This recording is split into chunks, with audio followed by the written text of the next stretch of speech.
Pacifica is still Pacifica. This has been your man, Stan. Join me for another day in our city of dreams.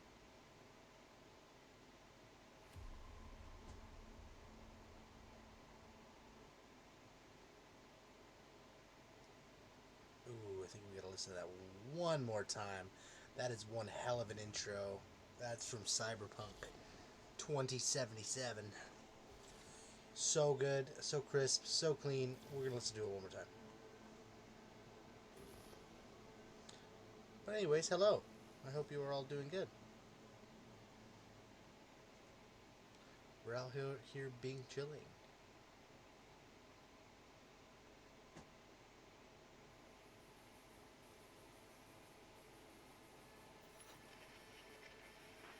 Good morning, Night City! Yesterday's body count lottery rounded out to a solid and sturdy 30. 10 out of Haywood, thanks to unabated gang wars. One officer down, so I guess you're all screwed, cause the NCPD will not let that go. Got another blackout in Santo Domingo. Net runners are at it again, poking holes in the power grid. While over in Westbrook, trauma teams scraping cyber psycho victims off the pavement. And in Pacifica, well, Pacifica is still Pacifica. This has been your man, Stan. Join me for another day in our City of Dreams. Alright, what do we want to play? Holy fuck.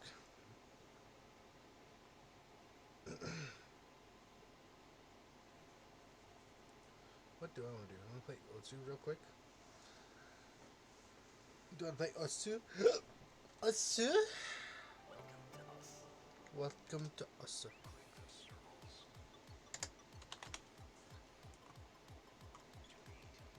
To the beat. Circles.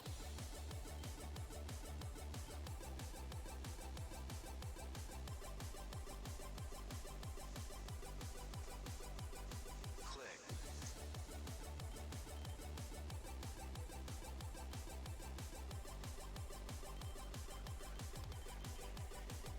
Circles.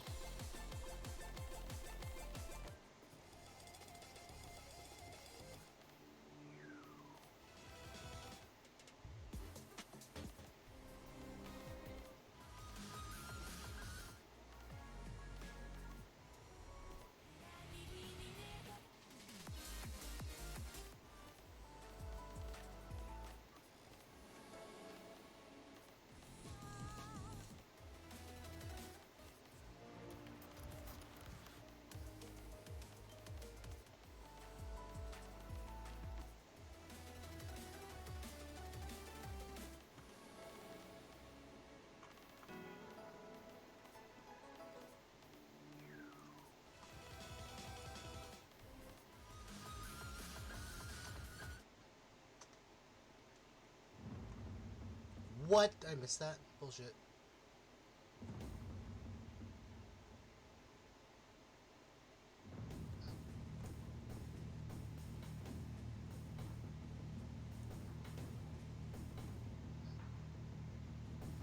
How do I do those bubbles?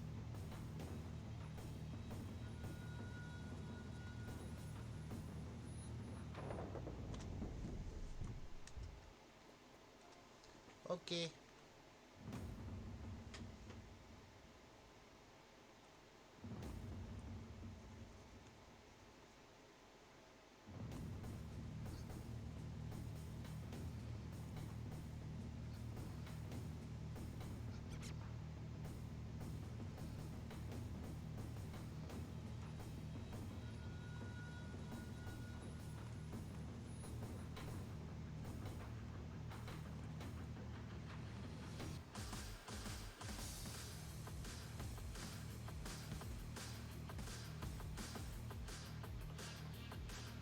Oh, I fucked up. I fucked up. God fucking damn it. My fingers. My fingers.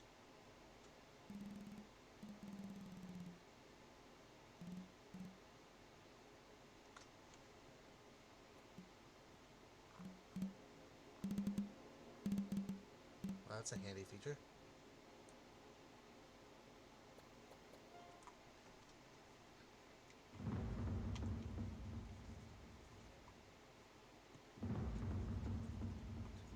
Hold on. I'm trying to figure out my sensitivity, you motherfuckers.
Fucking wrist.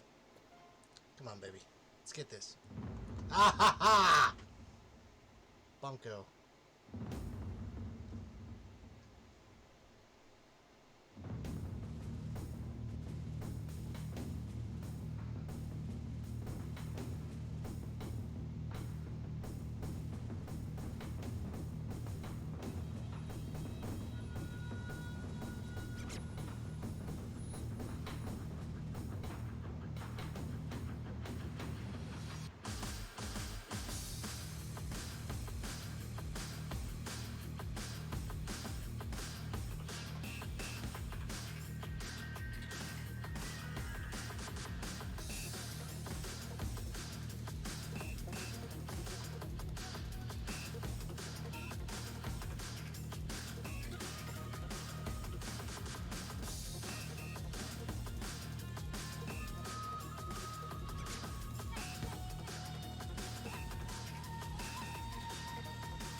I fucked that one up.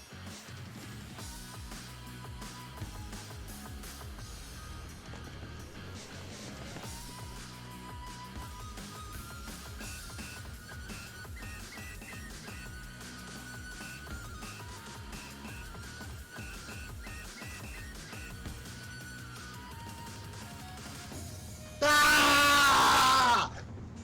What's up, Addy? What's up? What's up? Woo! We're warming up the fingers.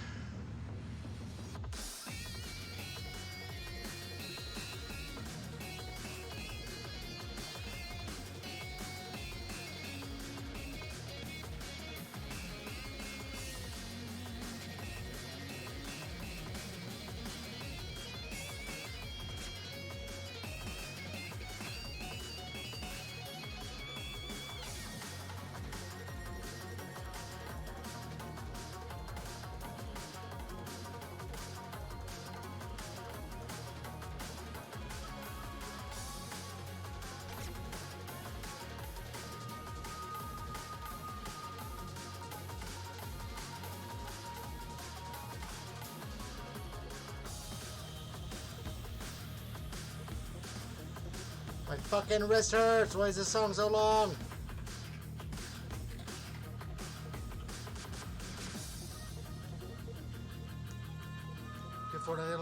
And how much showing? No, I actually don't because the drivers really fucked up my computer, so I don't have it currently downloaded.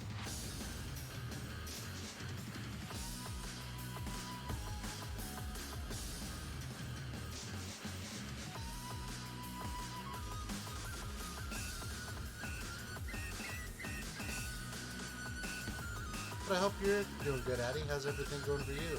Still working at the old Zips?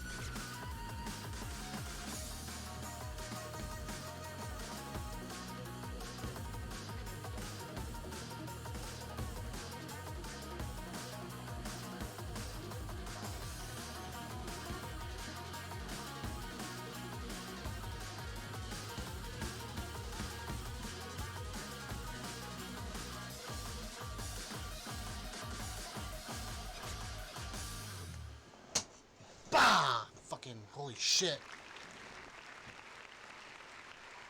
Woo! That fucking hurt. I hurt my hands. God, I hate this. I did look at my performance. So good. Good. Started to get off a little bit. Good. Bad. Super bad at the end. My wrist was starting to hurt. It's okay. It's alright.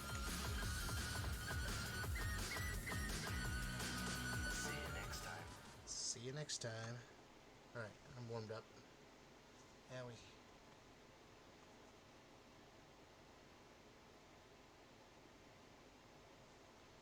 This week.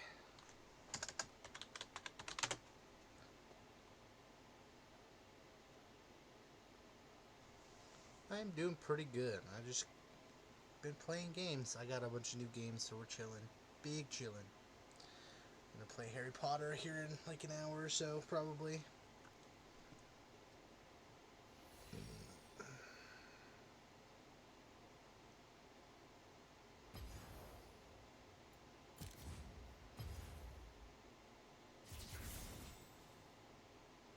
Actually, do I want to play Hogwarts right now? Question mark.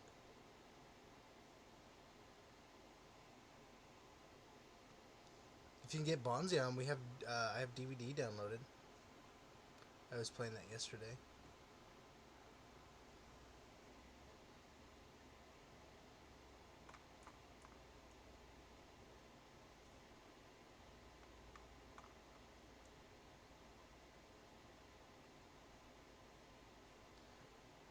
Oh, what are we gonna play?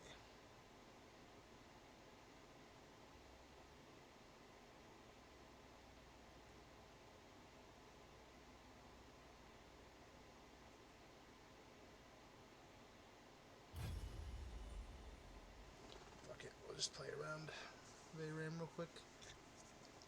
No biggie.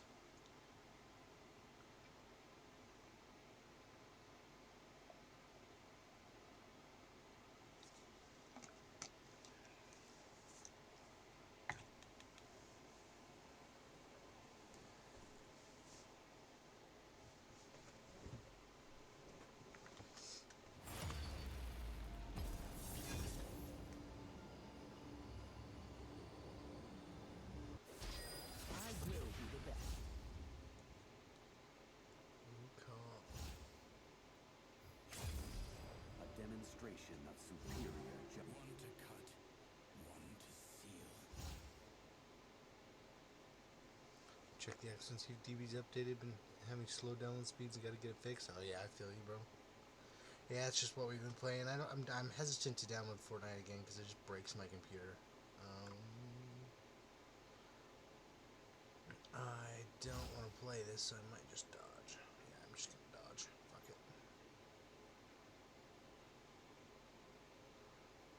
Play Valor. Or, question mark. I don't really want to play Yone.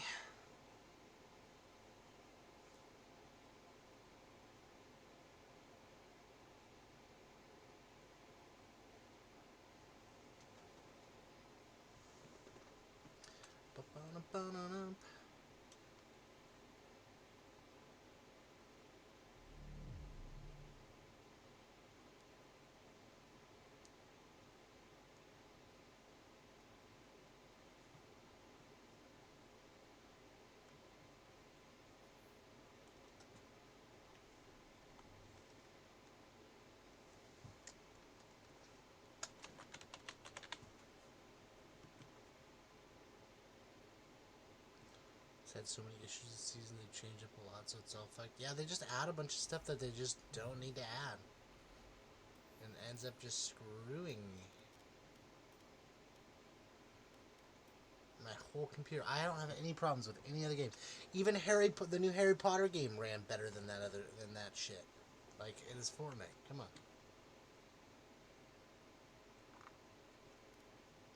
But I actually lied. I'm gonna be realistic. I really just want to play Harry Potter. Not even gonna lie.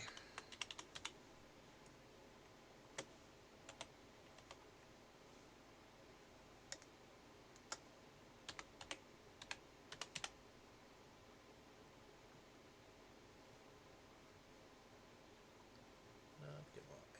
Alright, let's do it. Hopefully their bug fixes fixed everything. I'm gonna go get a pillow for my back. It's new and buggy. I heard it's like Cyberpunk with how laggy it is. What? The new Hogwarts? That's what I've been playing. It's so good.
Do I have Warframe at all? God damn, Addy. What games have you been playing lately? You just been on just a straight, like, binger? On, like, shooter games?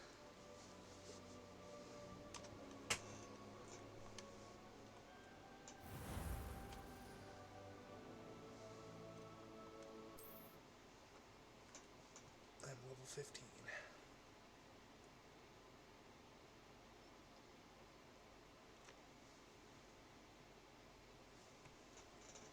Yeah, I haven't played Warframe in a long time. Warframe is very grindy.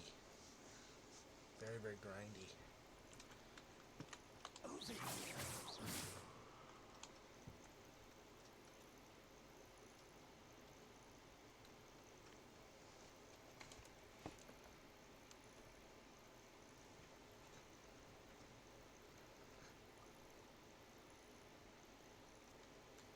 Have you been playing a lot of Warframe lately, Addy? Playing Stray and a few other games. Stray's a lot of fun. Ranrock's loyalists. Around a dozen I can see, but could be more. Can't we apparate past them into the tower? We could, but we've no idea what's in the tower. More importantly, however, I'd like to know why they're here. They've set up camp just ahead. I suggest we investigate a little before doing anything else. Let's go. Well, this isn't ideal. No, it isn't. This way. And I'd suggest we use the disillusionment charm here. No sense in announcing our arrival. Quickly now.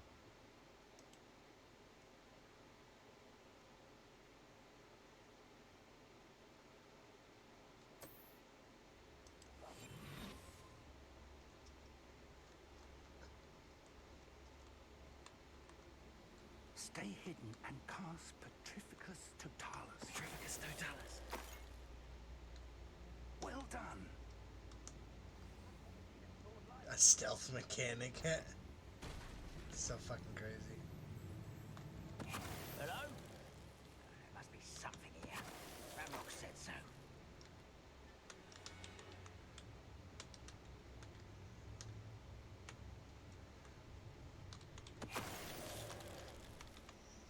There must be something here. Ranrock said so. Petrificus Totalis. It won't be long now before we find another repository.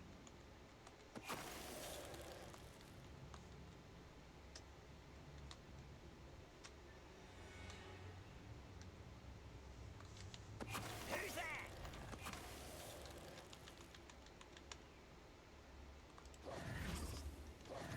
Revelio. Orders. Directly from Ranrock. These orders indicate that they're after something to do with names. What names? And why here? I will draw blood. Stupid to come here. Let's get this over.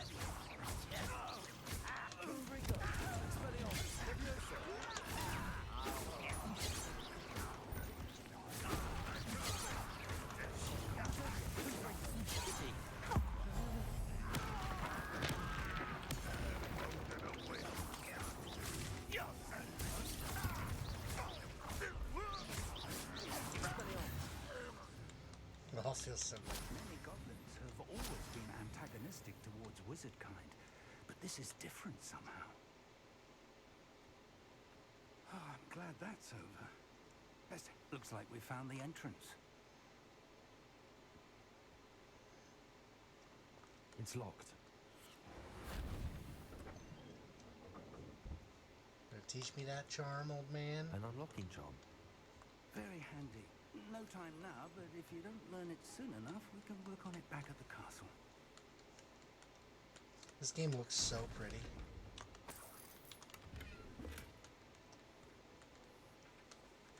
Confringo!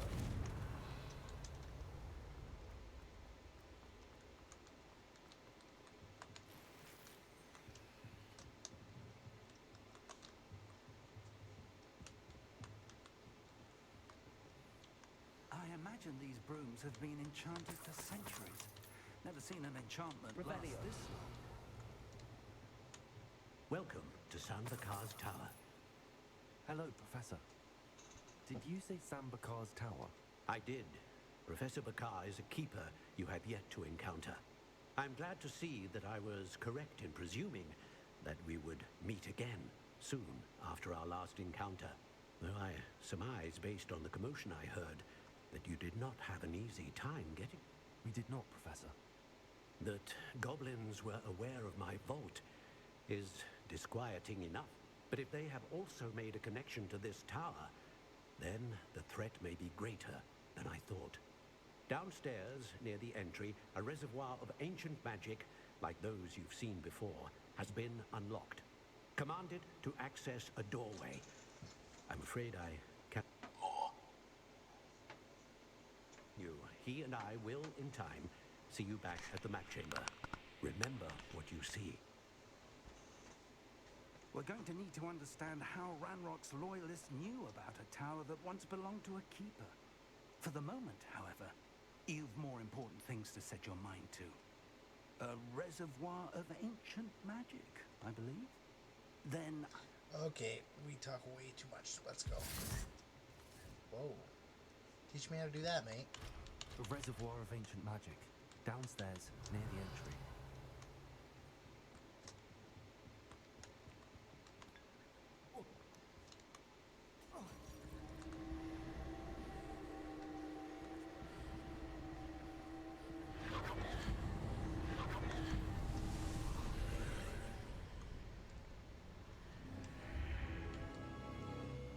Revelio.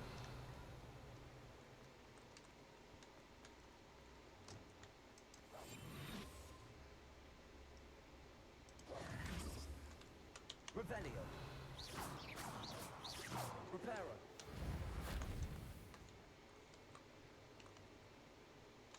Enter the first trial. Okay, we'll send. Why not?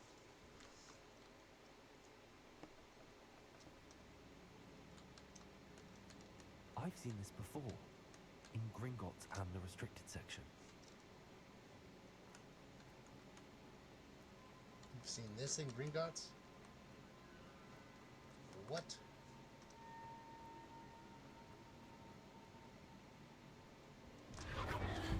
Impressive. That must have done something. Best have a look around.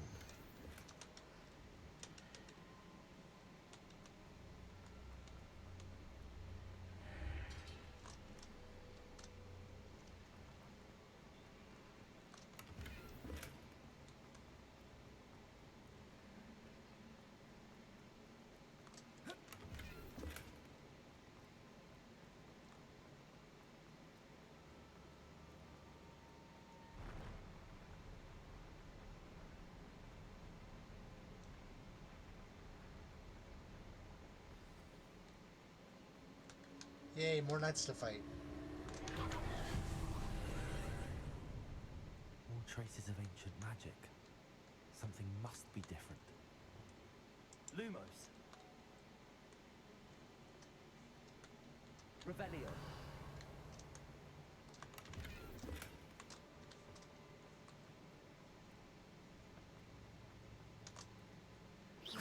Something to do with these?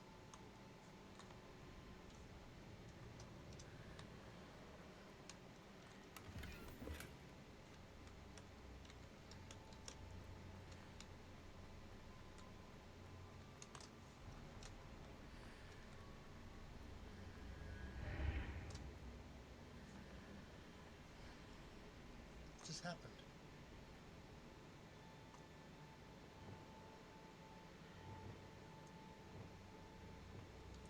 Levioso. Expelliarmus. Accio.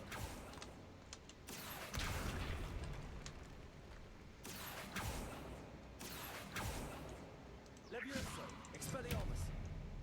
Confringo. Destroy the knights, maybe?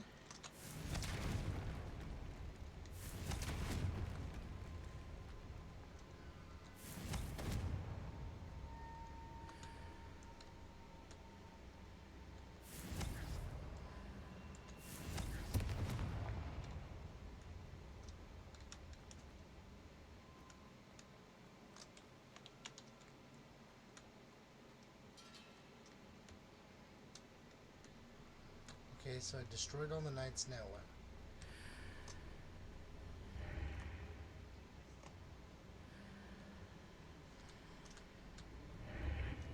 Ah, I had to go back through it that way.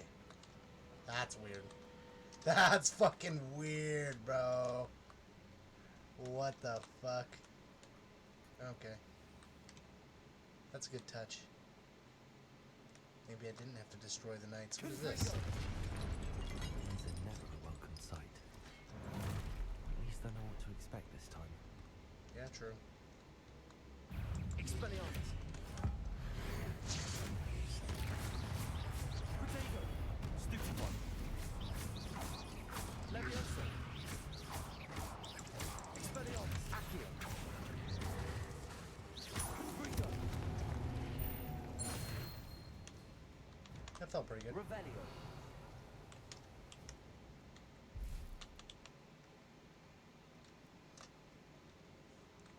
Confringo. These look familiar. Accio.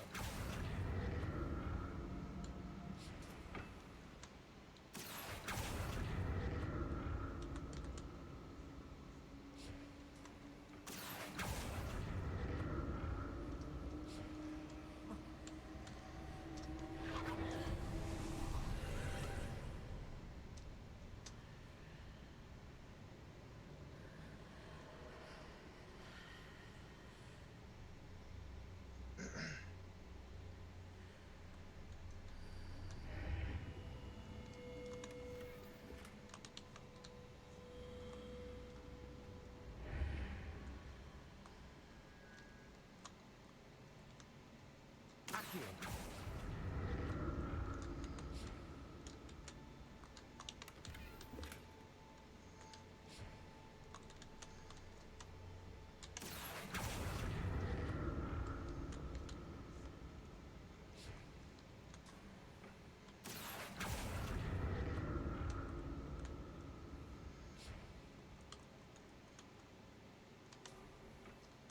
Expelliarmus.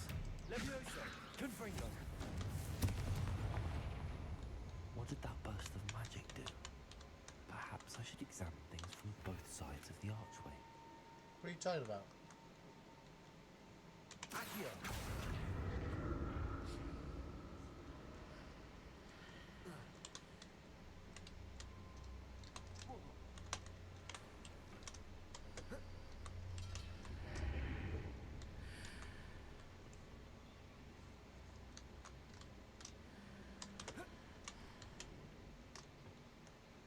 More statues. Levioso. Protego. Expelliarmus. Levioso. Confringo. Accio. Expelliarmus.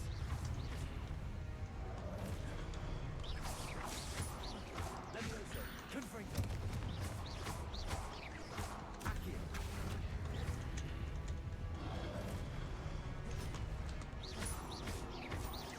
Expelliarmus. Protego. Levioso. You're not making this easy on me. No, they really aren't making it very easy on me, huh? That's right, though.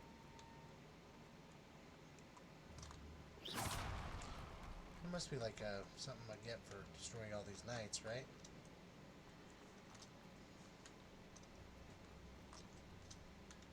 Revelio.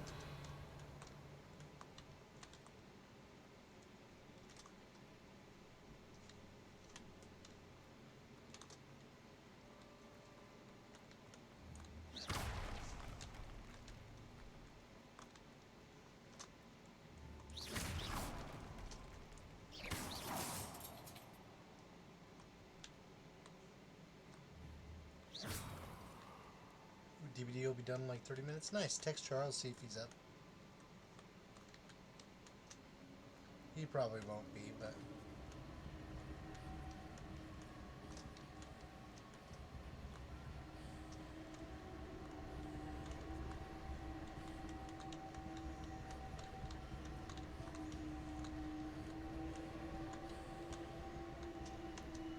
Accio.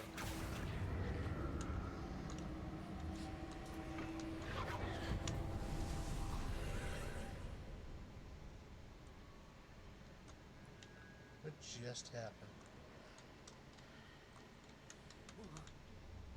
Oh, drop off. Seems I ought to explore this archway from both sides.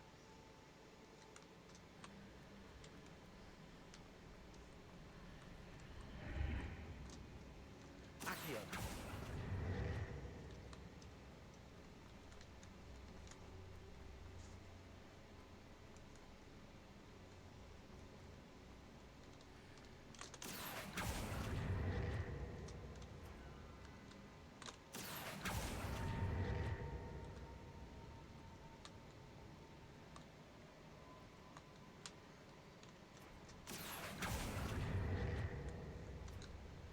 Why is that not coming?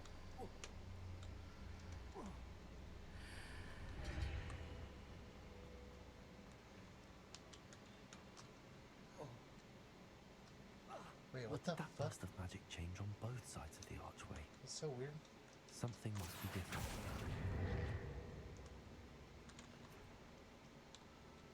Confringo.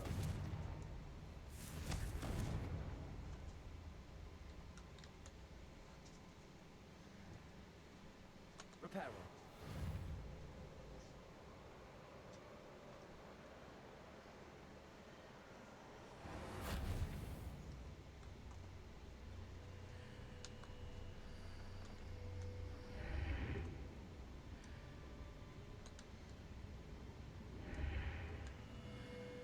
I need to see how the room changes when I move in and out of the archway.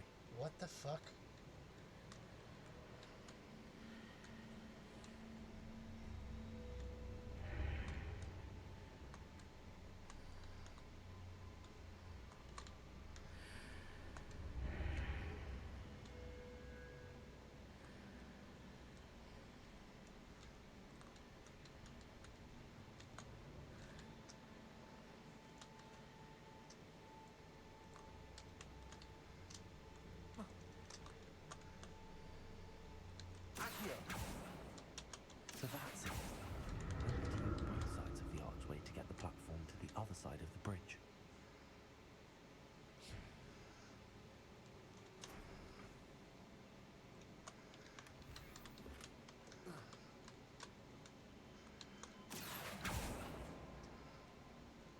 I can't make that jump, right?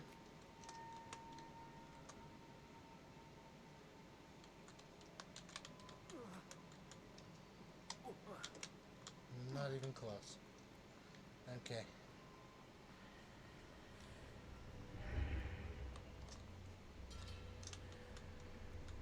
So that's it. I need to use both sides of the archway to get the platform to the other side of the bridge.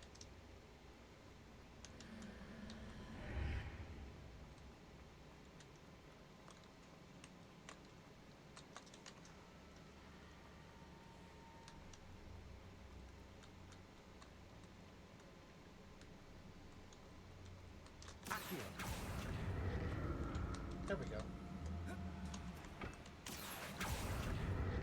Got it. Took me a sec.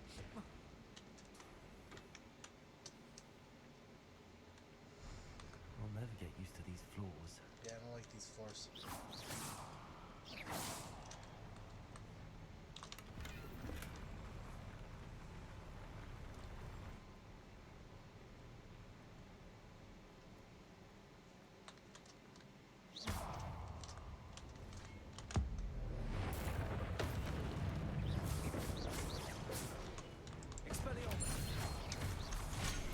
Oh, there's another one.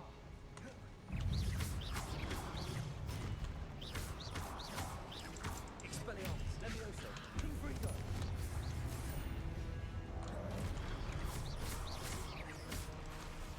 Levioso. Protect.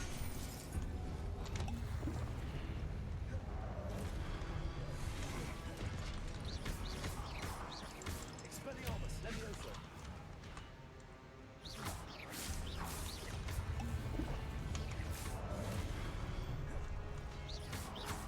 Accio.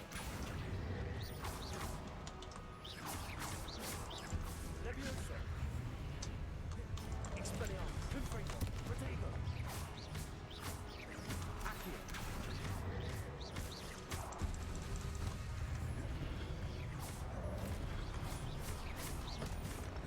Expelliarmus, Levioso.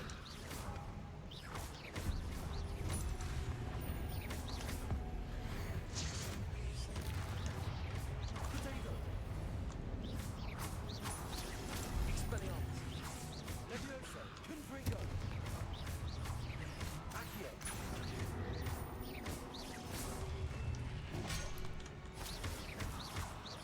Expelliarmus.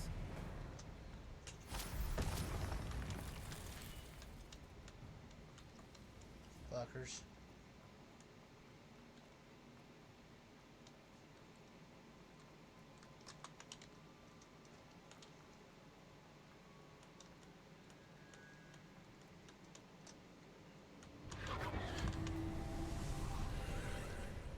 Accio.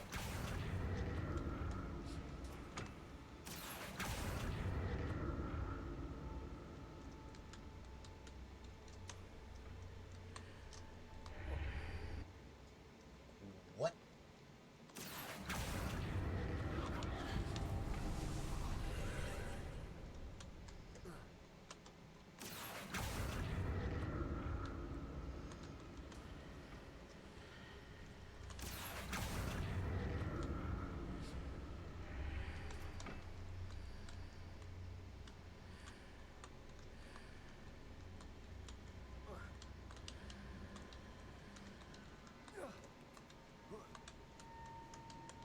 Accio.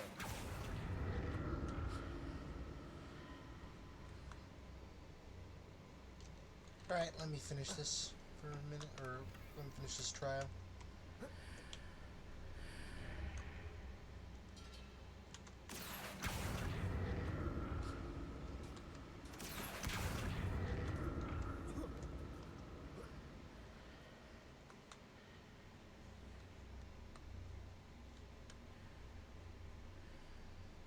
Accio.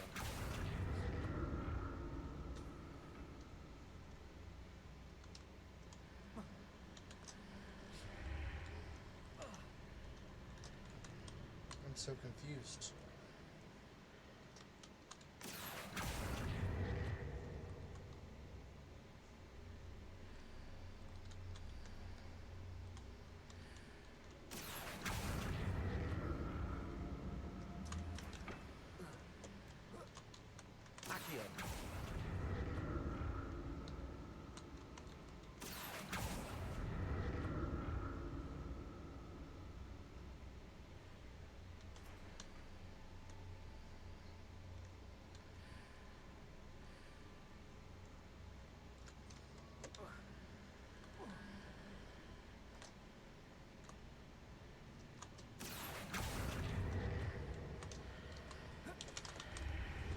See, but when you jump through that way... Oh my goodness. Okay. Are you ready for DVD? I'm gonna text Charles. See what Charles is doing.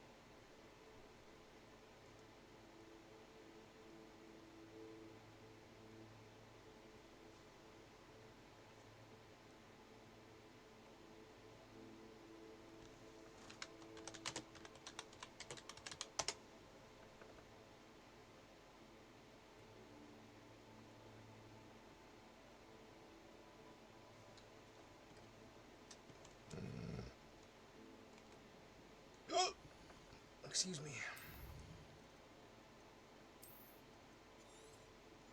I might need to look that up. My brain fucking hurts.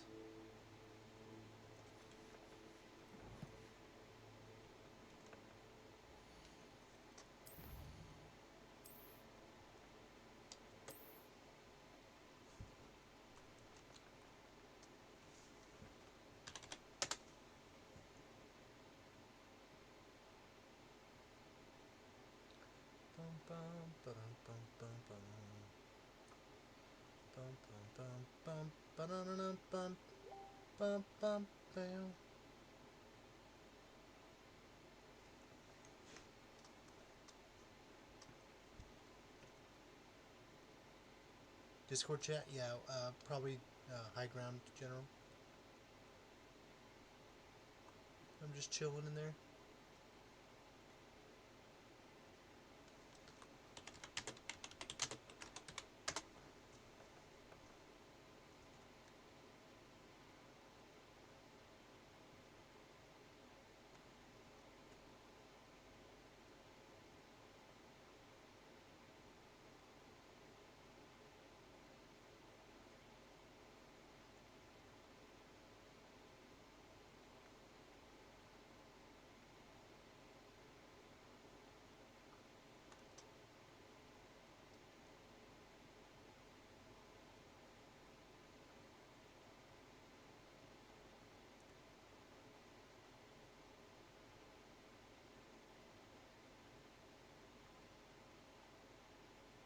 The Bush Guide, cold and smooth skills. Three things are required to bring out the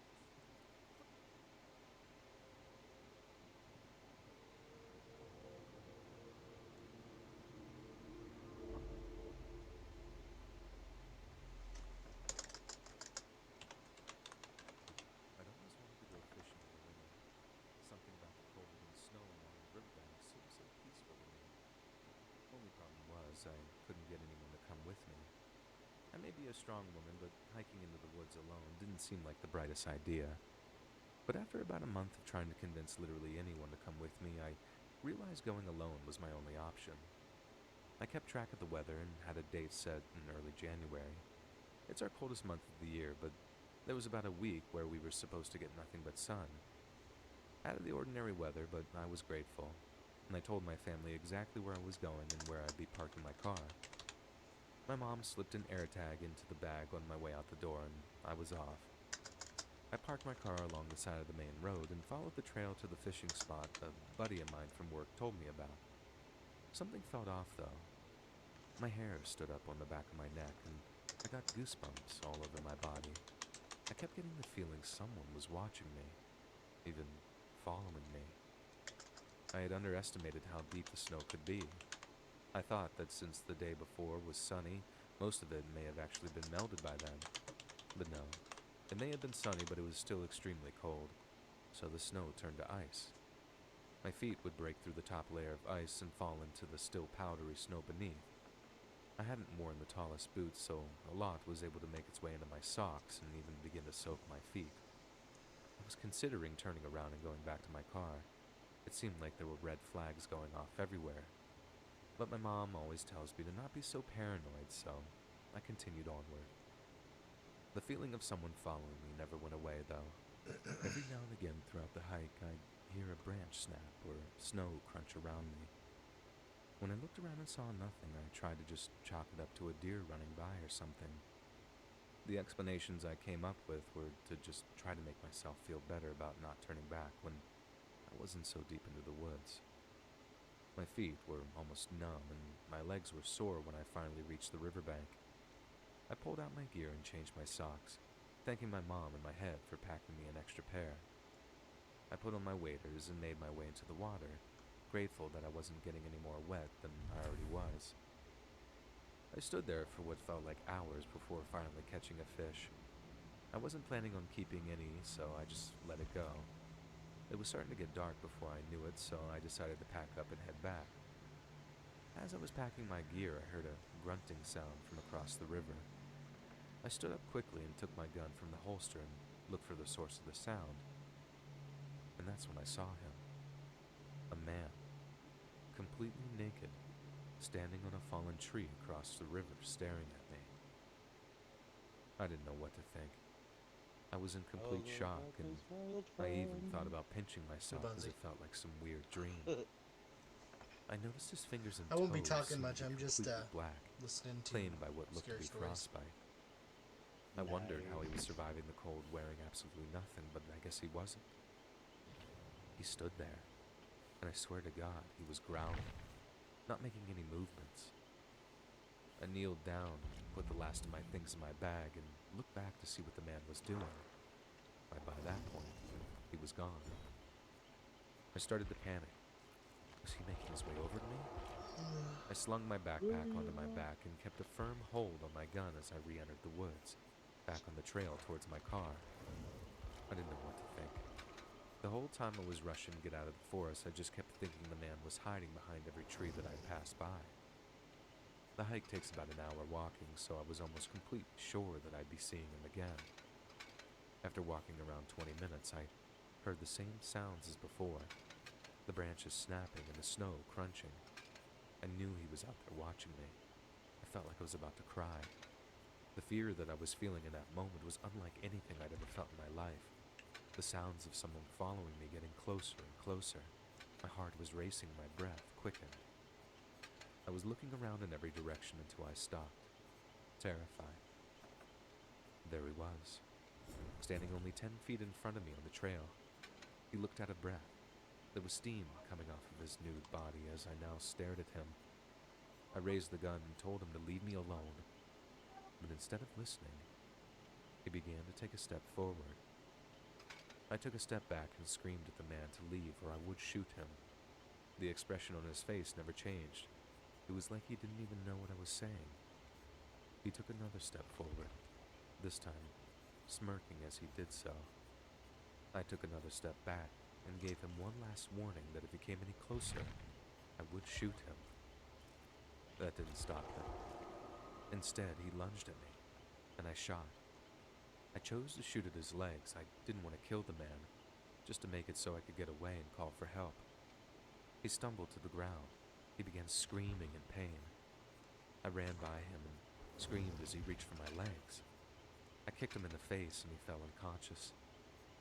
The tears began to roll down my face as I ran the last bit of the trail back to the main road where my car was parked. I unlocked it and threw all my stuff inside. I put the key in the ignition and was horrified when I realized that it wasn't going to start.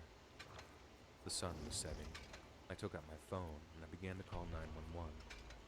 They told me it would be at least 30 minutes before an officer could be out there, and that I should lock the doors and stay in the car no matter what. Oh, That was already my plan. hello. After 10 minutes Trying of to waiting switch it and over getting to more and more Xbox paranoid, real quick. Hold on. there he was. Okay. The naked man, leaning against a tree on the edge of the forest, just in front of my car. I screamed and pointed my gun at him yet again, this time aiming to kill. I didn't want to do it, but I absolutely would. He stumbled his way close to my car and leaned against the hood for support. He began banging his fist against the hood of my car as I screamed. Then he came around the side and screamed loudly at me through the window. Just screamed, and no actual words came out. I was sobbing at this point, begging for him to stop, but he wouldn't. Finally, I saw flashing red and blue lights in the distance, and the naked man obviously saw them too because he limped his way back into the woods and disappeared. The officer parked beside me and asked me what happened, and I spilled my guts, telling them everything. They called for a search team to look for the man. and they followed his trail of blood, but they were never able to find him. I had nightmares for months of the naked man following me wherever I went. Thankfully, they were just nightmares, and I never did see him again. I am sure of one thing, though. I will never go into those woods alone again. Curious on what the next killer is going to be. Because usually they release a new killer every I 4 was months, hitchhiking and in the it's been winter, like 3.5 trying to make months my way since they back home released after visiting my aunt who lived Night. several hours away. The Night was the last killer I was in they a rush, released. and my car had broken down unexpectedly, leaving me stranded in the middle of nowhere. Now, for further context, I'm a chubby mid-20s guy, but still was scared to get in the car with a stranger. Like anyone else would be, but it was midwinter, and I was grateful that it wasn't snowing. I got out of my car and stood on the edge of the road, waiting for someone to come by and hopefully take me home, or as close as I could get. And that's when I saw the headlights of a large truck approaching in the distance. My heart sank. I wasn't sure I was ready to trust a stranger on the road, especially at this time of night. But as the truck got closer, I realized that I didn't have much choice. This weekend, my I threw my internet was thumb up to out and hoped for 100. the best. I had no idea why, The because truck usually actually it's at pulled like over, 40 something. and the driver, a man who looked to be in his mid-50s with a grizzled I beard was like, oh my and god, cold, oh my gosh. dead eyes, They're gonna get ready. rolled They're down gonna the get ready window. to get turned off. Where are you headed? He asked me with a Because raspy I've voice. noticed that I told him I was that's what just happens. going a few is towns you'll over. get like a spike in Hop in. speed when He just said, before your pointing to internet's the about to get passenger turned seat. off. I hesitated for a moment, but then climbed in, grateful for the warmth. The gratitude didn't last long when I I was realized like, the oh my truck gosh, was oh old my gosh, it's gonna get and turned smelled off, and then I musty did. with a layer of grime And I coating did it, and every I'm like, no, surface. I don't have to worry about it for The driver a little pulled out a while. pack I of should be able cigarettes to and smoked with make. the windows rolled I should be able completely to make up. a payment before I wasn't a smoker, so I was pretty the final disgusted. day, before The driver was due silent date. as he drove, and So. it really began to set in that I was alone in the cab with a stranger who could do anything he wanted to me. The snow was coming down even harder now, and I started to worry about the road conditions. The truck was shaking and rattling, and I could feel my heart racing. I tried to distract myself by asking the driver about his truck, but he didn't seem interested in talking. In fact, he just ignored me completely. It's just After a rough few minutes of living in awkward this crappy silence, town. the driver pulled off the main road, and the truck suddenly lurched to a stop. I looked out the window and saw that we were in the middle of nowhere, Elgin is Elgin. surrounded by miles of fields That's a and rolling perfect way hills. to say it. Literally a blip on the map. What's going on? Blink and I asked him it's gone. as I tried to keep the nervousness I through was and then feeling you out of my blink voice. The you're already driver through turned to it. me, That's how quick. his dark eyes shining in the dim light of the Yeah, cab. I know, right? Don't worry. He said with a sly smile. I just need to make a quick stop. Be right back. And with that, he got out of the truck and disappeared into the darkness. I was left alone, surrounded by dark, with every small sound scaring me to my core. I tried to stay calm, but I couldn't shake the feeling that something was wrong. This wasn't a good idea. I wanted to get out and run, but I didn't know how far we were from the nearest town, and I didn't want to be lost out in the middle of nowhere during winter. I didn't even know if any other person would come along that time of night anyway. But after what felt like an eternity, the driver returned, carrying a large, wrapped-up It's package. the doctor. He climbed back into the truck, threw it in the back seat, and started the engine, not bothering to explain what he'd been doing. It wasn't technically any of my business, and I certainly wasn't in any sort of position to ask, but I was curious. The rest of the drive was just as silent and uncomfortable as before. I tried to keep my eyes on the road ahead, but I couldn't help but steal a few glances at the driver. His eyes were fixed on the road, his hands tight on the wheel, and his face lacked any kind of expression at all. As the truck continued down the road, it began to snow, very hard. It made it harder and harder to even see the road ahead of us. The truck started to skid and slide, and I could feel my heart racing with fear. I closed my eyes and prayed that we would make it to safety. Suddenly, the truck came to a stop, and I opened my eyes. We were in a small clearing, surrounded by trees on all sides. I was about to ask what we were doing, but was cut off by the driver, ordering me out of the truck. "Get out," he said, his voice harsh and gruff. hesitated for a moment, but then I realized that I didn't have a choice. I opened the door and stepped out into the snow, feeling the chill seep in my bones. The driver got out as well. I was really confused. "What are we doing here?" I tried asking, trying to keep my voice as steady as possible. "I need your help," he said. I looked down at the package that he was holding, and my heart sank. It was wrapped in plastic. It seemed to be covered in some type of substance that I could only presume blood. I didn't understand what was going on, but I didn't like where that was headed. He was holding a shovel in one hand and a knife in the other. My brain was telling me to run, to get out of there. But when I finally tried, I realized my feet were stuck in the deep snow. The driver caught up to me quickly, and before I knew it, he had me by the neck. I struggled and fought, but I couldn't break from his grip. Please, I begged. let me go. I won't tell anyone about any of this. I promise. The driver didn't say a word. He just tightened his grip, and I could feel my consciousness beginning to slip away. Just as I thought I was about to black out, I heard a loud noise in the distance. It was the sound of a car engine, and it was getting closer. The noise must have spooked the driver because, for a split second, I was able to break free. I ran as fast as I could through the heavy snow, not stopping until I reached the road. A car pulled over, and the man in the driver's seat asked if everything was okay. I yelled, "Help me!" No way! He saw the truck driver chasing after me and told me to get in.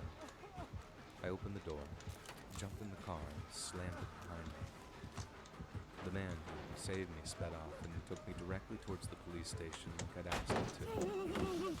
I got his contact info and went inside. I told the police everything. Unfortunately, I'd not thought to memorize the truck driver's license plate, and they told me that they would do everything they could to look into it. Unfortunately, with how transient some of these truck drivers are, they say the ones that commit crimes tend to get away with it. The last time I checked in with that station, they told me that there was nothing else they could do unless I recognized the truck again and called in the plate number. Thankfully, I never saw the driver of the truck again, but I never forgot the look in his cold, dead eyes. I still have nightmares about that night, and I know that I'll never forget the fear and terror I felt as I was trapped in that snow-covered clearing with the man who I knew was about to end my life.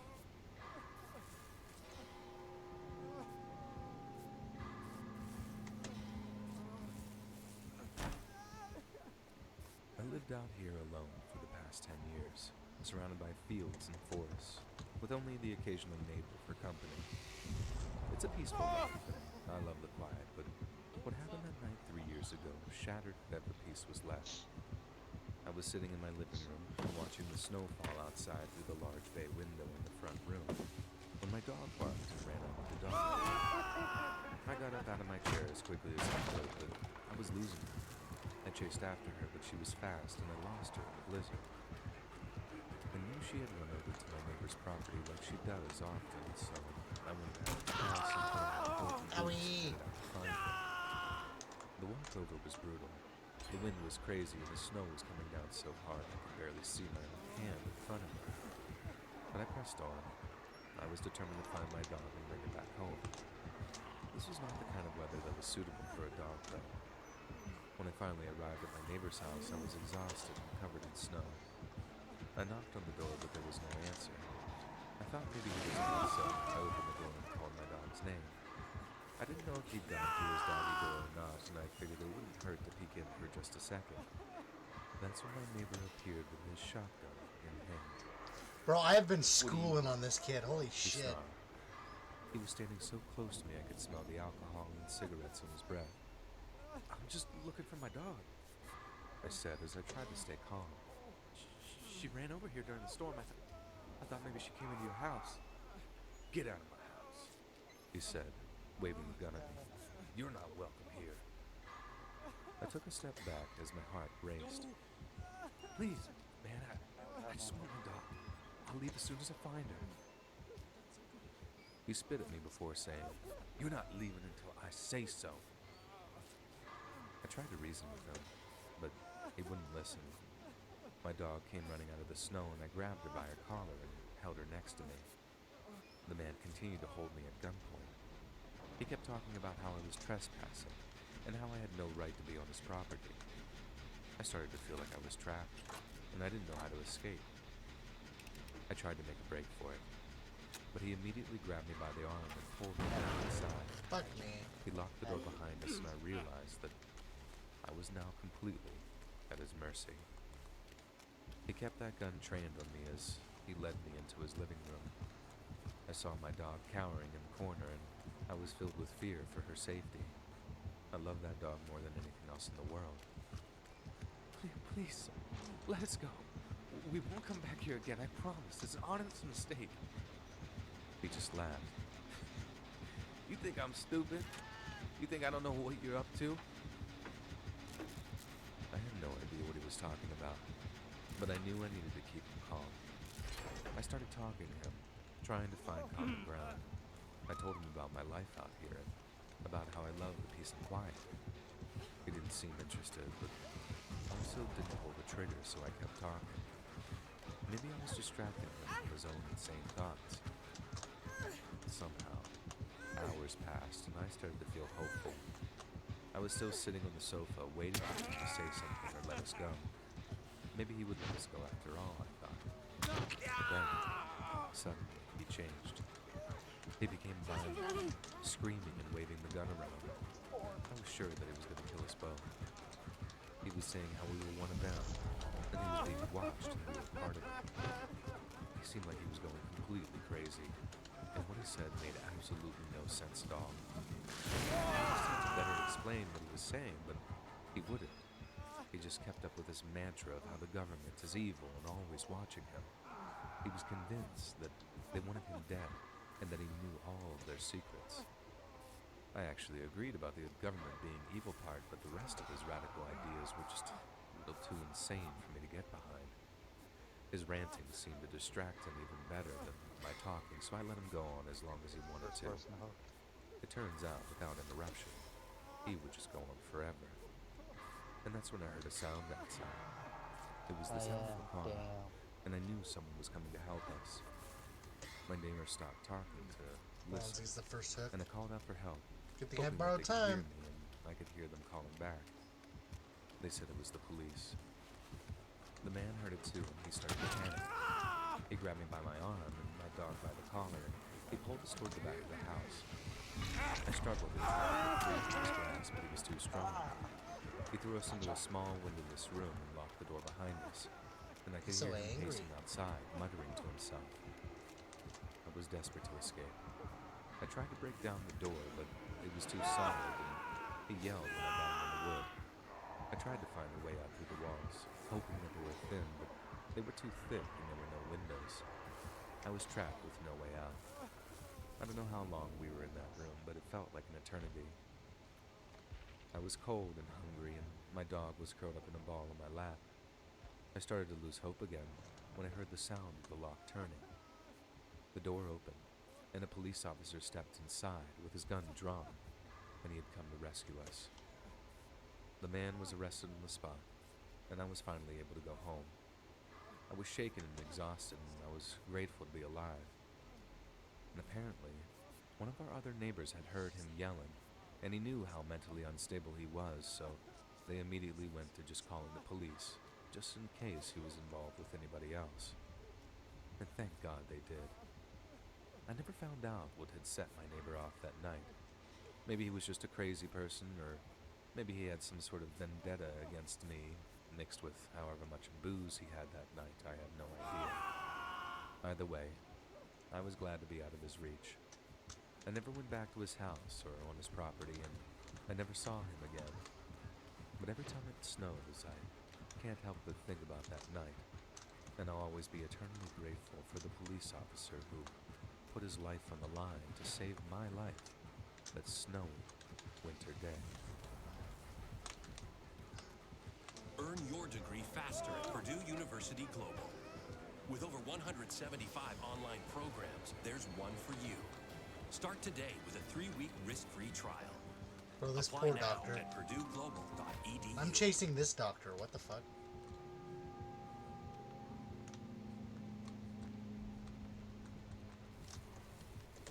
When this happened, I was around 25 and was obsessed with trying new things. I'd always been an avid fisherman, but this year I wanted to try something different. I wanted to venture out onto the lake and try ice fishing for the first time. I packed my gear, grabbed my fishing rod, and headed out to the lake early in the morning. I had invited a few friends, but they had backed out at the last minute, and I had no intention of changing my plans just because of them. It was a quiet and still day, and it was perfect for fishing. I chose a spot near the middle of the lake where I had heard my friends say that they had the best luck. I carefully made my way out onto the ice, making sure to keep my weight evenly distributed like the guy in the YouTube video I watched said to do so. The sun was shining and the sky was clear, but I felt a chill run down my spine as I looked out at the vastness of the lake. I was completely alone. I had parked my car on the edge of the road about a quarter mile from the edge of the lake. I knew that I had no cell phone reception, but my friends knew where I'd be, so I wasn't too nervous about it. I drilled my holes and baited my hooks, and soon I was pulling in fish, one after the other. It was awesome. I knew it would be fun, but that feeling was unlike anything I'd ever felt when fishing. I was having a great time and was completely caught up in the moment. I hadn't realized the ice beginning to crack beneath the weight of my now completely filled cooler. The ice beneath me gave way, and I yelled as I fell into the freezing water. Oh, that's fucking Addy. I was thankfully I was able like, to what take the one fuck? gasp of air before You're being fucking fully looking at me. submerged. The panic set in the second that I was under it. Yeah, you like my Whatever air Tron I had in jacket? my It's lungs pretty was fucking blown cool, out huh? from the shock of what was happening. I Fuck. was able to make my way back to the surface, but getting up onto the ice again was what proved to be an almost Poor doctor. impossible task. I I'm not scrambled to scared. get back on the ice, but it was too slippery and I kept falling back in. He can't hit me, bro. I tried to calm myself This poor down, guy. but the cold water was quickly zapping the energy from my body. I realized that I needed to get out of the water as quickly as possible if I wanted to survive. I remember hearing about a method of getting out of the water and back onto the ice. I would need to lay flat on my stomach and kick my legs hard to propel myself back up onto the ice. I tried this several times, but I just kept slipping back into the water. To be fair, the guy in the YouTube video made it look a lot easier than it was in the moment that I was panicking. My clothes were heavy and my boots were filled with water, making it even harder than I thought to get back up onto the ice. I was getting weaker and my teeth were starting to chatter. I couldn't feel my fingers anymore and my face was going numb. I just kept thinking about how that was not how I'd imagined that I'd die. I started to cry out for help, but my voice was lost in the emptiness of the lake. I was the only one there that day. Help me with this Maybe I gen, should you have taken that as fool. a red flag, but I was What kinda are you stupid doing? and definitely very stubborn. So instead, there I was, completely alone, with no one to hear me. I realized that if I was going to get out of this, I would have to do it on my own. No one was going to come help me. And if they ever did, it would be too late. I had to get out of that freezing Stop. water as quickly as possible. Good stuff. And with a final burst of energy, I tried one more time to get back up onto the ice. This time I managed to grab hold of the edge of the ice and slowly but surely pulled myself up. I was beyond exhausted. Most of my gear had fallen into the lake, and at that point, I Ooh, wasn't nipples. concerned about any of it. I just wanted to get back Nipples. to my truck Hey. and warm up. Hairy Eyes are up chest. here. I was Hey. shivering uncontrollably, and No. my clothes were completely soaked through. Eyes are up here. I carefully slid across the ice on my butt. Should we get her? I was scared of falling through again, and that seemed like the We smartest marked that. idea. Should we leave her to be The only problem sacrificed? I had once getting to shore was the fact that I'd gotten completely Nah. tumbled down in the aftermath of it Don't all. worry. Didn't remember where I'd come from. I had no idea come what take a hit. direction to go in to find my truck or the path I'd taken to the lake. I sat there on the edge of the lake for around 15 minutes. I knew that I needed to come up with a plan, but I was too weak and too scared to even think straight. As the sun started to set, I realized that I was running out of time. My wet clothes were weighing me down, and I needed to get into Addy, come back something this way. that Addy, come back this way. as quickly as possible, or I knew that I was going to die out there. I managed to get up and start We walking can't let her what get I thought hooked. was the Bombs, direction of the help nearest me. town. I figured sitting there was Take a hit. doing me no good, And at that point, I had nothing else to lose. No! Hours as my Alright, mind run. raced with thoughts I of how thought I me was and going Jake to were make it through close the enough night. to Bois. Yeah, I was Scared, trying, bro. I was with cold, you. and I knew that I We was were. going We to were die. right. We were right in front of the I hook. I don't stumbled know and how he fell was along able to the way, hook. but each That's time so I managed stupid. to get We back just up weren't through weren't sheer force far of enough will in front of to the keep hook. walking. As the night grew darker, I started to feel like I was losing my mind. I was cold, hungry, and my body was starting to give out on me. But then, just Alright, when I let's thought get out of here, about boys. sitting down and just giving up, I saw He a knows light he in the got distance. served. I had no idea what it was, Poor guy. or if my mind was playing tricks on me, but it gave me hope, and I guess that's all I needed. I used every last bit of energy I had left in me and stumbled towards the light. When I finally made it to the door, I was too exhausted to knock. I just collapsed onto the porch as my body finally gave out on me. When I woke up, I was in a warm bed with a fire burning in the fireplace across the room. I was surrounded by strangers, but they took care of me.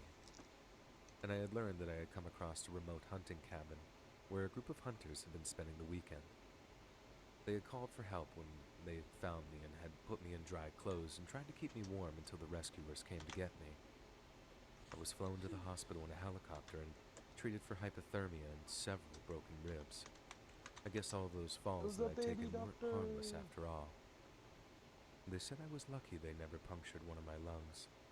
I was lucky to have survived, and I was grateful for the kindness of these random strangers who saved me. From that day on, I knew that I would never take my life for granted again, and it showed me just how fragile and vulnerable I truly was.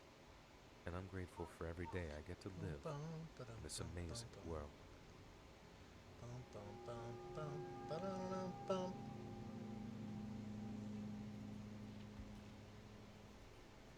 I'm writing this because I want to warn others about what happened to my husband and I at an Airbnb last winter. We thought it would be a romantic getaway, just the two of us, in the middle of nowhere surrounded by snow and trees, but we never expected to be scared for our lives. It started on the second night of our stay. I was lying in bed trying to fall asleep when I heard a strange noise coming from outside. It was a crunching sound like someone was walking the snow around the house. Sadly, we lost The day one before of was us. completely normal. I was ready for another great day, but obviously that was never meant to happen. I immediately woke up my husband and asked him to go check it out. He didn't hear anything and begged me to just let him sleep, but I insisted. He reluctantly got out of bed, grabbed a flashlight, and left the room. I listened as he made his way through the house. As we go around, I stayed inside the bedroom, too scared to move. After what felt like an eternity, my husband came back into the room with a look of terror on his face. He told me that there were multiple people outside, all wearing masks and trying to break into the house. Oh, I sorry. was about to scream, but he covered my mouth with his hand and told me to be quiet. I felt tears welling in my eyes and couldn't help but get the feeling that we were going to die, and that night would be our last. We quickly gathered our things and tried to make a run for the car, but when we jumped in and my husband put the key in the ignition, the car wouldn't start. We were stranded, with no means of escape and nowhere to hide. The masked people were getting closer and closer, their footsteps getting louder, and it was obvious that they knew we were in the car. My husband was adamant that we had to run back in the house to hide in the bathroom. I wasn't sure about that. Somehow I felt safer in the locked car at that moment, but I trusted him, so we did what he said and ran as fast as we could back to the house. The front door was still unlocked, and from what we could tell, they hadn't made it inside yet. We decided to hide in the bathroom, hoping that they wouldn't find us or even attempt to look there. We locked the door and turned off the lights and tried to stay as quiet as possible. I was shaking with fear as tears began to fall down my face, and my husband held me close, trying to reassure me that everything would be okay. But I knew it wasn't. The people were going to find us eventually, and we listened as they got closer to the bathroom. They tried the door handle, and it didn't take long for them to realize that it was locked for a reason. They started to pound on the door as they tried to break it down. We could hear their laughter, their taunting, and we knew that we were in serious trouble. There's no way these people were just going to give up. I didn't get that impression, at least. The only way out was through the bathroom window above the shower. It was small, but large enough that my husband and I would be able to squeeze through. We were just hoping that we had enough time to both get out of there.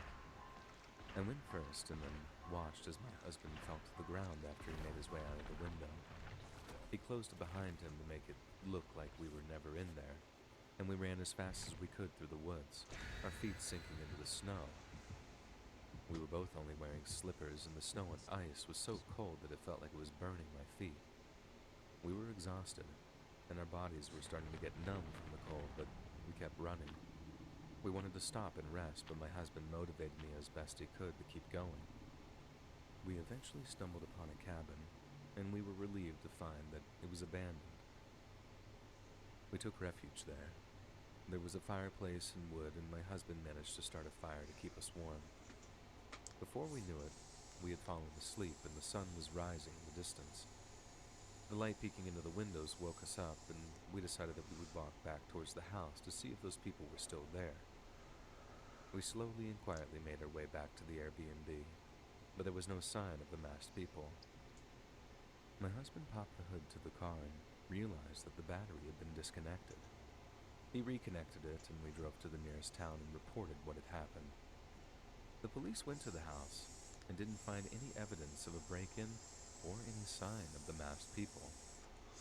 They told us that it was probably just our imagination, fueled by the alcohol that we had consumed the night before. There weren't even any footprints besides ours in the snow.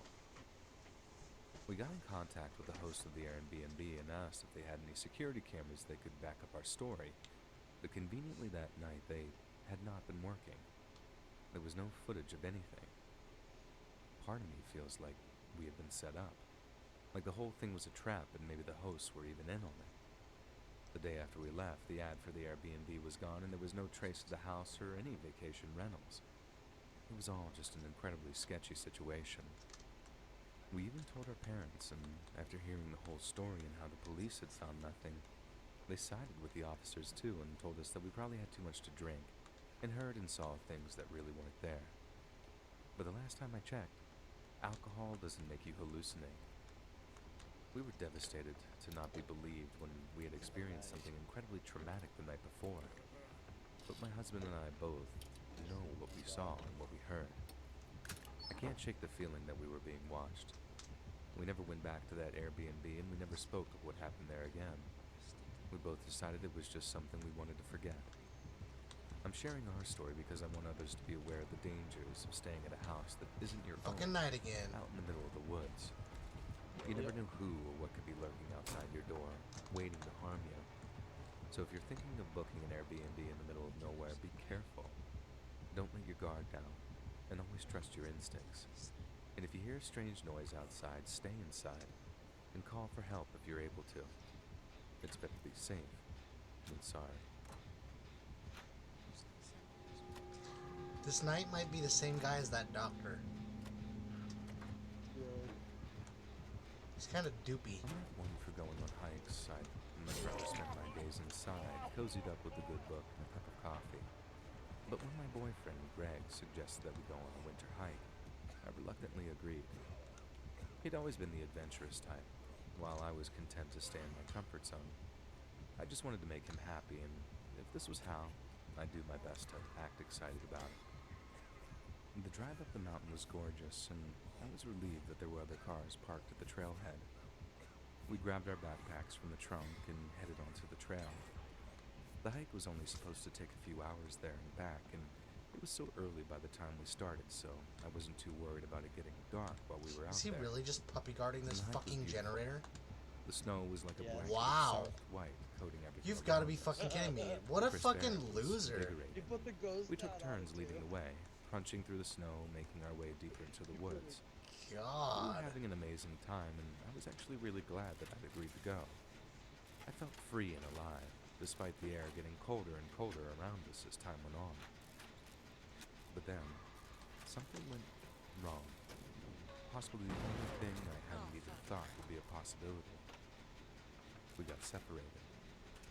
I had stopped to tie my shoe and drink some water and thought that Greg noticed me stop, but I guess he hadn't, because when I looked up, he was gone. Okay. I couldn't see him anywhere. And I called out for Greg, but he didn't Is he respond. still there? Now I'm And I determined. started to panic, Yes, I'm wondering determined how I could have to get gotten this so generator turned done around. now. I started following his tracks, but the snow He's started gonna lose coming down everything heavier, else. and eventually, I couldn't see more than a few That's feet in why. front of me. That's exactly. I tried retracing my steps, but it was no Nah. use. I'm I doing was that by trying to completely get this lost. generator done. The fear settled in, like a heavy weight on my chest. I didn't know what to do. I was dressed in a thin coat and jeans, and I knew I wouldn't last long in the harsh winter conditions. The weather app said that it was going to be clear and a sunny day, and since I knew nothing about hiking or going out into the wilderness, I hadn't prepared for the possibility of the weather suddenly changing. Hold him away from the generator. I tried to calm myself, telling myself that Greg would come back for me. The same thoughts raced through my mind over and over again. But what if he was lost too? What if we were both stuck out here in the middle of nowhere? Nice, I saw that, Monzy. What if he still hadn't realized that I wasn't behind him anymore? I pushed through thoughts aside and decided that I had to keep moving. I hoped that if I kept going, I would come across something familiar or even catch up to Greg. I had to have hope. And walking helped me stay warmer than just standing still. I trudged through the snow, my legs growing tired with each step. My fingers and toes were beginning to feel this certain tingling numbness, and my head was pounding from the cold. The snow was whipping me in the face, and I had started to consider just giving up. And then I heard it. The snow crunched behind me, followed by a loud snapping sound of twigs. Something was following me. I thought for a second that maybe it was Greg and that he'd found me, but unfortunately, I was very, very wrong. I turned. Yeah, so scary, There it was. A bear. It was massive. Its fur a shaggy mess of brown. Hello over there, stranger. And it looked Oh, hey, angry. cutie. What is it this time? We both What just Come stared at touch each me? other for what felt like forever. Who is it? I was trying to remember the saying I had learned in school about what you should do if you come across a specific kind of bear. What the fuck was that? But the fear was getting to me and my mind went completely blank. Its eyes were fixated on me, and I felt a jolt of fear rip through me. Fight or flight is pretty serious. Fonzie and I will have this one shortly. And that was the correct solution. I started to run, my heart pounding in my chest. I could hear the bear behind me, its growls echoing through the woods. I didn't dare look back, and I just kept moving, hoping to put as much distance between us as possible. We can just keep going But the bear was faster back and than forth I was, across the map. and I cried up for help when I heard it get closer. I knew that I was no match for some wild animal like this. But You need to I couldn't mend just or give do up. something. I had to keep moving. I spotted a tree and climbed up as fast as I could. I was shaking, my fingers slipping on the rough bark. I'm not quite sure what that I means. finally made it to a branch and I pulled myself up, panting and sweating. I looked down at the bear and prayed to God that it wouldn't come up that tree after me. I knew that bears were skilled climbers. I was just hoping that this one wouldn't put in the effort to actually get me. The bear seemed to be about 10 to 15 feet below me. It paced back and forth. I knew I couldn't stay up there forever, but I didn't know what else to do. I was stuck, with what felt like no escape. Hours began to pass, it felt like, and the bear showed no sign of leaving. I was starting to lose hope. I felt like I would never get out of there alive. I was so cold and hungry and scared. And I was also worried about Greg, alone out there, not aware of bears lurking in the distance. And then I heard a shout, far away at first, and I called out, my voice hoarse from the cold. And it was him, rushing through the trees never and picked snow you up? to get to me. I saw the relief on his face when he noticed me in the tree. I yelled for him to stop and made him aware that there was a bear. Thankfully, it didn't seem to notice him yet. It still had its full attention on me. Greg gave me this look, like he was about to do recovered something yet? I wouldn't like. I was telling him not to do anything, but I knew he'd do it anyway. He always helped me out of trouble, and I guess that day was not any different. He called to the bear, waving his arms, trying to scare it away. The bear growled, but then, surprisingly, turned and just disappeared into the woods in the opposite direction of Greg. Oh my god, he has no ed. Very carefully, Greg grabbed me in his arms. I was safe. Oh but I was my still scared. fucking god. We still had to get out of the woods. And there was no telling when that bear might actually come back. We started walking and tried to find our way back to the trailhead. We were both exhausted on our edge, but Bro, we that's pushed so forward. stupid.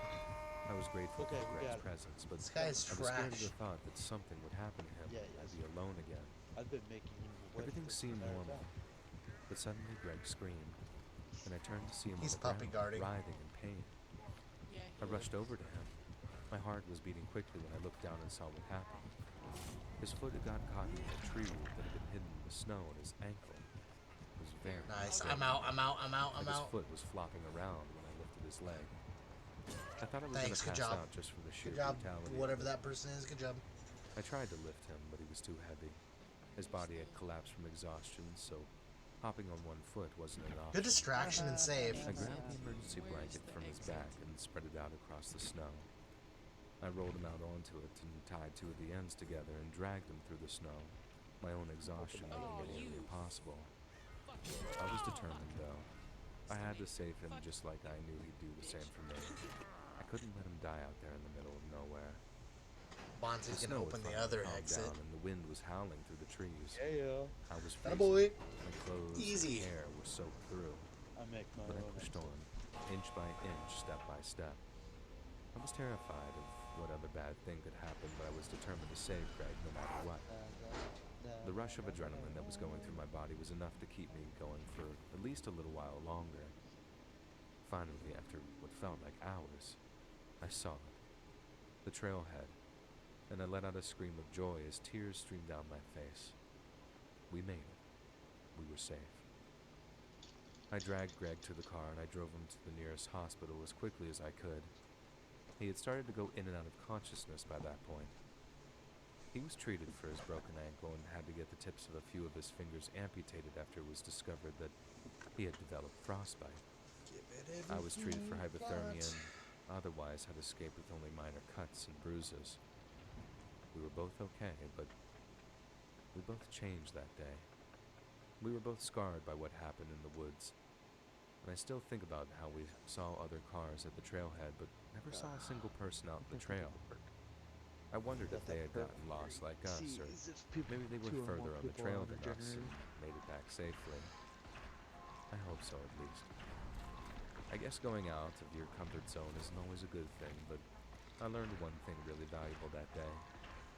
I learned about my own strength, and that nothing could stop me. Greg was alive because of my determination to get us out of there. And I thank God every day for giving me the courage to keep going.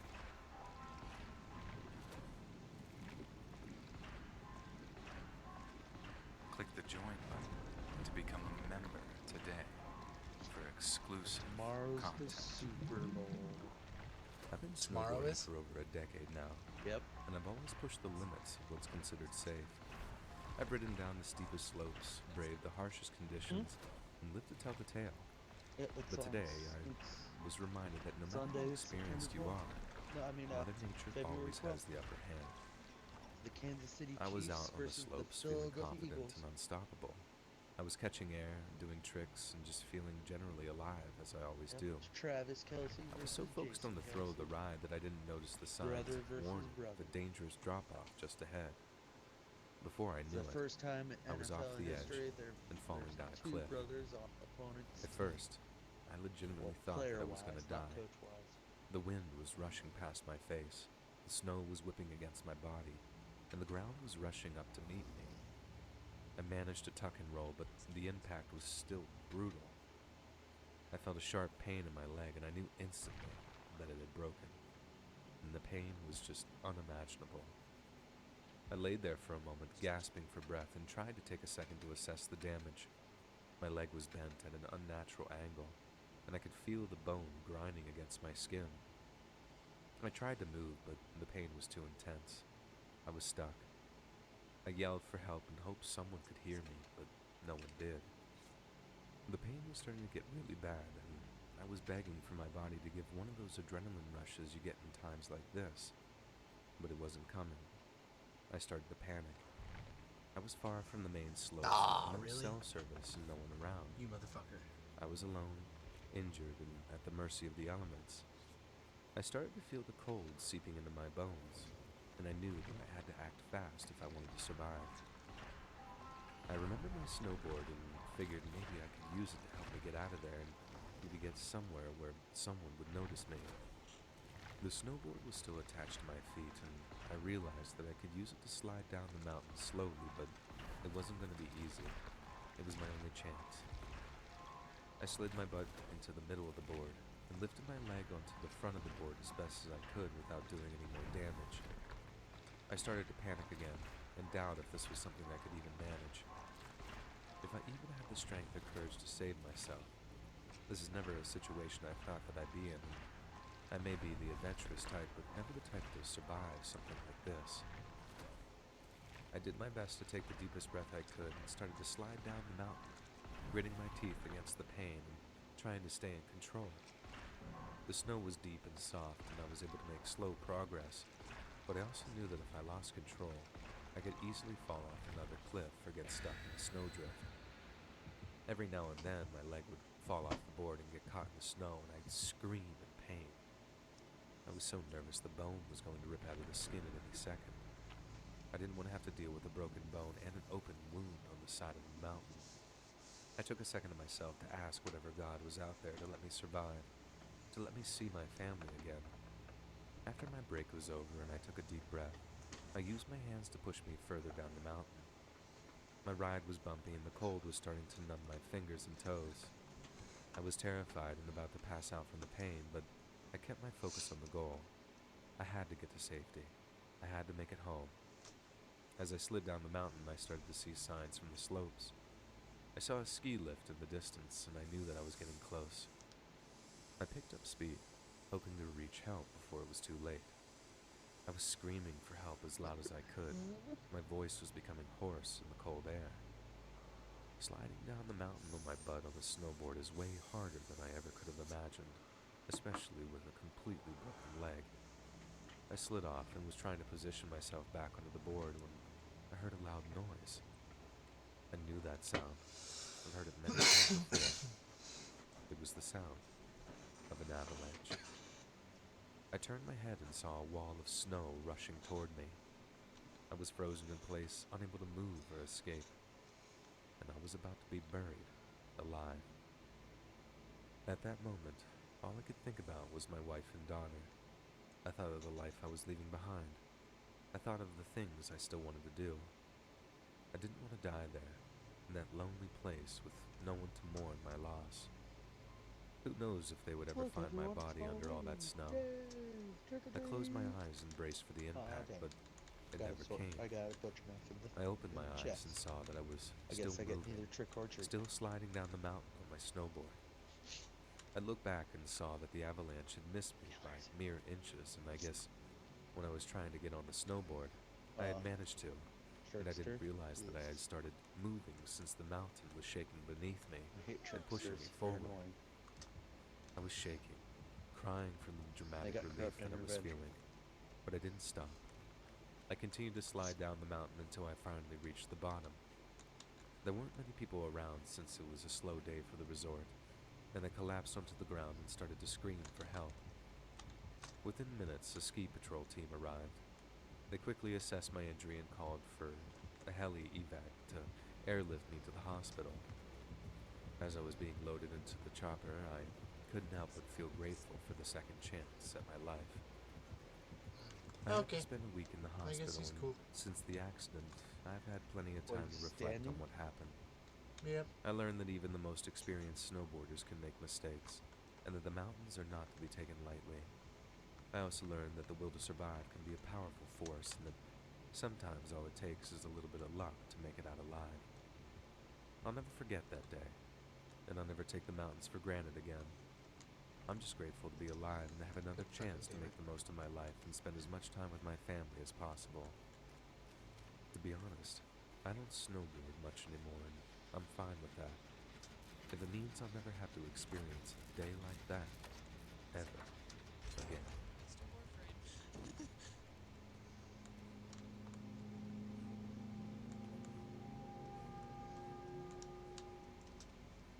I still remember that night like it was yesterday. My group of friends and I decided to hit up a local bar to celebrate the end of the semester. We drank way too much and ended up doing things we never would have done sober. I don't really want to get into all the details, but I'll tell you what happened after. One of our friends, Alex, got especially wild. He was always the life of the party, but that night he took it to a whole new level. As we stumbled out of the bar, Alex stripped down, completely nude, and ran into the snow. We were all laughing at first, thinking it was just some silly drunken stunt. But then he took off into the woods, still with no clothes on, and we started to get kind of worried. We were yelling for him to come back, but the sound of his footsteps got more and more quiet as we went further into the woods. The trees weren't dense, but we were all over the place. We tried to follow him, but it was too quick for us. We were drunk and stumbling everywhere, while he was moving with surprising speed and agility. I was confused because I thought he was drunk too. We searched the woods for hours, calling his name and trying to find any sign of him. It was freezing cold and started to snow heavily, making it difficult to see anything. We were so drunk that we couldn't even remember where we had entered the woods. We were lost and scared, and our laughter was replaced with fear and worry that we'd never escape. We walked around for hours in the darkness as we held on to each other so no one else would be left out there alone. None of us were dressed for the weather. We had only planned to go out drinking, not for an impromptu hike. One of my friends suggested that we walk in a straight line and we'd reach a road eventually. The forested area that we were in wasn't too large, only a couple of miles wide, so that's what we did. Walked in a straight line until we were finally out. None of us knew what to do about Alex. We considered calling the police, but my friends were able to talk me out of it. They were carrying some other illegal substances that they didn't want to be caught with, and they were worried that we'd all be suspected of something, and I eventually agreed to keep my mouth shut. It's something I still feel guilty about to this day. So I went home and just slept off the drunkenness. The next morning, I was called in for questioning by the police. They wouldn't tell me anything until I got to the station, but I knew it wasn't good when all the guys were there too. I sat down with them, and they all started whispering about how all of our stories should be the same, and how we should say Alex left the bar early and we didn't know where he went or what happened. But I was done keeping it to myself. I told my friends my plan was to tell the truth. They weren't having it at all. Some even started to threaten me. When they got me in the interview room, they told me why I was there. They had found Alex. They said they found him lying face down in the snow and his skin was pale and blue from the cold. He was still naked and had obviously frozen to death. I can only speak for myself when I say I was completely shocked and devastated to hear the news. I knew he had run into the woods naked, but I really thought that he'd find his way out eventually. I should have known that it was too cold to let him stay out there all alone. I shouldn't have given up looking for him. I should have called the police. The police investigation revealed that he had died from hypothermia. He had run too far in the woods, disoriented from the alcohol, and couldn't find his way back. The snow had covered his tracks, making it even more difficult for us to find him that night. When they asked me my version of last night's events, I told them everything. They thanked me for my cooperation and sent me on my way. His death was ruled an accident, and no blame was put on me or my friends, although I couldn't help but blame myself. I still have nightmares about that night. I see him running into the woods, laughing and carefree, and then I see him lying there in the snow, so cold and still. I can still hear the sound of our screams and the crunching of the snow underfoot as we ran to find him. The guilt of what happened that night haunts me. We were all so drunk that we didn't realize the danger that Alex was putting himself in. We should have stopped him, or at least tried to follow him more closely. But instead, we were too caught up in the moment to think about the consequences. I don't know how to live with the guilt and the sadness that I feel. I try to tell myself that it wasn't our fault, that it was just a tragic accident. You can have this. I already have a good map. I just wanted to see what it was. It's been years since that night, but I still think about Alex every day. I think about the laughter and the fun we had. It's a purple toolbox. And I You also want it? think about Or do you want the fear red and map? guilt. Hey buddy, what are we looking at? I never thought that night of partying Really could nice end corner. so horribly, but it did. Really nice corner right there. And now I can never go back and change what happened. I still go out with my friends, but I never let myself get too drunk again. I never want to feel that level of regret again. I never want to be a part of a situation where someone I love could be in danger. That night changed my life forever. It's a reminder of the dangers of too much alcohol and the importance of being responsible for each other. I hope that our story can serve as a warning to others, and that they never have to experience the pain and loss that we did. It's a really nice corner. I will carry those memories with me for the rest of my life, as a constant reminder of what can happen when we let our guard down It's a really nice and become corner. too reckless. Hey friends, thanks for listening. Click that notification bell to be alerted of all future narrations. I release new videos. What I enjoy most about working at SEL is that I matter. Do you like haunted places? Locations with dark histories? Locales where mysterious creatures are often reported? Then you should check out Destination Terror, a podcast that takes you to the most haunted places in the world. Places haunted by ghosts? Navajo Skinwalker, from C. Philly 100. A story told to me by my old coworker, narrated in his perspective. Some friends and I were on a holiday in Arizona, making our way out to Monument Valley. At one point, we stopped along the road to let the dogs out and take a little nature walk. We'd only gone a couple hundred yards out into the desert, following the dry washes and draws that made up this wild Arizona landscape. That's when we saw a Diné, or Navajo, man standing up on the hillside above us, looking down at us. He was dressed in all black in the traditional fashion, and he had a stern, scowling look on his weathered face. "Hey there. Sorry, friend, we didn't realize this was private property," I called out. No response. He just stood there scowling at us still. Listen, we'll get out of here, mister. We don't want any trouble, we'll just be on our way now." The man began to mutter something under his breath, only it sounded more like a chant or curse than anything else. We backed up down the draw until we could no longer see him, or hear that eerie chanting. Later that night, we arrived at the Airbnb where we'd be staying at before the big day in the valley. We ate pizza that night, played some music, and I'd almost forgotten all about the strange encounter. Just then, we heard something out in the front yard. I turned the music down and went to look out the window. Sitting just outside the pool of light from the front porch was a big black dog. It was looking right at me, with these dull yellow eyes, unblinking in the cool desert night. "Hey guys, check it out.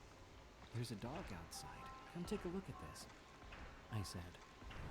My friend Tommy got up and yawned as he made a big, dramatic show of walking over. "Probably just some local res dog," he said. "Maybe just looking for scraps or something." Just then, the dog stood up and started walking towards the side of the house, gradually breaking into a trot. I ran to the bedroom window to keep eyes on the thing, then to the kitchen as it began to actually run around the side of the house. I ran over to the bathroom just in time to see it clearing the corner back into the front yard. I nearly tripped over the dining room table to get back to the front window where the dog was, only it wasn't a dog anymore. What I saw there now was a man, the same man from earlier, dressed in all black, eyes gleaming in the reflection of the floodlights. Even through the window, I could hear his chanting, the same as before, only now my ears were ringing, and I had a splitting headache. The last thing I remember, I was clutching my head in pain and feeling like I was about to throw up. When I came to, it was morning. I sat up and saw that all my friends were, similarly, splayed out all over the floor. The place was a mess. The table had been flipped over, and our stuff was everywhere. The front door was open, and there were black paw prints all over the floor. The rest of that trip was a bit of a bust, as we were all feeling sick and hungover, even though we hadn't had anything to drink. It's illegal to buy alcohol on the reservation. To make matters worse, there was a sickly, dead, rotting flesh smell that we couldn't get out of our clothes no matter how hard we tried. I even started having some pretty serious health issues shortly after that, and eventually, I had to be hospitalized for acute anemia. The doctors were unable to determine the cause, but I needed 4 units of blood and 5 iron infusions just to stabilize my hemoglobin.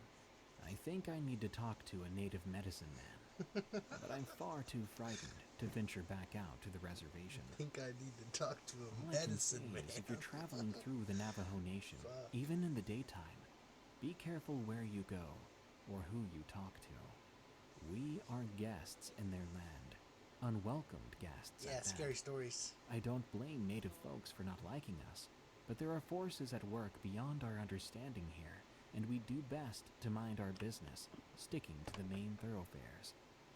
Don't go looking for trouble, because let me tell you, you may just find it, and trouble's going to find you.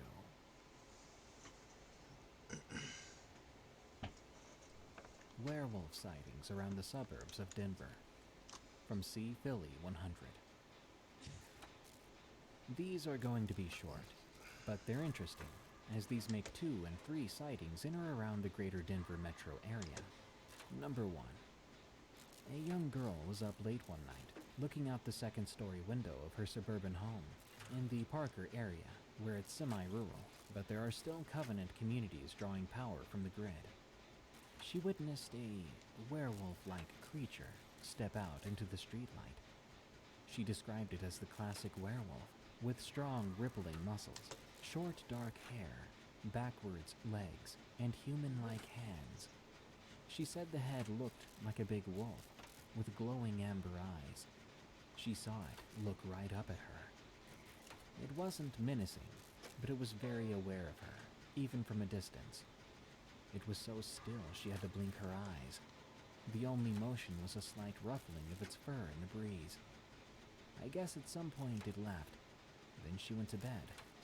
But of course, no one believed her about her encounter. Number 2. A teenager was babysitting her younger sister while their parents went out to dinner in the Golden Arvada area.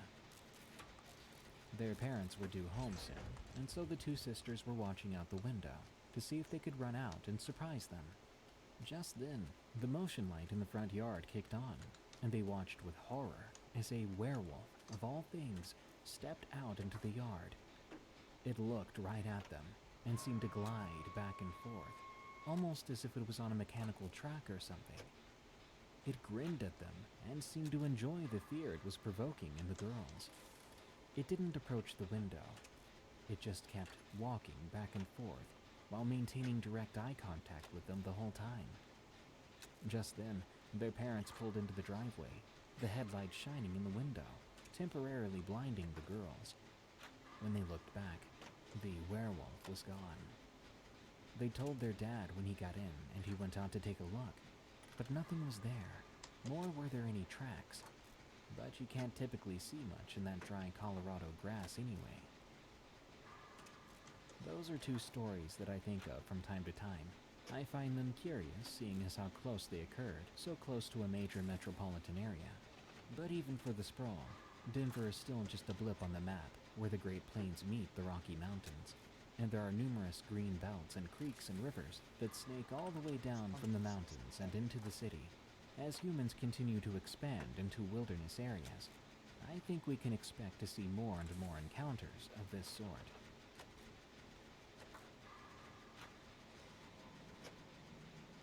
South Dakota Sasquatch. From C. Philly 100. This story is told from the perspective of my friend. Being half native and half African American presents a unique set of challenges living in America. But I feel truly blessed to have grown up and spent much of my life on the Sioux Reservation in South Dakota. Now, it's well known that native people tend to have more of these types of encounters than most, and Sasquatch are no exception. Many native people regard Sasquatch as relatives of sorts, distant cousins or something to that extent, and that is not an insult. Quite the opposite, really. Sasquatch are masters of survival, masters of camouflage, apex hunters, and excellent foragers. They love their family members like we do. They engage in trade and barter like we do. They enjoy good food like we do. And they even like to dance to good music, play games, and have complex emotions like we do. Some people call them the missing link, but we see them more as relatives. I have borrowed time, but Indeed, if you go into certain areas where native people live, or used to live, and go out into the woods speaking the language of those people, chances are you'll get a better response than the white folks who go out into the woods hootin' and hollerin' or knocking on trees, which are actually territorial indicators which may well provoke an aggressive response. One night I was walking home from my grandma's house, making my way through an abandoned compound, when I stopped for a moment to relieve myself on some bushes. I zipped up and continued on my way when I heard something behind me. So I turned around and ducked behind some brush. I peered through the overgrowth to get a better look. At first, I couldn't see anything in the dim light, but gradually I could see something moving through the compound I'd just come through. It looked like a little orangutan, or something of the sort. It was cautiously following the same exact path I had just taken, even sniffing the bushes I had just used to relieve myself. Now, this little guy was probably about 4 to 5 feet tall, and covered from head to toe in light brown fur. Behind one of the structures in the compound was another one, this one at least 10 feet tall, if not 15.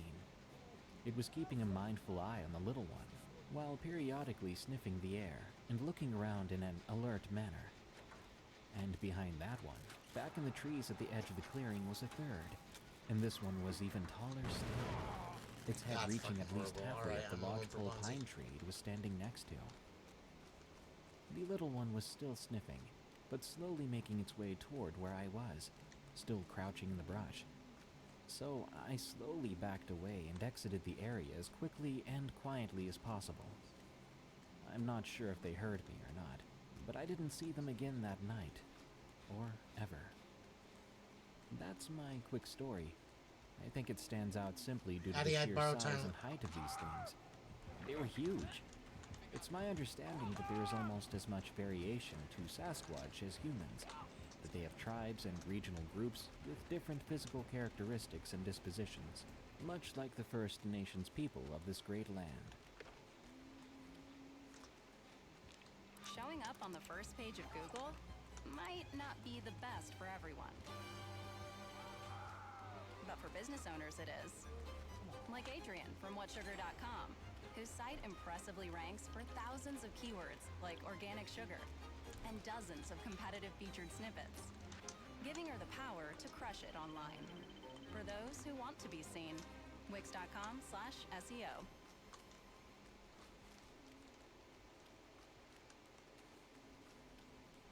Gold Hill Chupacabra from C. Philly 100.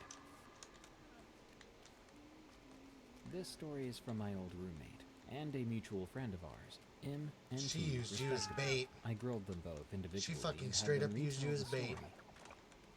We used to live in a little log cabin up in Gold Hill, Colorado, the first actually profitable mining town in Colorado, and second home to rock star singer-songwriter Stephen Stills of Crosby, Stills, Nash & Young. We didn't have any running water, but the compound itself is a true Colorado mountain gym, surrounded on all sides by national forest and BLM.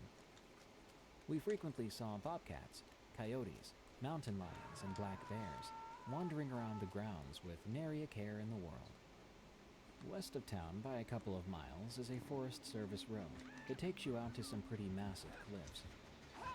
One morning, my two friends, M and T, and their dog Duke Senior, were all climbing out there. When it started getting dark, they decided to head back to the truck. They somehow got a little turned around and wound up on the wrong ridgeline. They turned around, and to their surprise, there was a black bear on the trail behind them. The bear sauntered off, so M and T retraced their route back up to the proper ridgeline. When they made it to the intersection of the two adjoining ridgelines, they saw what they thought was a mangy mountain lion in the failing light up ahead on the hillside. M rushed towards it with his flashlight and shotgun to get a better look. The supposed mountain lion jumped back behind some rocks, and when M got around the corner to get a better look at it, he saw this was no mountain lion at all, but some kind of creepy, cat-like, flesh-covered creature with skinny arms and legs and razor-sharp claws on its flesh-covered hands. The beast, being cornered, then did something truly strange. It closed one eye, and the remaining open eye started changing colors. It then lifted up its forearms, which had some sort of flesh-like wing flaps, almost like a flying squirrel, connecting from the arms to the body. Then it leapt up into a tree a good 15 to 20 feet away. M followed the thing with his flashlight as it began to jump from tree to tree, never taking its one eye off of him, until soon it was out of sight. During this encounter, Duke Sr. had run away, and when M&T got back to their truck, Duke Sr. was in the bed of the truck, and that thing was in there with him. M ran to the back of the truck, the creature jumping out and running off into the woods. Duke Sr., a dog that had fearlessly fought off mountain lions and coyotes without so much as a whimper, was now literally shaking with fear. When I asked him what he thought it was, the only thing he could muster was, I don't know, man, a chupacabra?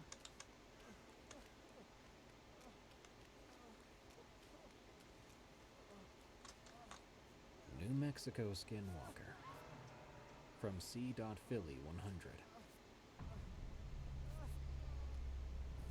Some friends and I decided to go check out some hot springs after a long day of skiing in Taos, New Mexico. I've never been able to find these particular dispersed hot springs on my own before, but my buddy who used to live out there knew the way, so we just followed him. We turned off the highway onto a dirt road, with juniper bushes and pinon pine on either side. We took a turn past what looked to be an old junkyard, then down into the river valley. We crossed a bridge over the Rio Grande, parked, and hiked out to the Black Rock Hot Springs. When we first got down to the clothing-optional springs, right on the river there were some people already there, so we had to wait a little while. There were also a couple of other dogs off leashes besides my own. This is important because one of the other dogs was acting aggressively toward my dog, Keenan, so I kept him on a leash to be sure that I could intervene in case the other dog decided to attack. While we were waiting, my friend Brad walked off to explore the area a bit. He found a vapor cave up above the springs. When he came back, he told us he thought he saw a black cat jumping out of the cave and scampering off into the bush. Awesome. I thought that was a bit odd, as we were, after all, quite a ways from any kind of town. Afterwards, the main group of people in the hot spring left, so my group got in. I But don't there think were we can still save 3 other Addy. people in the hot I think he'll springs, kill us and both. not enough room for me yet. So I decided to go He's take pretty a look. holy fuck, he almost hit me with that. I climbed down into the mouth of the cave, feeling the moist, sulfuric vapors like a putrid breath of warm air on my face. The cave was cramped and damp. No way so I that kept hit me. slipping Fuck your and tracking, you sliding fucking as I loser. descended deeper down into the cave. Fucking Try as trash. I might, Keenan had refused to enter the cave, but I could still hear him crying back at the entrance. I was probably only about 30 to 40 yards deep when I came to a fork in the cave, leading to what looked to be an old mine shaft to the left, reinforced on both sides with timber. I was starting to feel a bit creeped out, and I didn't want to keep Keenan waiting. Plus, I wanted to get into the hot springs, so I started making my way back out of the creepy cave, hitting my head a couple of times in the process. I finally made it out, and Keenan was so relieved to see me that he growled at the other more aggressive dog when it approached us. I gave him a pat on the head, reattached his leash to his harness, tied it around a rock a few feet from the hot spring, took off my shirt and sweats, and got in with my boxers on. Another couple joined us, and we sat around for a while, talking and getting to know each other. After a bit, one of our girlfriends got out and got dressed. A few moments later, she and another girl from our group looked up and exclaimed loudly that Keenan had just gone into the vapor cave. Quickly, Are we leaving out here? Or are we going for it? And Keenan was still securely tied to the rock, right where I'd left him. Although the girls couldn't see that from where they were. However, they insisted that they had just seen a large black dog going into the cave. Just go. Let's get out of here. Keenan is black. I'm And sorry, only Addy, about we love 6 you. months old, We gotta go. but We don't have already time. a good 40 to 50 He's gonna pounds, fucking kill us. as he's mixed with German Shepherd and Blue Heeler. I asked Brad what color that cat was again, and he stated again, and it was black. waiting for us. We using figured her that as it was bait. just the same cat from before, and we put it to bed. They're probably A waiting couple of our other outside the friends got zone out, of and I Kindred guess they left without and saying just goodbye. ain't. He was a pretty good short while shot. later, it was getting dark. Yeah, So Brad and I that's the decided only to get bad out thing about and it. start making our That's way why back I to the was like cars. hesitant about it. It's like We got he's dressed pretty good and at started those on our way hatchets, back so up he's probably and like out of the rocky canyon. waiting probably like I had 12, Keenan off his leash now, 14 feet as it's away safer from her, having him off while just hiking through that aiming kind of down terrain. with her hatchets ready to be thrown. Just then, a large black crow Probably flew just out waiting right for in front someone of to go us, save her. cawing loudly and almost flying right I into was us. injured, so I We couldn't. laughed nervously, having allowed ourselves to Or I get would've. spooked so easily.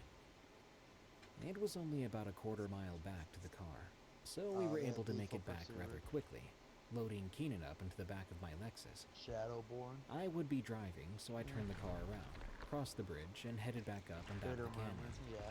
There's an electronic map makes on the sense. dashboard of the Lexus, Barbecue which displayed the village. route which we'd come from. But we still somehow managed to makes get sense. ourselves turned around. I joked that it wouldn't be a They're true going road trip by without all at least four one reading. wrong turn. But Brad didn't respond. He was trying to pull up directions on his phone. Of course, there was no service here, and so we paused to examine the map. That's pretty Keenan smart. started growling in the back seat, and to my complete and utter horror, I looked up, and I saw it. A dark humanoid creature stepping out of the shadows and into the light cast by the brights of my car. It had no visible features that I could tell, but its arms and legs just didn't seem right. The legs appeared to extend backward, almost like a dog's leg, with the elongated heel bone extending back to the knee. And its arms hung low, too low, with either hand possessing extra long fingers and scaly black claws. Keenan was now barking ferociously, standing on the center console, and attempting to get as close to the windshield as possible. I threw the car into reverse and went barreling down the road.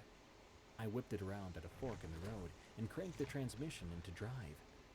It seemed like we hit every pothole and or rock in the road, trying to evade this thing, which I could now see in the rearview mirror.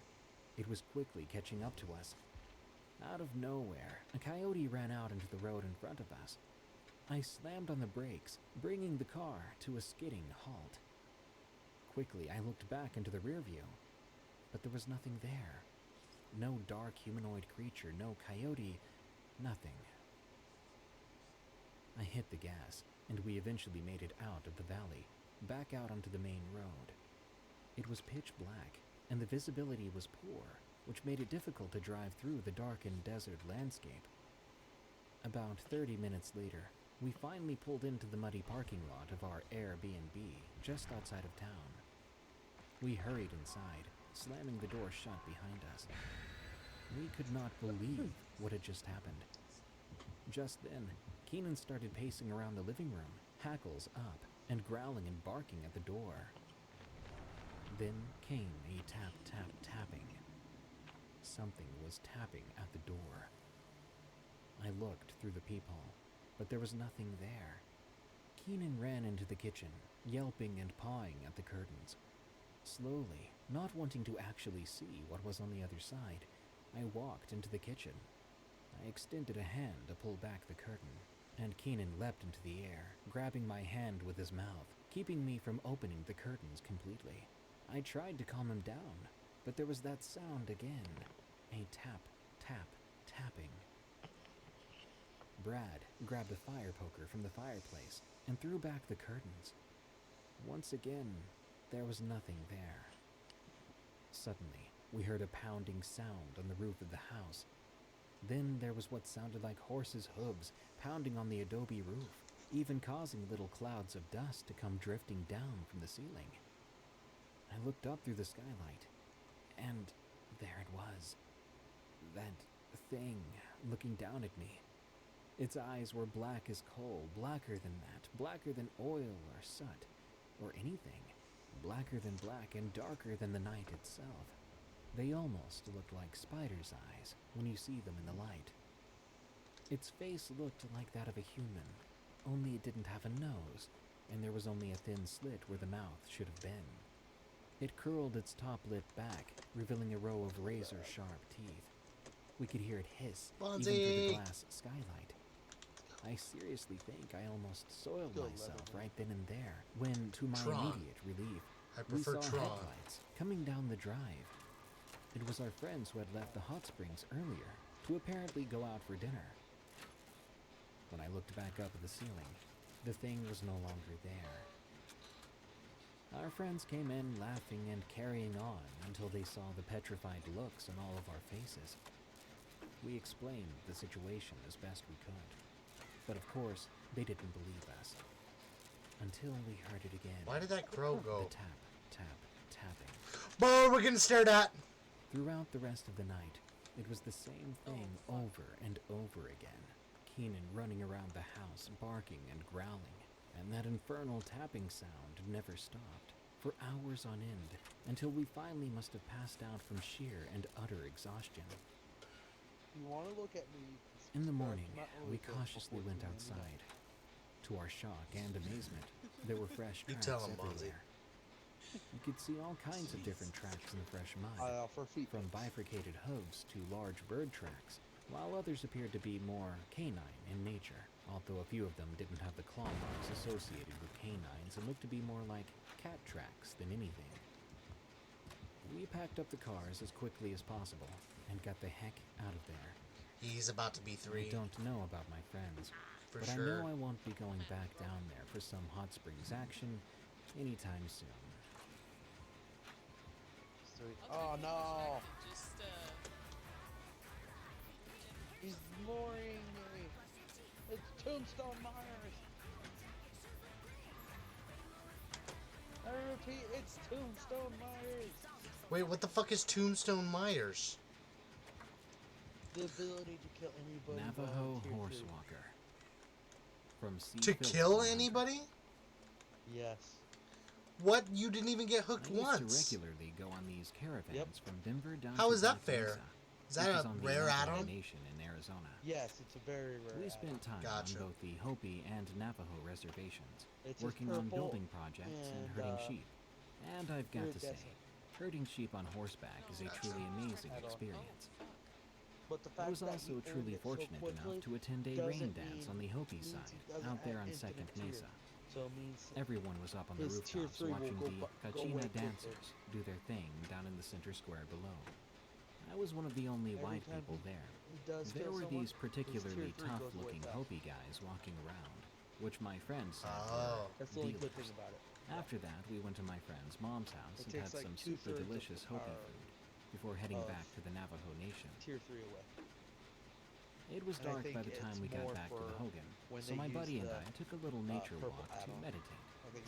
We'd walked about 100 yards out into the desert night when we heard what sounded like a horse galloping towards us.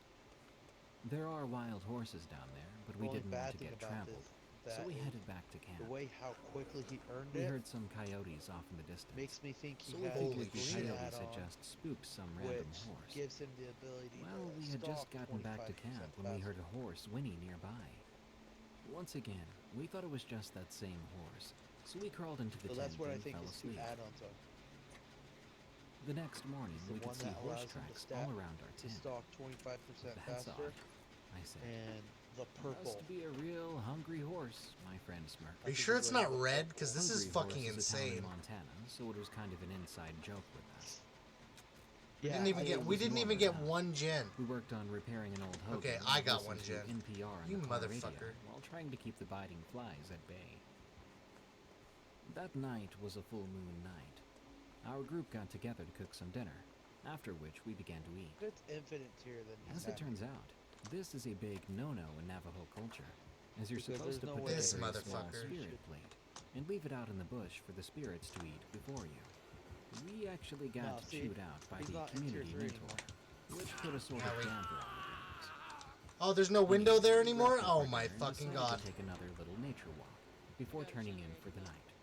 That's why the We'd only gone windows about 50 on yards your before we left. heard that galloping sound again. This time we thought it might be cool to Right stick there to your around to left. see this horse in question. Maybe it was lost. Maybe we'd get to see its markings to help locate the owner. Just then, we heard a loud snorting Oh my sound God. coming from At some least it nearby can't pinyon insta-kill you. trees. We approached the Pinion cautiously before stopping It dead looks in like our he tracks. doesn't concept how In the long, moonlight, how there we saw what looked to short be a huge hit bipedal boxes horse are. stepping out from behind the Pinion. There was no and into the pallets. Where the moonlight. fuck were all the pallets at? No, this. Sorry, I can't have be right, Unbreakable. I thought. I've seen horses spar on nature documentaries. Bastard. And I know they can kind of go up on their Yeah, wee hind bastard. to box each other out for dominance. But this thing. I have was Unbreakable, literally but it's walking okay. on its back legs like a person. He's leaving me here, so It don't worry cocked about its me. head to the side, and it looked right at us, with what can only be described as a creepy smile. Something about the creature just seemed evil. Its eyes didn't look like a horse's at all. They were more like beady little buttons, shiny and black. The creature was at least 10 feet tall, and the more we studied it, the more I could see that it really looked more like a person wearing a horse's head than an actual horse.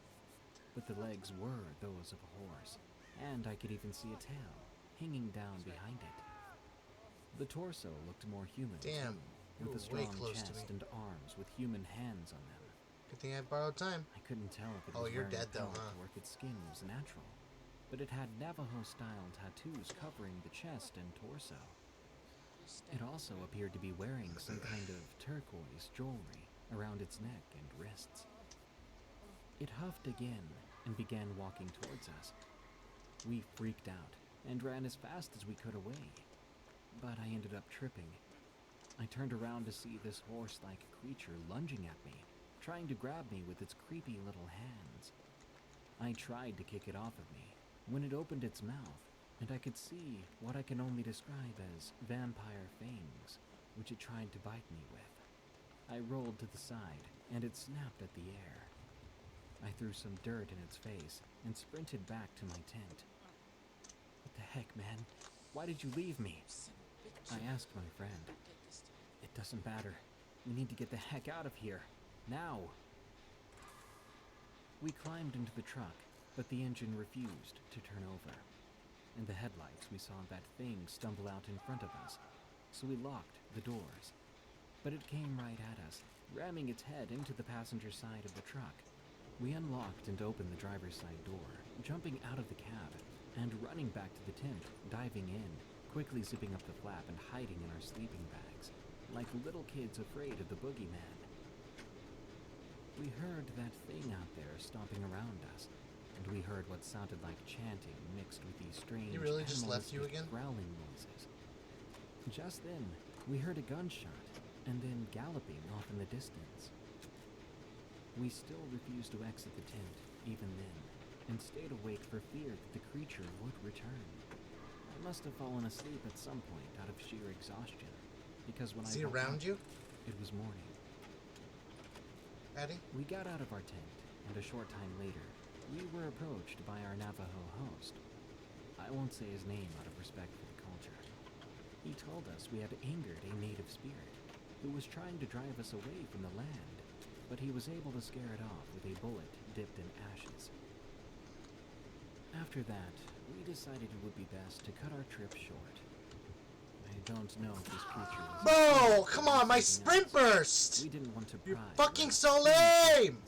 as it's very taboo to talk about these things in Navajo culture, for fear of No attracting fucking their attention. way! But whatever it was, I hope God. I'll never see it again.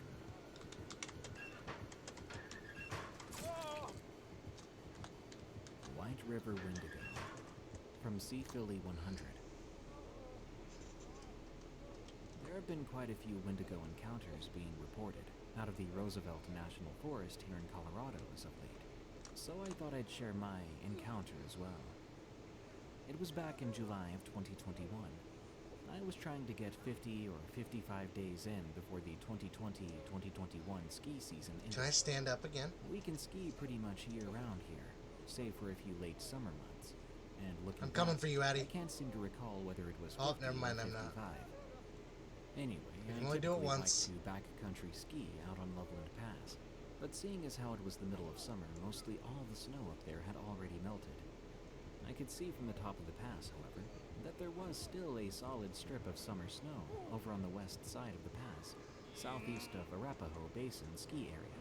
A couple of peaks down from Arapahoe Basin's infamous East Wall, an area featuring such ominous route names as Crap for Brains, Idiots, and The Widowmaker, just to name a few. Inspirational, right? Well, I was the wise guy who was going to hike up a nearly vertical granite wall because I just had to hit that number. Funny how I can't even remember that number. Anyhow, I drove down to the pullout down below the ascent, put the car in park, and got out to relieve myself.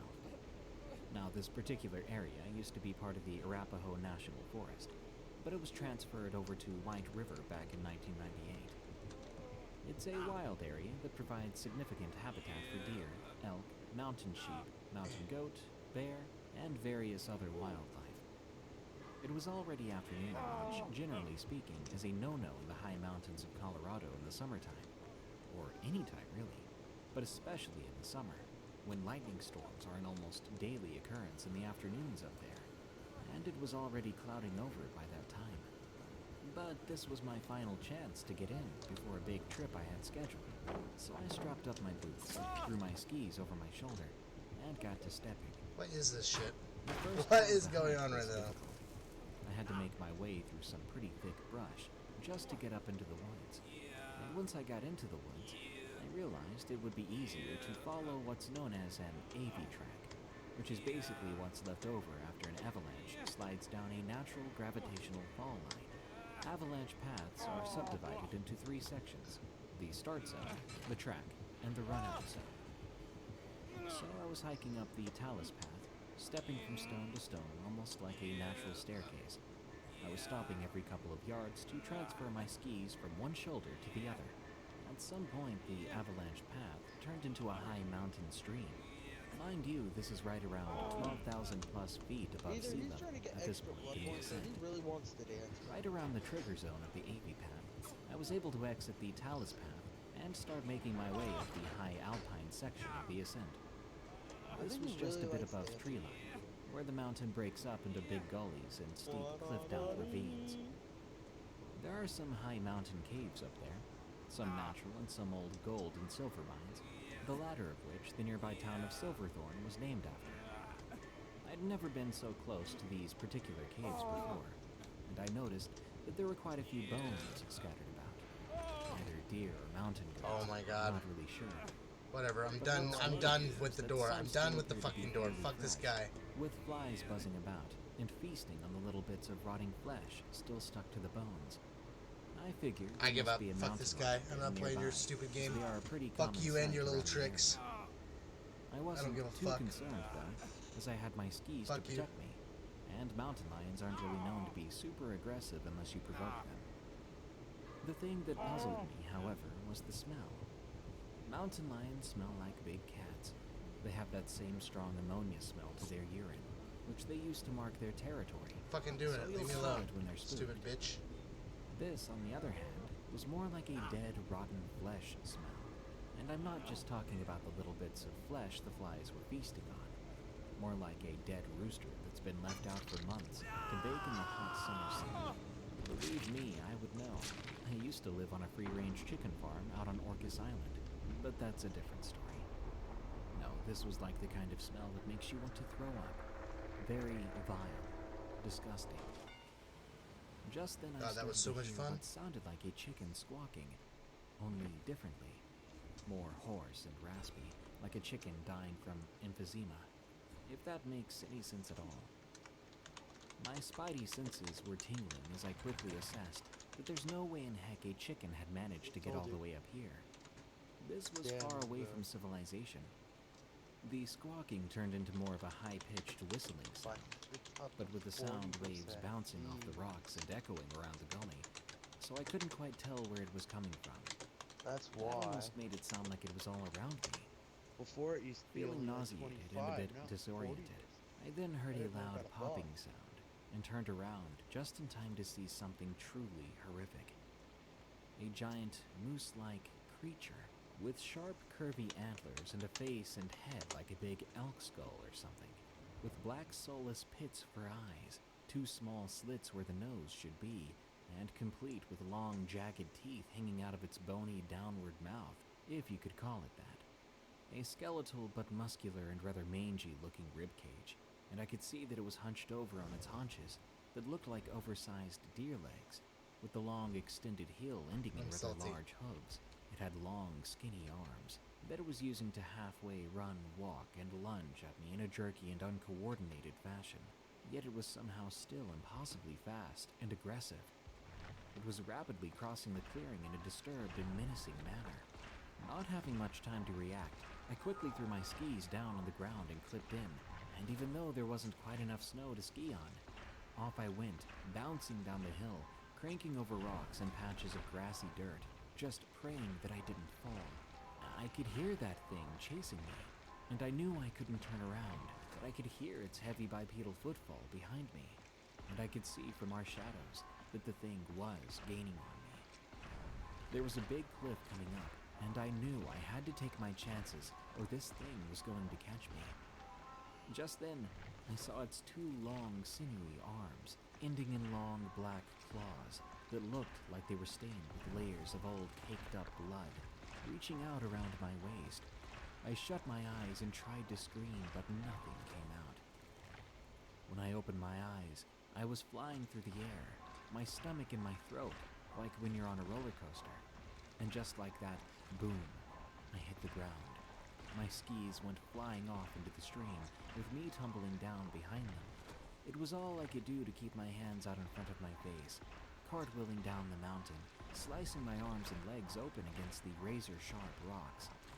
It's truly a miracle that I didn't hit my head or break any bones in the process. But then my leg got jammed up in between the rocks and a big patch of ice, stopping my fall. I could no longer see the thing, but I knew I had to keep moving. So I pulled my leg out and grimaced in pain, before sliding down the ice field and popping out into the trees below. I hoisted myself up against a tree and started to limp down, pushing it for all I was worth, finally reaching the scrubby bush below. From way up on the mountain, I heard the most grotesque and blood-chilling scream. It sounded like a demonic dragon from the movies or something. You can bet I scrambled as fast as my aching body would allow, getting back to my car. When I finally made it to my car, I jumped in and I threw it in reverse, backing out onto US 6 before throwing it into gear and hauling my sorry tail out of there. I think my adrenaline began to wear off at that point, because I could feel myself shaking uncontrollably, and I had to pull over to vomit. My wounds were oozing blood, and I knew I had to tend to them before they became infected. I drove down to the nearest gas station and went into the bathroom to wash my cuts. When I came out, the gas station attendant was looking at me like, "What the heck, bro?" "Trust me," I said. "You don't want to know." Science proves your best sleep is vital to your mental, emotional, and physical health. The new Sleep Number Climate 360 Smart Bed is the only smart bed in the world that actively cools, warms, and effortlessly responds. Proven quality sleep. Visit sleepnumber.com. Ghost Witch of Oklahoma. From Sea Philly 100. My aunt and uncle live in Oklahoma, so my brother and I grew up going out there to visit. We used to spend our summers out on the lake, water skiing, cliff jumping, and exploring the amazing state that is Oklahoma. For those of you who do not know, Oklahoma didn't become a state until 1907. Before that, it was the frontier, and home to many Native American peoples and tribes. Today, Oklahoma is home to 39 tribal nations, and it just so happens my aunt is Native. She is a GS-15 with the Bureau of Indian Affairs. Basically, she's in a top-level position. We grew up learning the legends and hearing stories, but I never figured we'd be in one. This actually happened when I was quite young, maybe 13 or so, which would make my brother 11 at the time. Still, I remember every detail like it was yesterday. We were out frog gigging, which is when you go out looking for bullfrogs along the shoreline of a lake, with a 1,000,000-lumen flashlight and a boat. I'd never seen so much wildlife, and I grew up in Colorado. There were deer and frogs and snakes and beavers the size of small children. We'd been told that there might be an alligator in the lake too, but we never did see it. But we did see an owl so big it broke the branch it was sitting on when it took flight, and its wingspan was massive. So we were out there trolling around, nighttime, and my uncle and his friend decided to spook us with a legend. God of the damn lake. it. These fucking generator They told us perks. that What an are old all these medicine stupid man used to fucking live by the lake, perks? hunting and practicing his medicine in peace. I bet this generator I Then can't one do day either the for the white next man 10 came, fucking minutes. tricking the people into signing Jesus a peace Christ. treaty, which they later broke, stealing the land and sending the people to live on a reservation. The medicine man and his family refused to go to the reservation. The medicine man's hello there, family went to hide out at the lake with him. Well, one day while the Sexy medicine David. man was out hunting, some bandits discovered the camp and burned it to the ground, I killing heard a crow. everyone there. Be careful. When the medicine man returned to the camp, finding his whole family had been murdered, he was grief-stricken and vowed vengeance upon the White Devil and all his descendants. He turned to dark magic and witchcraft, using his animal bones to make special curses and spells. He practiced dark Claudette, arts you and bitch. rituals, which allowed him to become immortal, and though his body might die, his soul would go on living.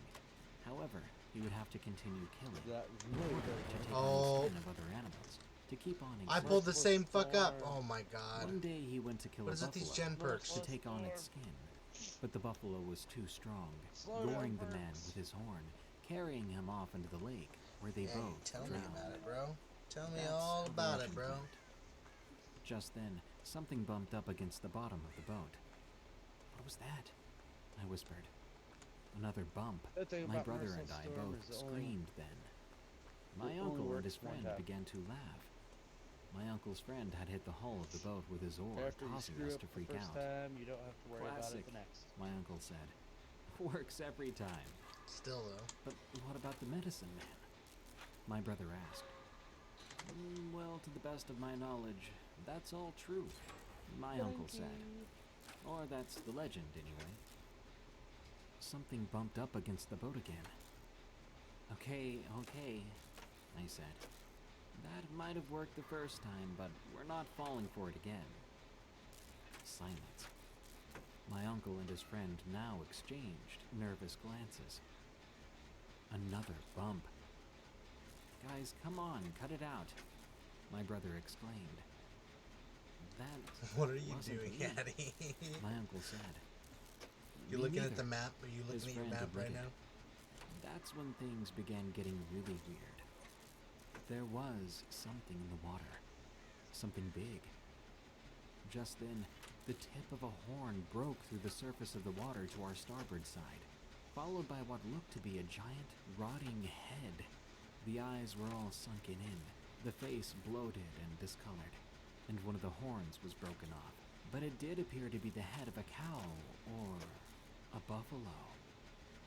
The head continued rising up out of the water until the spinal cord was exposed, followed by the skeletal remains of a disfigured human Are body. you fucking kidding me? Go, man, go! My uncle shouted. God fucking damn it. His friend began yanking on the starter cord, but the engine would not fire. Prime it! I'm trying to, but the engine is flooded. The thing started to swim towards us. Then we were hit with a smell like dead and rotten flesh. You could see that whatever this thing was had been dead for a very long time, and it was now covered in black tar-like grime. The skeleton on the back of the buffalo seemed to be propped up, but void of life. Oh, I messed up on It wasn't the last moving, one. it was just staying on the back of the buffalo as it moved through the water. Yeah, I just did that too, bro. Finally, I just did the that. engine fired up. Fuck. And we started to buried throw my up a face small in the wave. wall in shame. My brother and I were seriously freaking out now. I don't think My there's a. uncle was I haven't scanning seen the water killer. with a flashlight, but we could no longer He's see AFK. the thing.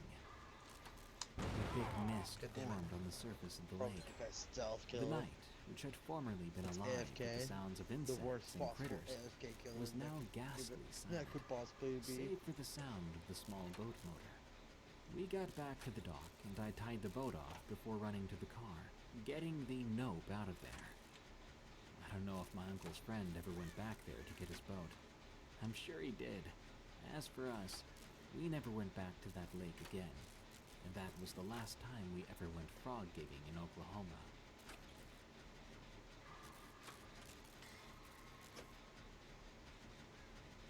Snake Man on Dead Man's Pass, Oregon. From C. Philly 100. Bruh. Back in 2014, I picked up my life to move out west to Orcas Island, Washington. These fucking perks are so annoying. 2002 Toyota Tacoma at the time. I'm guessing he has... To get out to northwestern Washington, you have to first go over Dead Man's Pass in Oregon. Nestled away in the Blue Mountains of Oregon State, the place is named Dead Man's Pass. Came from an incident during the so-called Bannock War of 1878, when a teamster driving a wagon through the pass was killed by a group of Northern Paiute and Shoshone people from the nearby Indian Agency. Modern-day Interstate 84, which takes you over the pass, runs along the same path as the original Oregon Trail. Anyway, onto the story. It was nighttime. I was tired, which is when you know you need to pull over and take a rest. I was looking for a good spot to get off the road for some shut-eye. That's when I saw a blur of a shadow running out across the road in front of me. I was so tired. I just rubbed my eyes and figured it must have been my Did you just lock this one again? It happened so fast. Yeah, I knew of no animal or person who could cross the road with that speed. Finally, I found a pull-out. I turned off the road there before letting my dogs out to do their business. I was stretching my legs, having spent almost 15 hours driving. My dogs suddenly began barking. They charged into the tree line repeatedly before darting back to where I was standing. I mean, they were really barking. I thought maybe they had found a bear or something similar. I was trying to get them to come back into the truck, but I was having some considerable difficulty, because every time I had one in hand, the other one would go charging at the tree line again. Then the one in my hand would pull away to relieve that one, who would run back like they were taking turns protecting me. But from what? I scanned the tree line to try to see what they were charging at. Before long, I saw something. 2 red glowing eyes rising up from about 2 feet off the ground, up to a full height of 10 feet in the air. Gonna be locked for 20. Bro, watch, he has no head, he's just gonna come slaughter us all. I jumped in my truck and turned on my headlights to get a gauge on just what the heck we were looking at here. How long is this? Oh. And boy, did I wish I had. To my absolute horror, I saw the most monstrous apparition I've ever seen in my life. You want to try right to get there, dead to rights in the foggy yellow light, was a giant serpentine creature, covered in shiny bluish green and yellow scales. It had arms and legs, like those of an extremely well-built man. The arms hung about halfway down its body, and were equipped with massive shiny black claws. It appeared to have a long tail dragging behind it. See ya! It seemed to be tasting the air with its tongue, which was also long and black. It glared at my dogs, who continued taking turns charging at it. But then, it looked up at me, or rather at my headlights, and what it did next still gives me chills. It let out this sinister hissing sound that almost sucked the air out of my lungs with its apparent seething rage. I'm no expert, but its head shape was similar to that of a salamander, with the eyes slightly bulging off to either side. But instead of black, these eyes were bright red, and when it opened its mouth, I could see rows of sharp white teeth all up and down. I grabbed my dog's leashes and ran out in front of my truck, grabbing one and then the other, hoisting my dogs back into the cab, before jumping in after them, locking the doors and cranking the key in the ignition. The snake man was still just standing there, tasting the air with its tongue and glaring at my truck. I peeled out in reverse and barely felt the thumps of the asphalt shoulder under my tires before squealing out onto the road. When I looked back in my rear view, I could see that thing just standing out in the middle of the road where we had just been. But it didn't appear to be chasing us. It was just kind of standing there. I didn't stop driving until daybreak, as I was no longer tired at that point. In fact, quite the opposite, really. I can't help but wonder if that creature had something to do with my being out there on such an aptly named pass in the middle of the night.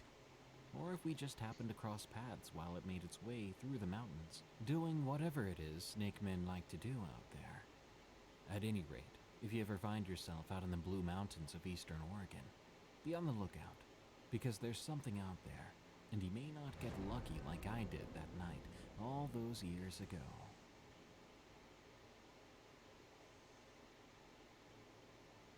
Possible werewolf encounter in Jamestown, Colorado. Collected by C. Philly 100. First off, I'd just like to say it's fascinating how many of these types of stories come out of Colorado. But I think the reasons for that are twofold. One, the high human population density living so close to vast wilderness areas. And two, the percentage of that population whose hobbies and passions take them deep out into the backcountry of this beautiful wild state that is Colorado. This story happened to two of my best friends, C and P, out on the old Bar K Ranch, where we all used to live up in Jamestown, Colorado. But don't be fooled by the name. This isn't your grandfather's cattle ranch. No, the old Bar K covers thousands of acres of rugged mountain terrain, steep rocky cliffs and jagged granite spires, like citadels or sentries. Playing for another 2 hours, boys. James Creek, as it snakes its way down the unforgiving canyon. Yeah, same. You can almost imagine the Native Americans living and hunting out here. Why not, as truly very little has changed since then. Nothing else to do. We used to have mock battles, whereupon we would try to sneak up on each other with snowballs, which probably wasn't the wisest idea after all, as we later spoke with a forest ranger who told us that there is a rather robust mountain lion population living in that area, and that they've evolved to live in prides of sorts, similar to those of African lions. Crucio? And we would see lots of tracks too, including cougar, bobcat, coyote, and bear tracks, not to mention scat. Wolves have also made their way back down into northern Colorado as well, and there's a known pack not too far away from there. The town of James itself, originally called Jimstown, yeah, that one's too cool, bro. Pioneer, is an old gold mining town and modern home to the Mercantile Cafe, a super cool bar and restaurant that features delicious home-cooked meals and live music almost every night of the week. Dogs and roving packs of wild mountain children roam the streets, and the river flows right through a picturesque mountain park smack in the middle of town. Feels fluid, it feels good. Jamestown is about 30 minutes northwest of Boulder, and the Bar K is maybe about 7 to 10 miles west of that. But on to the story, which will be from C's perspective, then follow up with P's 2 cents.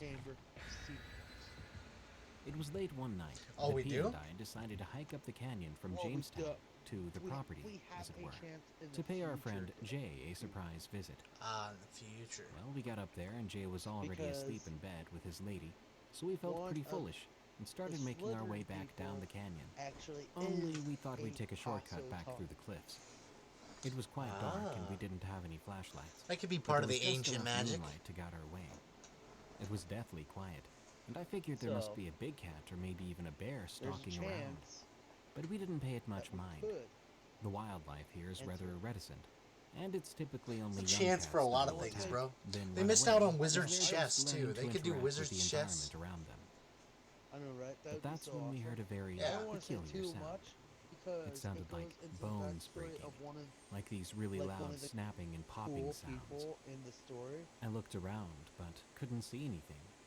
And again, I figured it must be a cougar, enjoying the bloody spoils of her late-night hunt. We kept going maybe another 50 yards into the central cliff section, and were discussing whether to go right or left around the central spires, when something caught my eye. There were these two yellow lights, a good 100 yards or so down the gully to the left. And at first, I thought it was two hikers, or maybe forest rangers out looking for us. This would be pretty random, though, I thought, as although you're but a stone's throw from civilization by car, this is a truly remote and isolated location. Suddenly, a sound I can only describe as a guttural roar erupted up the gully, shattering the eerie silence and shaking me to my core. I felt paralyzed with shock and fear, and I could literally feel the vibrations penetrate my body. P snapped me out of my trance, grabbing me by the back of my shirt and pulling me back up around to the right of the spires. What the heck was that? I whispered, shakily. I don't know, man. We need to build a fire. Fast. He was already gathering small twigs and sticks, raking his hands through the dirt, building a crude pile of leaves and small sticks and things like that. I began grabbing some larger sticks and branches, while P lit the pile with his lighter, blowing gently to stoke the small nascent flame. I was nervously checking over my shoulder, and I thought I saw something moving in the shadows, but I couldn't really tell if it was just my mind playing tricks on me. Come on, put those sticks here like this. P began building a teepee around the still smoldering brush pile. We both began blowing on it, and before long, the fire sprung to life. Just then, we were hit with a smell that reminded me of dog scat that's been left to sit out in the sun for too long. We kept blowing on the fire, adding more and more larger sticks, anything we could find.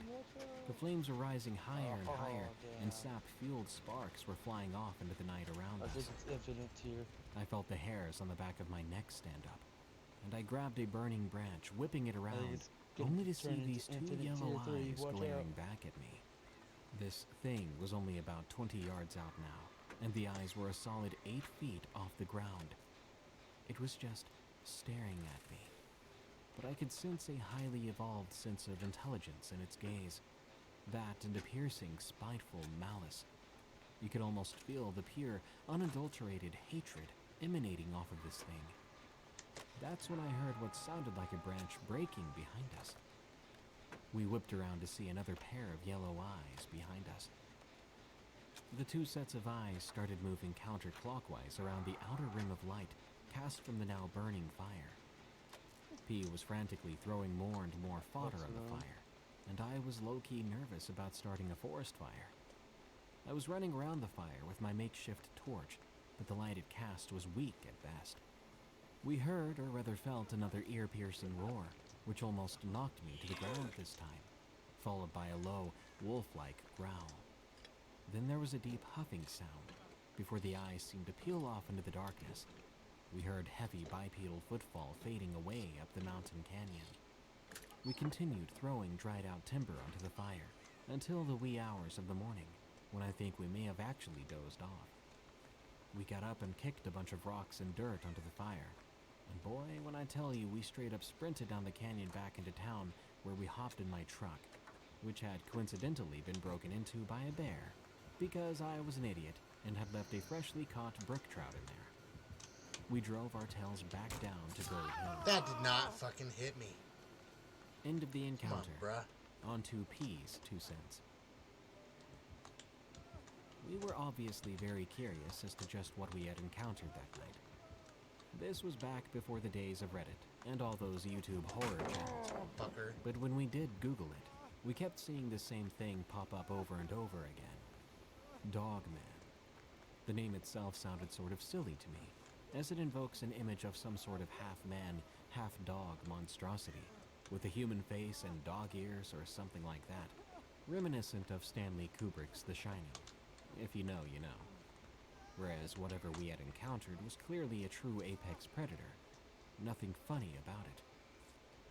And ultimately, we didn't even really see it. We just saw the eyes, so there's really no telling what it was. To be fair, it could have been a bear for all we knew. But there are no bears in this region that are that big and aggressive, or that have glowing yellow eyes like that.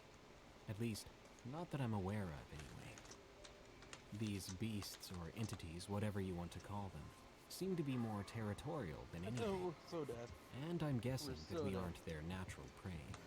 Though there are a staggering number of missing persons reports in the Colorado Rockies, heck, the American West in general, and there's gotta be something behind it, right?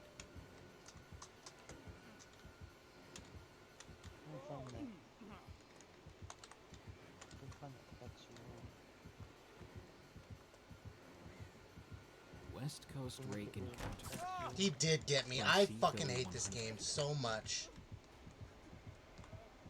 My brother, his ex, our friend Lauren, my 2 dogs, and I took a road trip from Orcas Island, Washington No to the way. Olympic Peninsula Why? in 2014. Why? We camped out the first night in the rain. The next night, we drove down to La Push. This is coincidentally where the Twilight movies were filmed. We arrived at our destination, a place called Third Beach, around 4 p.m., and saw that there were no dogs signs posted everywhere.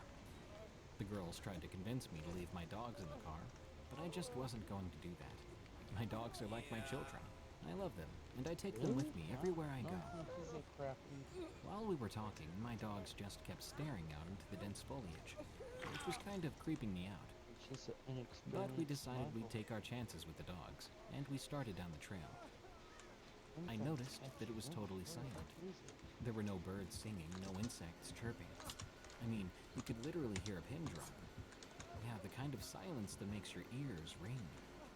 My dogs kept stopping and staring out into the forest, which had the trail boxed into either side of us. It got so bad, I had to leash them up just to keep them moving. What is this house? We got down to the beach. Lauren undressed into her swimming clothes and ran into the ocean. We set up camp right up against the woods, as we could see the tide coming in all the way into where the beach met the forest. So we had a little island of sand to pitch our tent and get a little fire going. It was eerily quiet out there still, but we had a small portable speaker with us, so we played some music to lighten the mood. It got dark and we started to settle down for the night. The girls went to bed and my brother and I stayed up drinking beer. We weren't drunk or anything like that, just enjoying a couple of delicious Rainier beers before turning in for the night. Because of how close we were to the woods, I had the ocean to my back and I was facing the forest. We could hear something moving around out there, but we thought it was raccoons. There are quite a few of them in that area. My dogs began growling and raising their hackles, so I figured I would try to see what it was, just to be sure. I turned on my headlamp, and to my horror, I could see two eyes looking back at me. The eye shine was a milky white in the dim light cast from my headlamp. They looked like two twin moons, marbles the size of a fist, Well, this guy has and a about totem. 4 to 5 inches apart. We didn't have any guns, It's making gen so we progress started so shouting slow. and throwing rocks and sticks at the thing, Trying to thinking maybe find it it. was a mountain lion. It turned its head away, and you could see how big it was by the profile of its eyes, I can't making find them it. look even more like big, perfectly round marbles. We could hear it crashing off into the brush, nearly and we went everywhere, into our tent. The girls sleepily asked us what the heck was going on out there. For some reason, I just We told can't them we find had it. chased off some raccoons, not wanting to creep them out. I couldn't sleep a wink after that. My dogs It's a kept long growling game for and us. whining, It's and I could hear cool sticks because snapping in the woods, For him, not even he 10 only feet has from a the certain amount tent. of stalking you can It do. sounded like something was Right. walking right up to the tent, So then if it we could paused take before slowly time pressing to what find looked to that be a ruin, stick then we into the could tent escape. flap. The dogs were growling But I so just can't low find and it. loud. It Have you sounded done like all we the had a diesel outskirts? engine in there with us. Yeah. I don't Okay, think any of us that were means asleep it's when somewhere my in the dog middle snapped somewhere. at the stick or whatever, causing it to There's just withdraw, someone who's and we born. could hear the thing walking back off into the woods. What was weird was it sounded like it was dragging something in the sand behind it. It finally started getting light out, and so we got up and tried to enjoy the beach for the day. My dogs were chasing I found seagulls, and we made some breakfast It was before hidden making in our the way fucking down the corn. beach toward a coastal waterfall. knew it. It that we was could so see a hard to couple see. miles south from our campsite. Like, oh my god. While we were walking, we noticed the tide was coming in very quickly. We didn't even make it to the waterfall before the tide forced us up onto a big pile of driftwood. The undertow was strong there, and there's also a phenomenon shit. known as sneaker waves, which come out of nowhere and can pull you out into the current. The waves were breaking on the driftwood, and I was worried my dogs were going to get pulled under, so we decided to try to enter the woods and make our way back to the campsite from there. This was no easy feat, as the woods were so thick and overgrown that it made bushwhacking very difficult.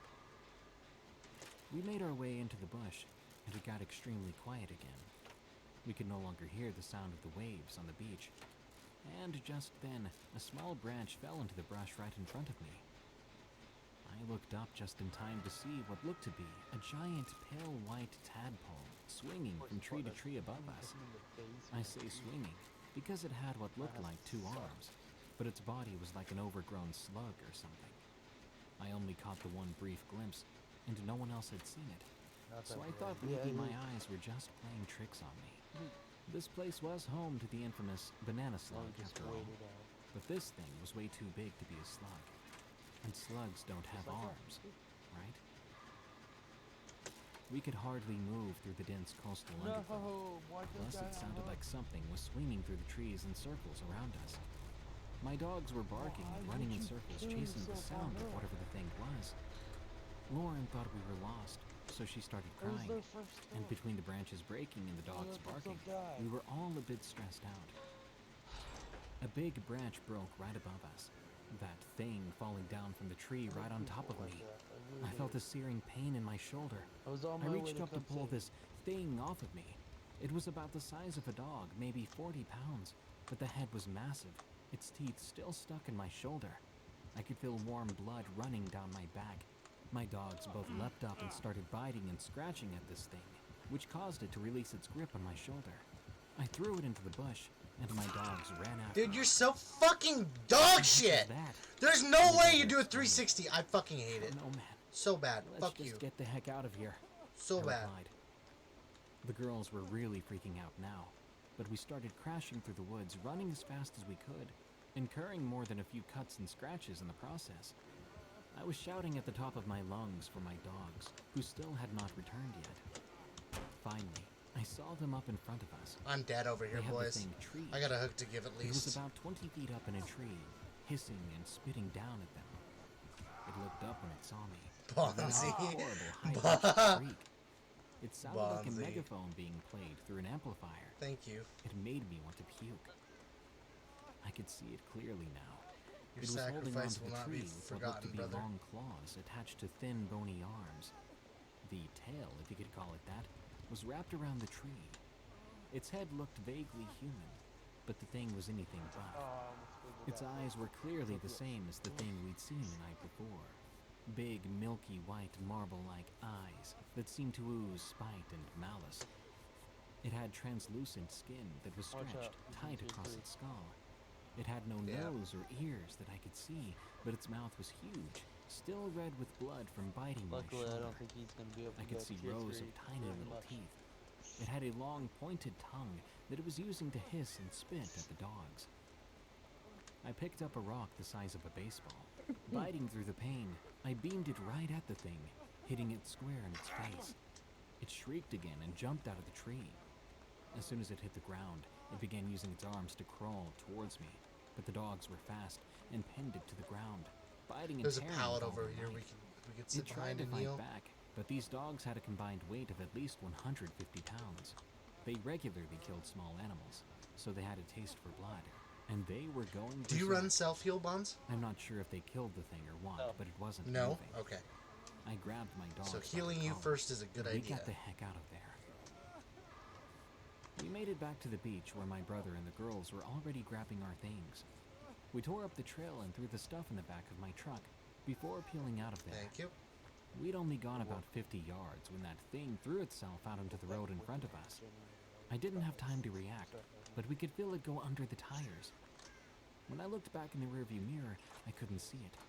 I figured it had just crawled off into the brush and kept driving. I wish I could say that was the end of it. We drove straight through Tacoma, where we stopped and got a motel for the night. Tacoma has a rather sketchy reputation, so we tried to bring as much of our gear inside as we could. Well, I'll be danged. That thing had been clinging to the undercarriage that entire time, and was now crawling up from under the truck and onto the tailgate.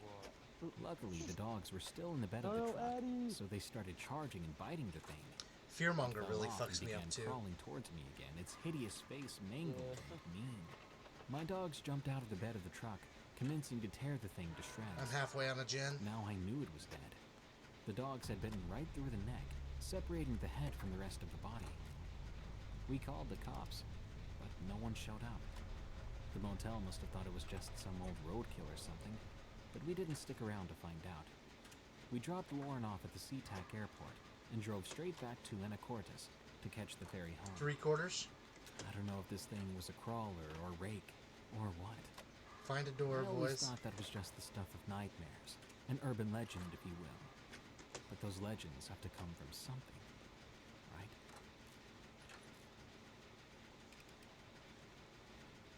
I don't think that's a deer. From Sea Philly 100. My buddy and I were out hiking around the Estes Park, Rocky Mountain National Park area, with his two daughters. It was very close to Twin Owls, if you know where that is. Yeah. We were having a great time, even though the Because he's girls going kept to the other insisting to stop and draw in the dirt. It was a bit icy, so I had to put his youngest up on my shoulders at one point, and then I almost slipped, which would have been catastrophic, but luckily I didn't. So we continued on our way. He's The over sun here. was starting Fuck to go me. down, and we figured we'd better head back down to the trailhead. My head was on a swivel, looking for cougars, which are quite common in the area. I will finish it. And we did have Hurry. 2 little girls with us, after all.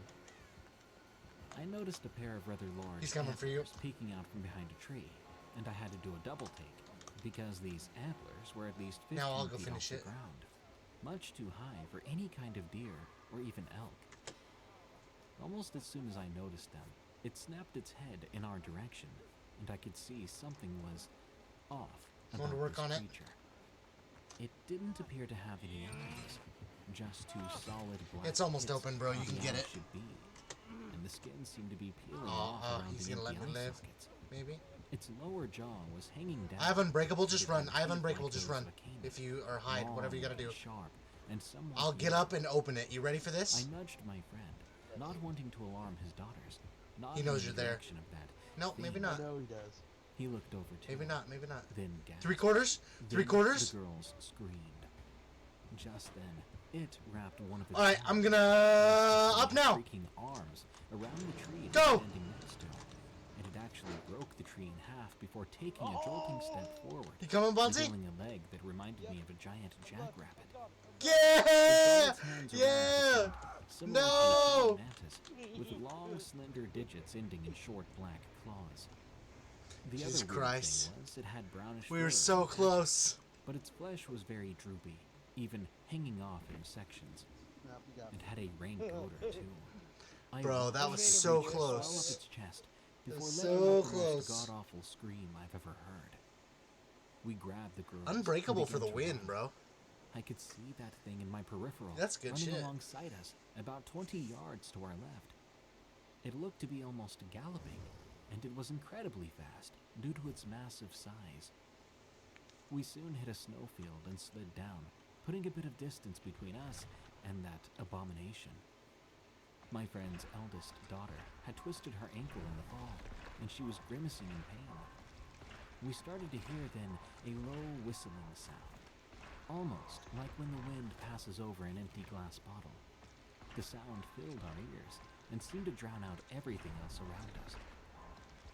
Then there was a loud shriek, and that thing Someone went did that. flying over us, landing with a thud down in the clearing below before turning and rearing up to its full Did you size. notice the person's At that name? point, I'm not ashamed to say I think I might have just soiled myself. Jason Todd. And we all screamed. Oh, yeah? It looked at us before slowly walking towards us, still holding its hands in that creepy praying mantis position. Even if I had a gun, I don't think it would have made a difference. This thing was easily a solid 400 or 500 pounds or more, a true apex predator. It let out a low and guttural growl, and I felt paralyzed from fear. People talk about infrasound as a hunting technique utilized by large cats to subdue their prey, and honestly, it felt a lot like that. It walked right up to us, and I nearly puked just from the smell. The creature sniffed the air around us. None of us could move a muscle.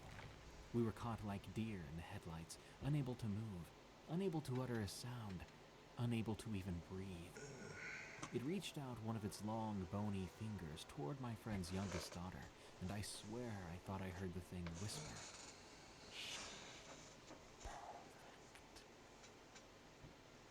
In that moment, something must have snapped in my friend, because he went into action, swiping the thing's hand away from his daughter, before grabbing onto its antlers and yanking them to the side, which didn't do much, but it did crack one of the antlers in half. I grabbed the girls, and we were able to slip around to the side, while it let out an evil hiss and swiped at my buddy.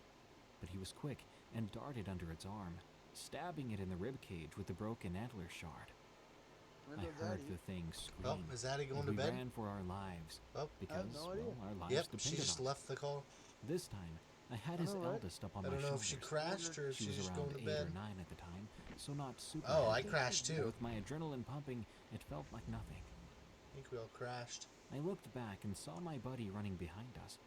He swooped up his youngest, and we made a mad dash for the vehicle, That was weird. which was now thankfully in sight. We got to the car, putting the girls in the back, and hastily strapping his youngest into her car seat before jumping in and revving the engine. It took me a moment to realize we were still in park. I cranked it into gear and threw up a wave of dirt and pebbles peeling out of there. The girls were sobbing and, honestly, I felt like crying myself. No, we haven't been able to hear you for a while, Addy. And called 911. We were wondering why you were quiet. They thought it was just a prank call. Not wanting to get in trouble for calling the emergency line again, we drove all the way back down to Boulder before stopping to let the girls go to the bathroom. I'm still processing all this, even though it happened over 2 years ago. But whatever that thing was, it wasn't a deer. Are you coming back or are you going to bed, Eddie? My friend's alleged black-eyed kid encounter. From C. Philly 100. Bed. Oh, alright. No worries. We will continue on, but it was fun to play with you. My good friend, who asked to remain anonymous, had this terrifying experience. This one has even been verified by both the Denver Police Department, as well as several, 8 to be exact, other neighbors. Got about 1.4 mil. This will be from my friend's perspective. I was house sitting for my mom in South Denver.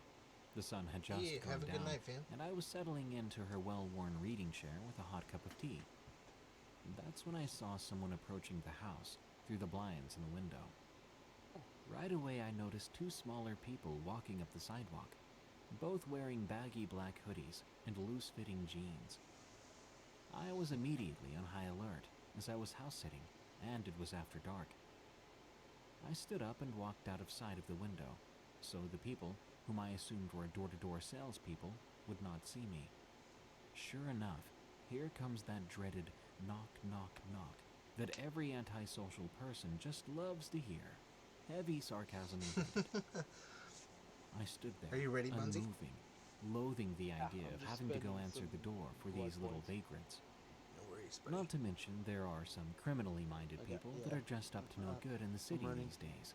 To where I'm about to But hit the sure limit, as sin, so I wanna here it spend comes them again. before I Another knock, reach the limit. knock, knock. I got you, bro. Not wanting to be totally rude, and as my dog was now whining at the door, I went to peer out through the slates. There stood these 2 young adults, maybe in their early teens, hands at their sides, and both looking down at the ground.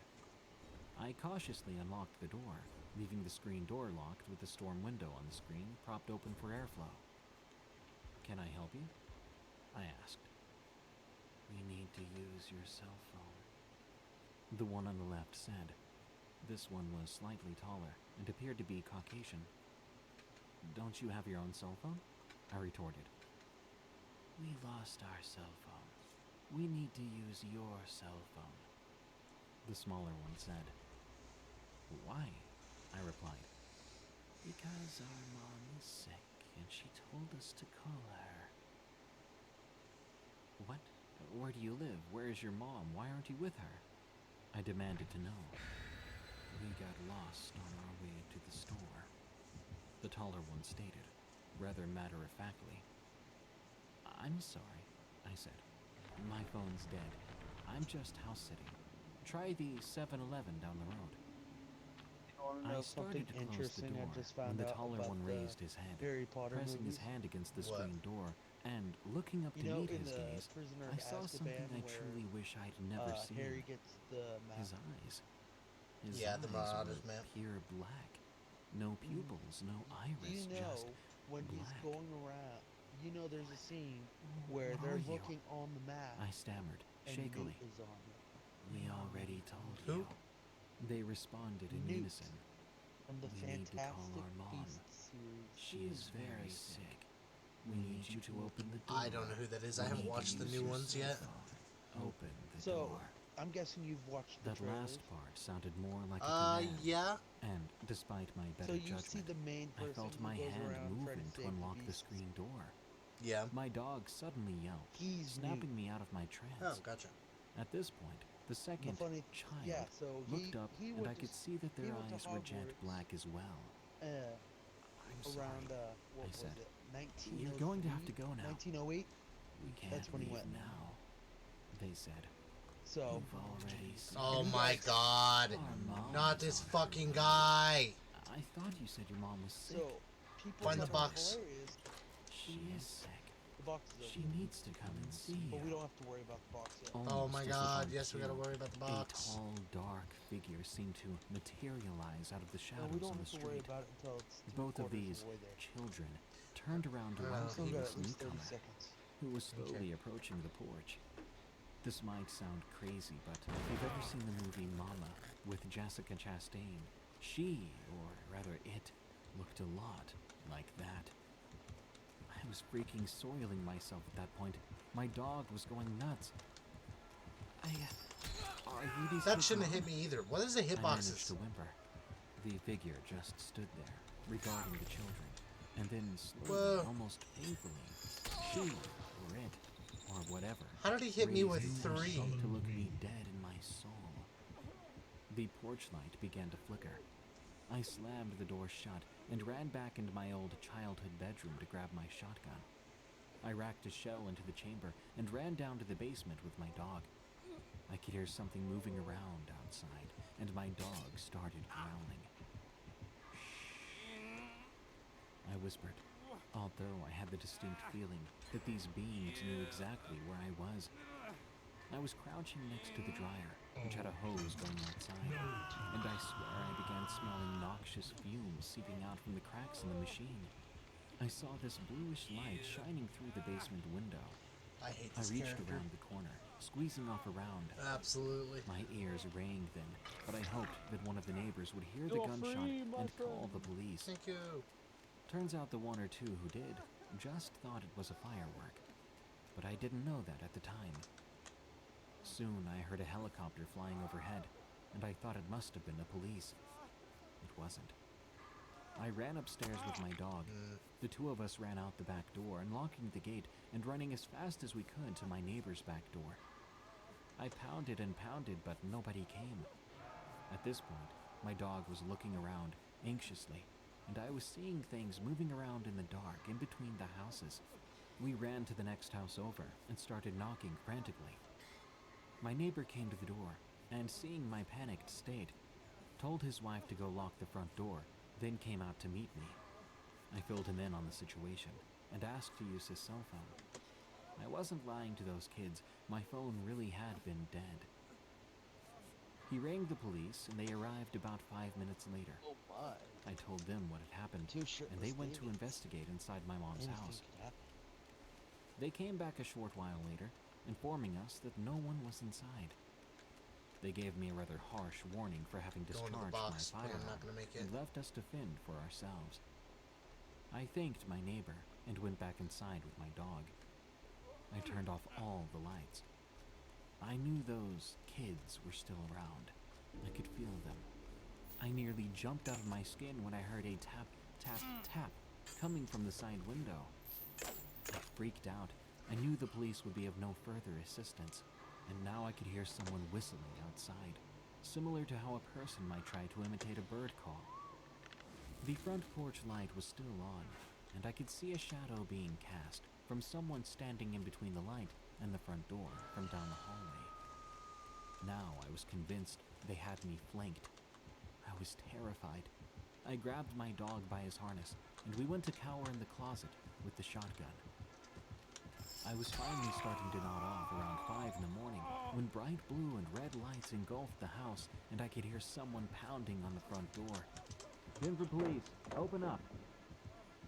I warily peeked my head around the corner. I could just make out the distinct silhouette of a police officer standing I'm in the so doorway. fucking dog I shit at went to this open the game. door. It was the same officer. Oh my god. "I'm Fuck under off. arrest," he said. "I spoke with my captain, and I have to give you a citation for unlawful discharge. It's not just a ticket. let me You just die. need to speak with a detective to verify your story." Just let He it gave me the be, paperwork, Bonzi. but before he left, I asked if he might accompany me around the Cancerous. grounds. He obliged, and we made our way around the property, including the garage and basement. Feeling somewhat satisfied, I bid him adieu, and finally I fell asleep as the sun was just barely rising. Later that day, I went Thank you, back to Bonzi. the first neighbor's house, whom I had approached the night before. They were extremely apologetic for not having heard me the night before, and upon reviewing their Ring doorbell footage, they noticed something strange. They showed me how, when I'd come around to their house the night before, there was something in the background. When they zoomed in, they could see a long, slender figure crouching in the shadows. It was dark, but you could He's in the middle clearly building. see someone crawling, like a person pretending to be an animal might do, eyes faintly reflecting in the weak electric light. I gave my neighbor the officer's card, asking her to forward the footage to the police department. She readily agreed, and when I went to meet with the detective the following day, he validated the footage, claiming that it must have been some drug-addled junkie, someone who had cased my mom's house and realized she was out of town. The DA declined to press charges, and I was in the clear. That is to say, legally anyway. I could not sleep for a night afterwards. I wish I could say that's the end of it. A couple of nights later, the children returned, though this time I refused to answer the door. What's super creepy is that the second time around, I once more ran back to my bedroom to grab my gun, but when I looked out the back window, I could see something crawling up along the roof of the garage. A few days later, 2 youths were shot and killed trying to break into a house in Northland, a suburb just outside of Denver. But I have a gut feeling that those creatures are still at large. I warned my mom upon her return and left my gun with her, but I'd be lying if I said I wasn't itching to get out of there. I returned to Loveland, where I live, but that's still only an hour outside of Denver. And every night when the sun goes down, I get that same freaky feeling that something is out there. Something just outside the deceptive feeling of false protection offered by these thin stucco walls.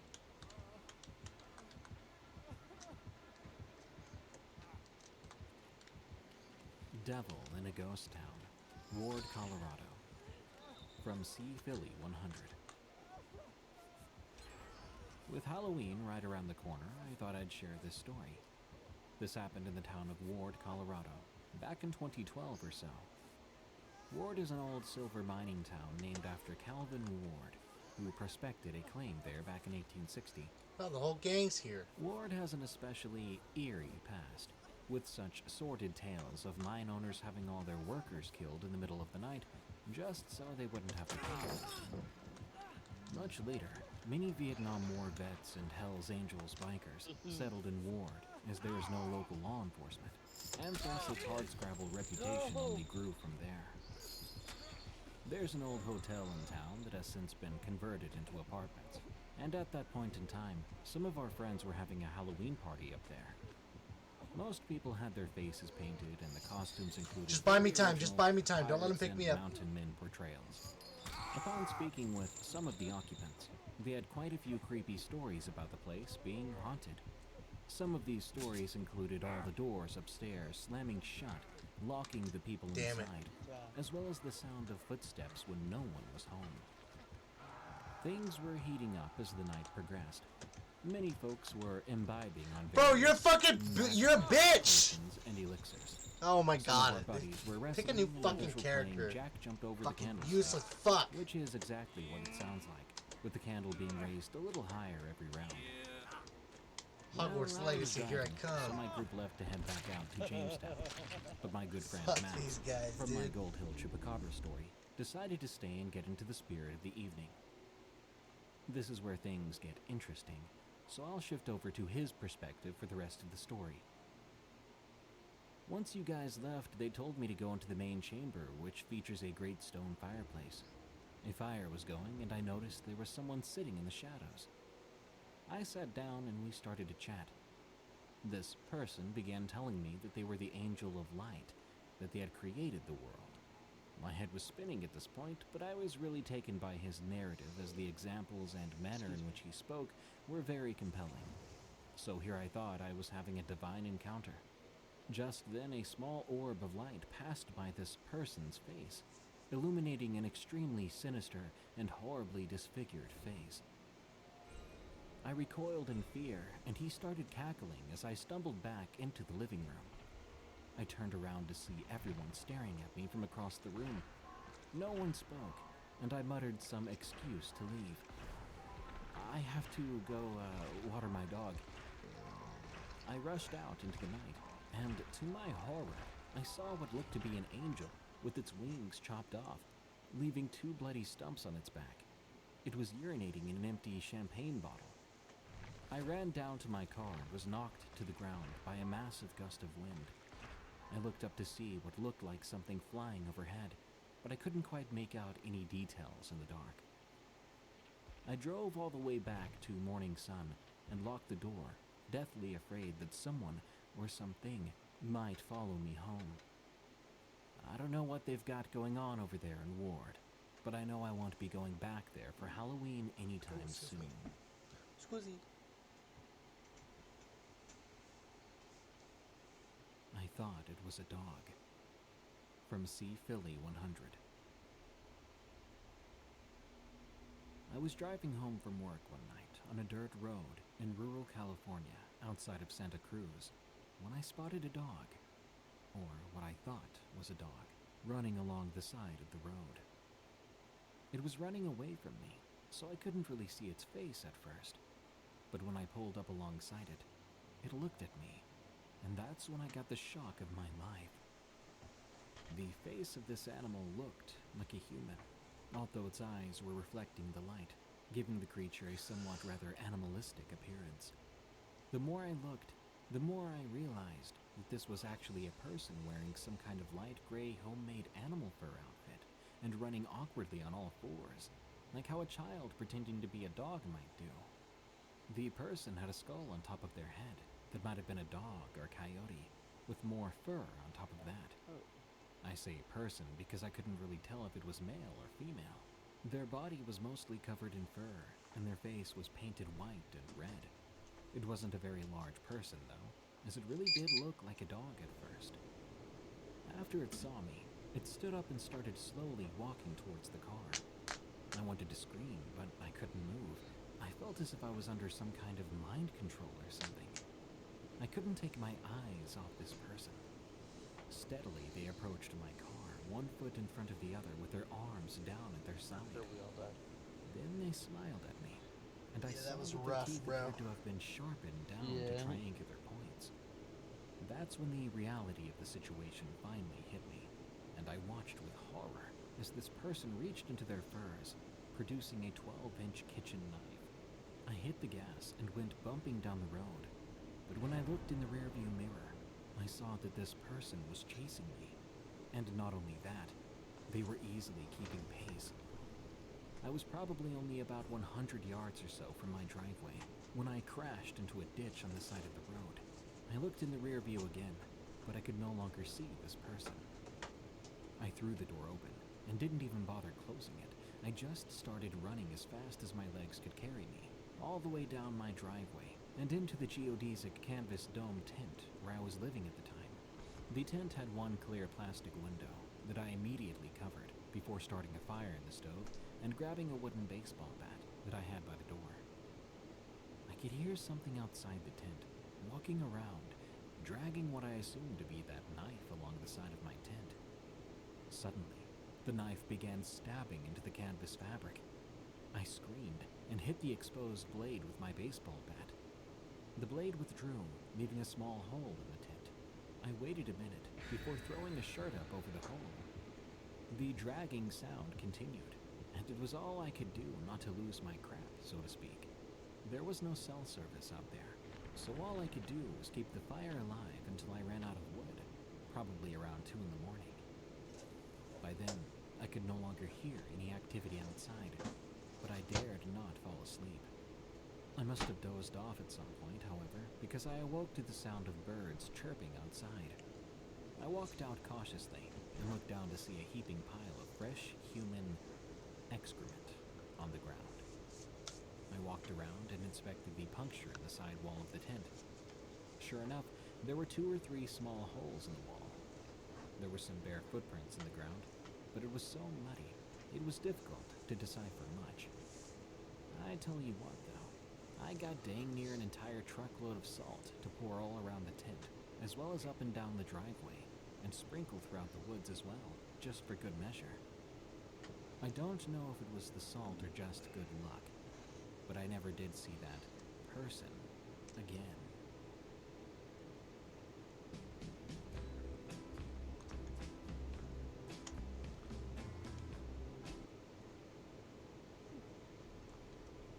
Goatman in Big Sur, California. From Sea Philly. Oh, it's the fucking locker dude. Many years ago, roughly 2010 or so, some buddies and I were traveling up the west coast from Joshua Tree to Big Sur, where we stopped to camp for the night. We got our tent set up and walked down to the coast. To get down to the water, you have to pass through some thick undergrowth and a big stand of trees.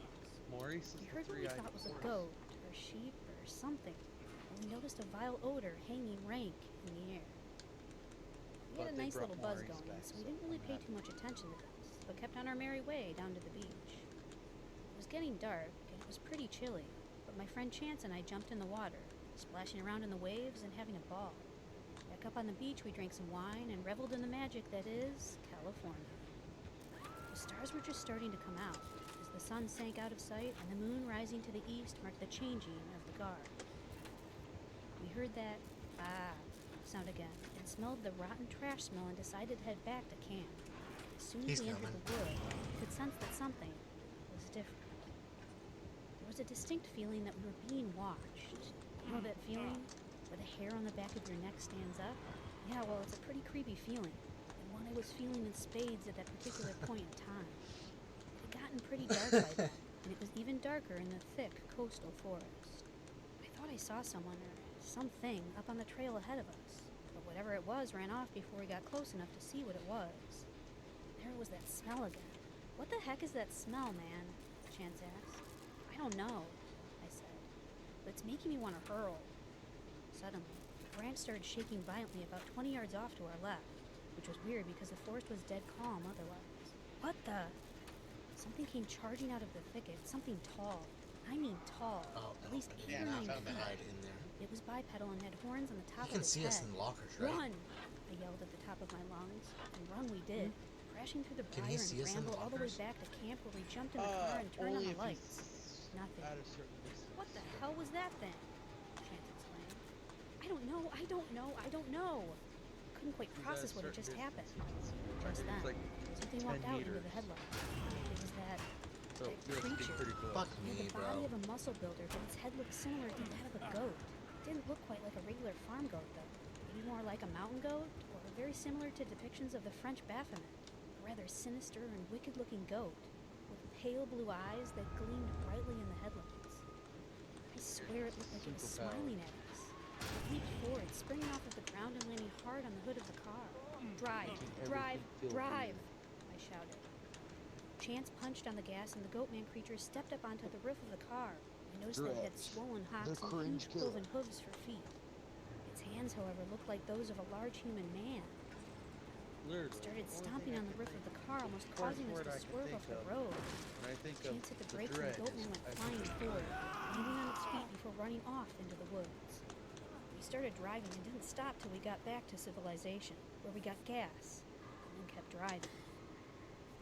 I feel bad about leaving all our gear and our tent and everything behind.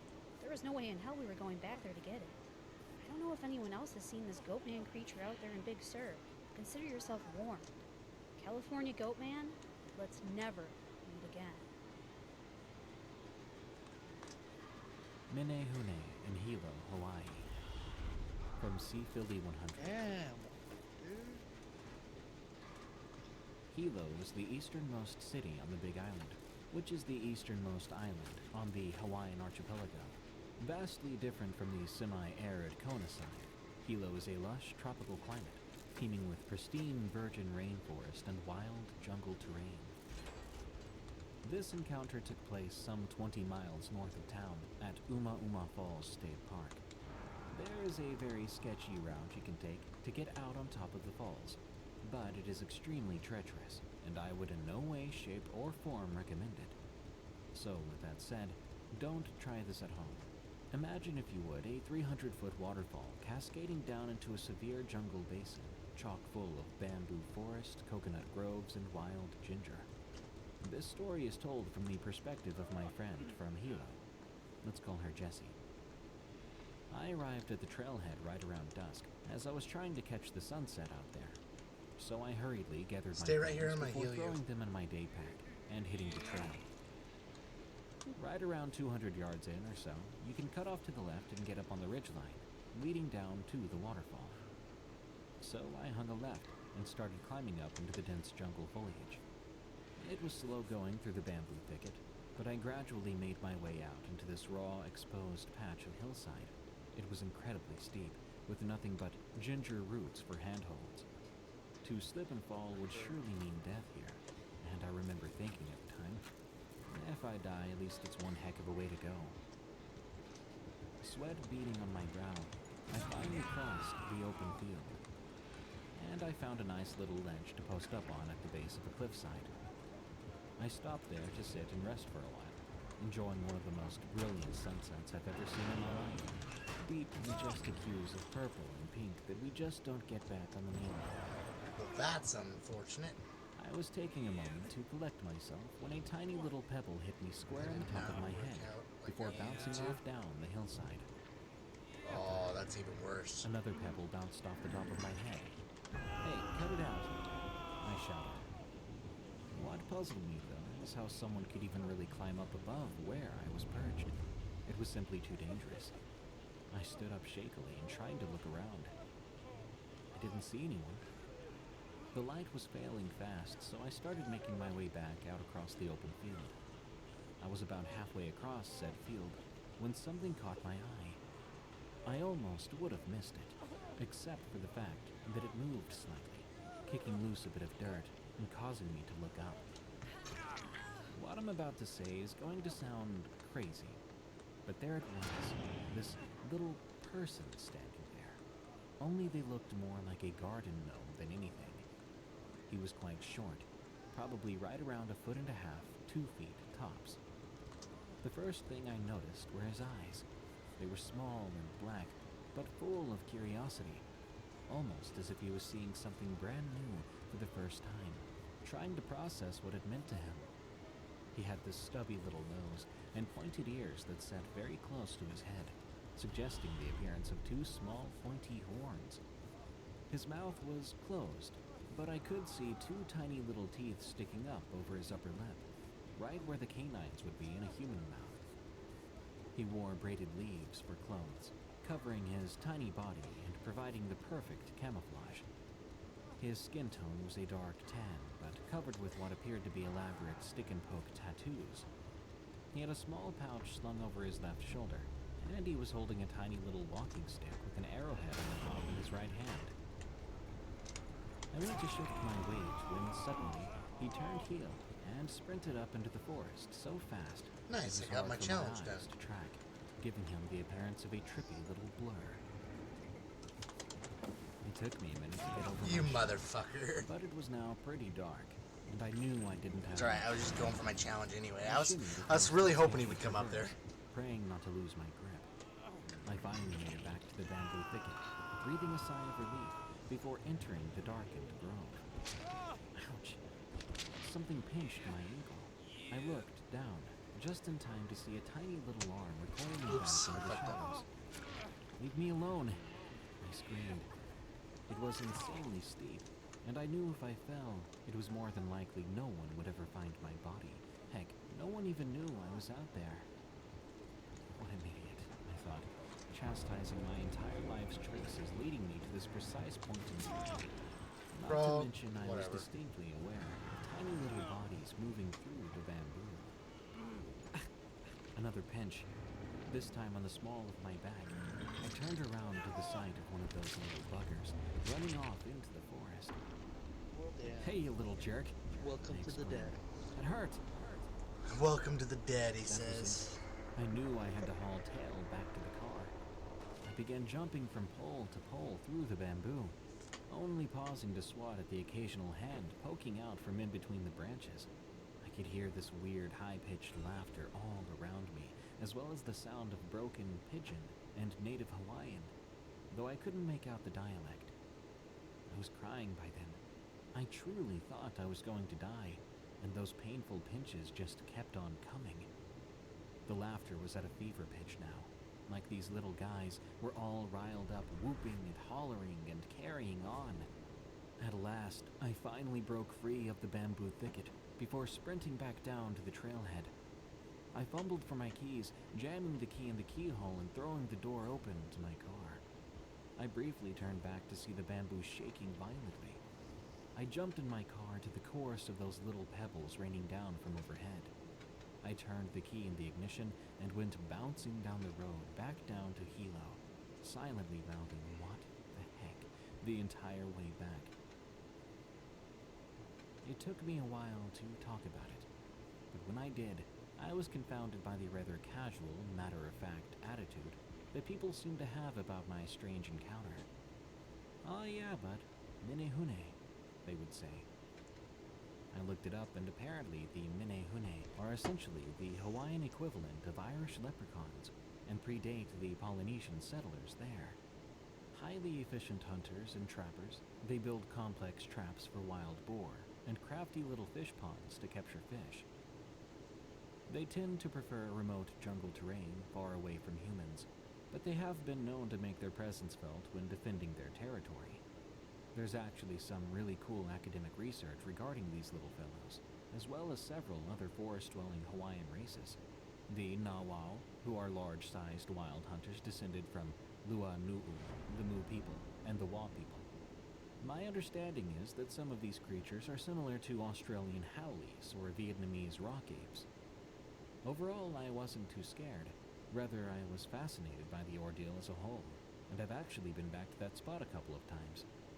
Unfortunately, I haven't seen those little dudes again. Or at least, not yet, anyway.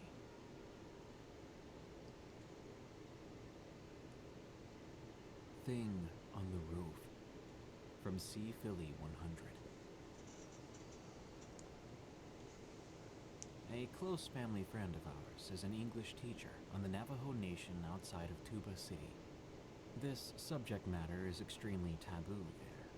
However, the children don't quite understand the taboo nature of these types of stories yet, and as such are more apt to talk about them, especially to outsiders. This story will be told from the perspective of my friend, Todd. A student of mine had missed a couple of days of school, so when he finally came back on Thursday, I asked him to hang back for a couple of minutes so I can make sure he was doing okay. At first, he was acting somewhat despondently. He wasn't making direct eye contact, and he fidgeted a bit. Eventually, I got him to open up by asking him about his family. He mentioned that his brother had suffered a recent injury. So I asked if his brother was all right, and whether he'd received medical attention for it. He reported that a local medicine man had visited their home. Medicine men serve an important function in Navajo or Dene culture. They're often called to go out and bless people or sites where negative encounters have occurred. The hospital in Tuba City even has a couple of medicine men on call.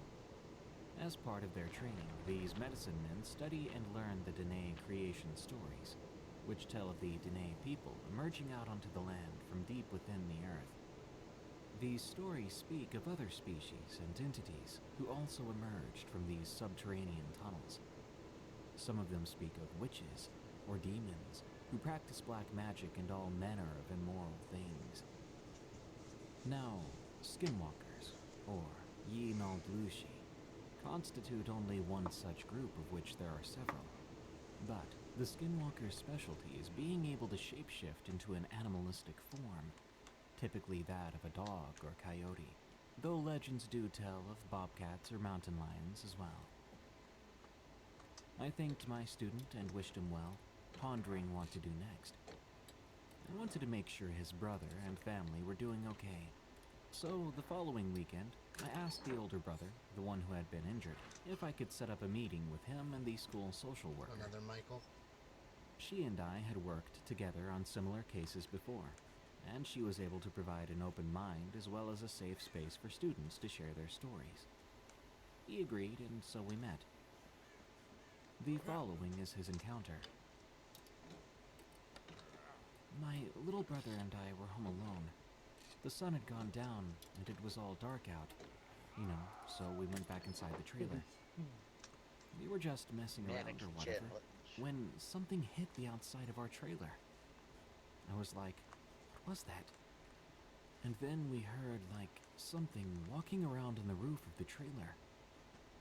I turned off the light, and it jumped off the roof. I looked outside to see what it was, and I swear I could see something moving around out there. I turned the outside light on, but I couldn't see it anymore. I grabbed a baseball bat, and my little brother grabbed a machete.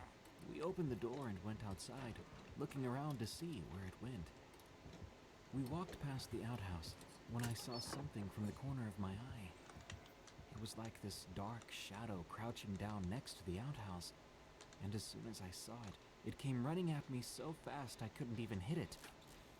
It knocked me down, and my little brother tried to hit it with a machete, but it was just too fast. It then ran off behind the trailer. I jumped up, and my brother and I ran back inside. My brother was freaking out by then, and when I looked down, I saw that my shoulder was bleeding. I looked outside again, and I saw the thing standing outside. But, what messed me up was, it was like this coyote dude. Like he looked like a coyote, kind of, but it was standing up and looking back at me. I got all freaked out. Oh, Bonzi, you've been hooked right there? How long have you been hooked right there? Like that. He or it. Bro, why didn't you say anything? I did not even see you. You blended in. I'm so sorry. Smiled or something. Well, Then I first watched it walk towards the trailer, still looking at me, his eyes all shining. Bro, that's my bad. I didn't even see you. At this point, the boy was having a hard time talking, but we could tell that he didn't want to cry in front of us. This person was just I asked him if it looked like a person wearing a coyote pelt. Whoa, he was way fast. Coyote, kinda. His arms and legs were like a man. Whoa. His body and his head and everything else, it looked like a coyote. So I asked him if it had a tail. Well, I couldn't really see any tail, but he had black claws on his hands. I then asked if he felt comfortable continuing his story, and he said yes, and went on. Anyway, this dude was walking towards the trailer, and I thought he was going to come inside and kill us or something. But my little brother grabbed me down from the window, and I felt like I got unfrozen. I could hear that thing outside scratching on the side of our trailer. We heard some res dogs start barking, then we saw a light through the window, like someone was driving up the road. I looked outside again.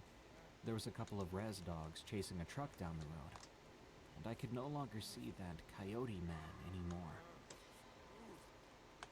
I asked him if the truck stopped, or if it seemed the dogs had scared off the skinwalker. I don't know if the dogs saw it or whatever, but yeah, the truck was my uncle, and he pulled right up. We ran outside and jumped in his truck. We thought maybe the thing was hiding under the trailer. Why is he so fast, my uncle bro? drove us to town because my shoulder was all messed up. Probably So I has had to an get some ability stitches. that makes him faster. I wondered how many stitches he'd gotten, and what the doctor who treated him had thought it was. He answered, "I got about 10 stitches." He showed us the Pretty bandage much on his tunneled out of left the shoulder. game. And yeah, we told him what happened or whatever, but he just thought it was a wild coyote that attacked me. He then mentioned how they wanted to treat him for rabies. He could have killed but me. his I don't parents know would why have he to just sign off left me on for the it. ground. They administered an antibiotic and sent him home. They went to go stay at his uncle's hogan that night and called the medicine man, who came to bless the boys in a traditional dîner ceremony. We then asked if he wanted us to call his parents, but he said no, that they wouldn't want to talk to us about it anyway. As an educator, it's a fine line to tread, especially on the Navajo reservation, where things Western culture might disregard offhand as mythology or superstition are a very real day-to-day reality for the people living there. I've researched everything I could find on skinwalkers and things of that nature, but it's very difficult as the Dene people are extremely reluctant to speak of such things. Yep, time to be for fear it will right out of draw the their game. attention to them. It's gotta have save best for last, right? Oh god. Thank you for listening to another unsettling episode of Unexplained Encounters. You can send us your story to have it narrated on the show.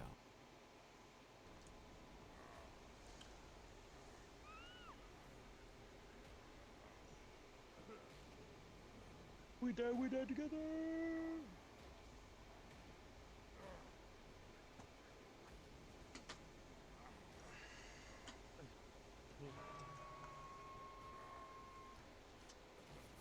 He's gonna be coming right this way. If we die together.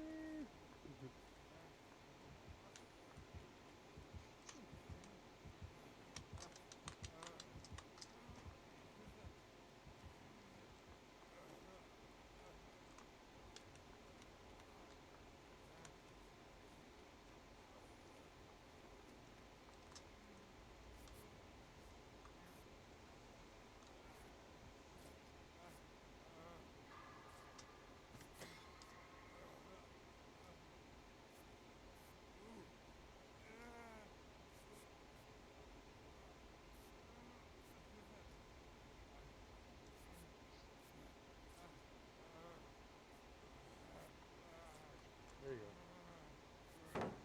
Attaboy.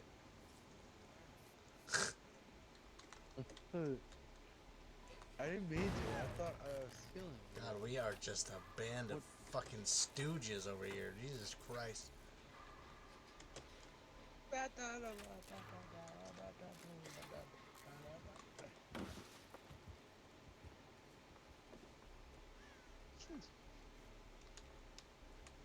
This is definitely my last one, Bonzi. Okay.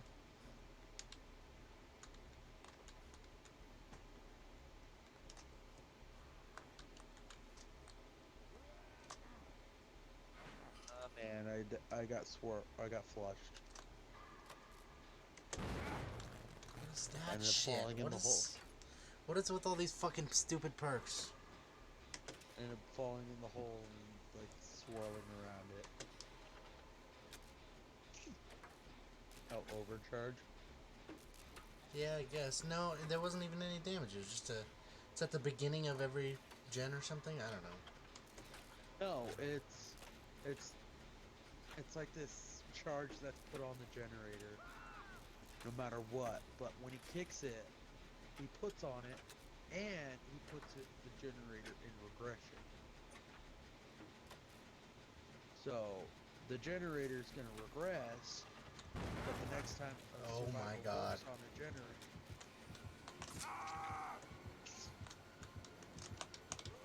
Run! I gave you time.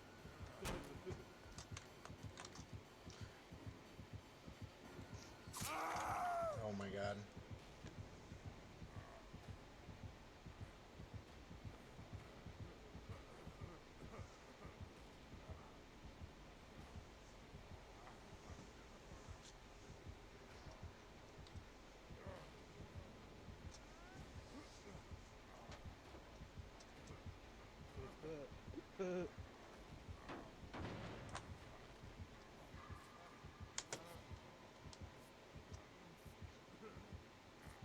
Think this will work?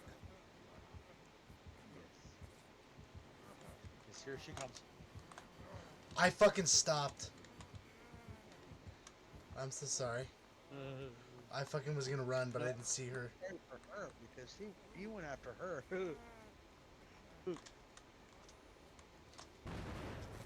Of course it would do that. Every time, bro. He's coming. Right, He's fucking like, coming for us. I hate you guys.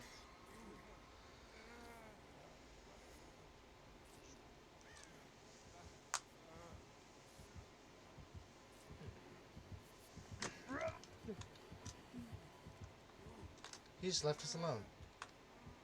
I know, right? No! You cannot take him! You cannot have him! No!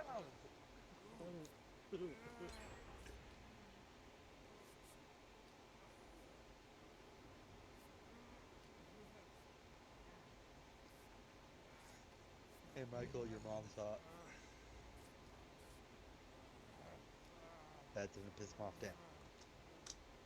Hey, Michael, your sister's hot. Yep, that worked.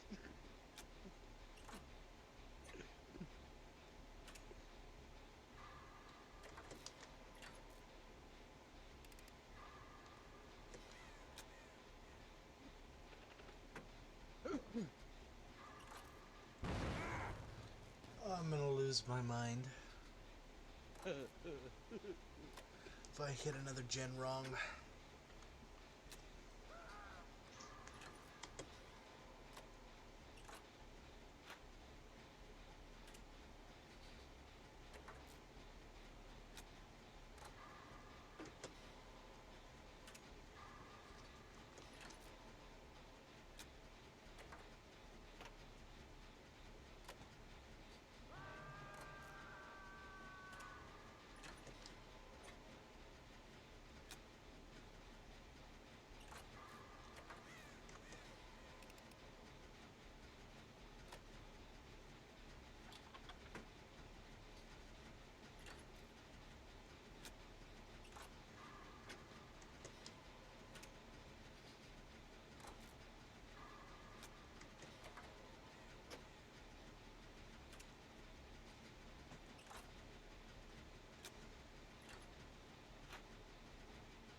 Food.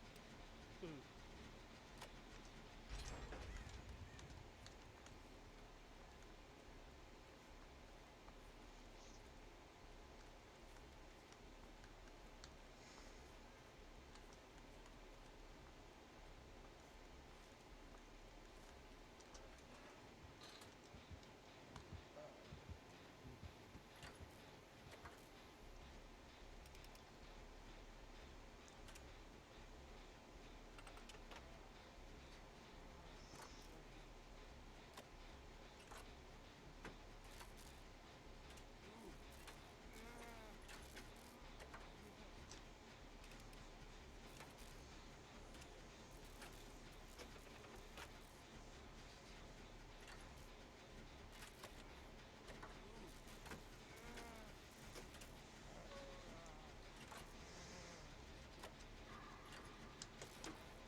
He's coming right this way.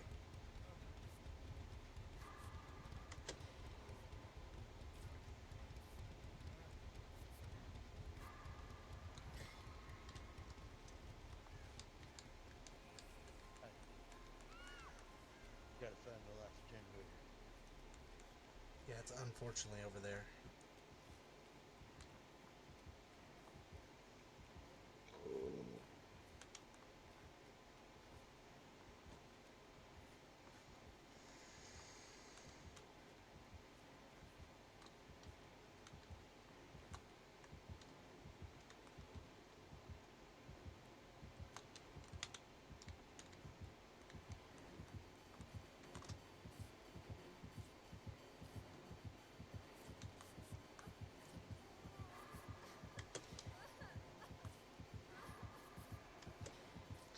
He's gonna try to kill all three of us.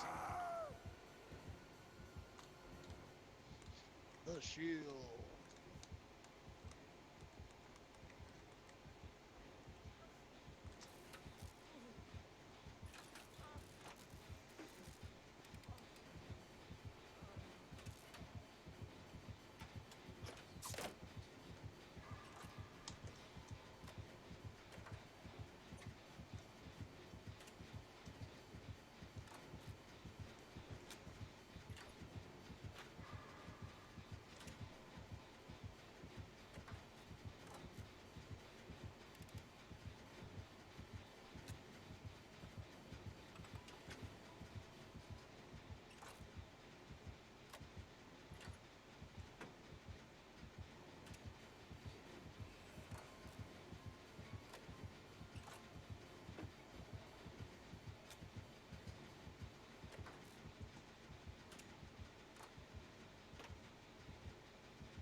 Oh, that was hilarious.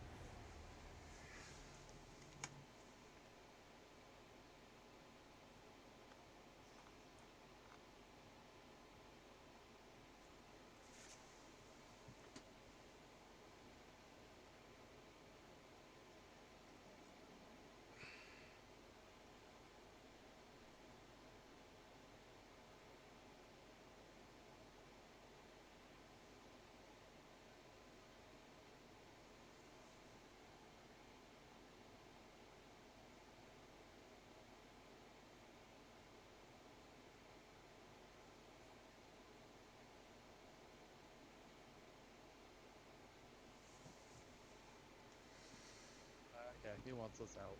Ugh.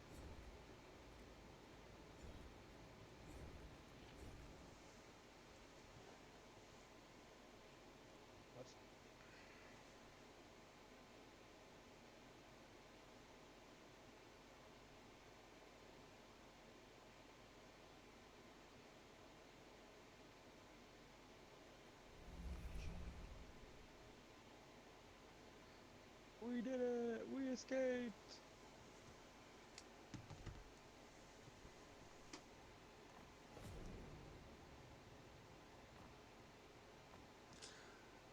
If you want to keep playing, I'll just take a minute break or two. Okay. I'll be right back. Okay, sounds good.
A computer is an educational device. It is in fact a direct reflection of your own imagination, your own intelligence. And once you are given the freedom in which to create things and to see the immediate response on the screen, then it becomes a very enjoyable experience. You go on to involve yourself in many other things. It seems to be a very fantastic and hypnotic field. Once you start, you just can't stop. It's something you can't explain.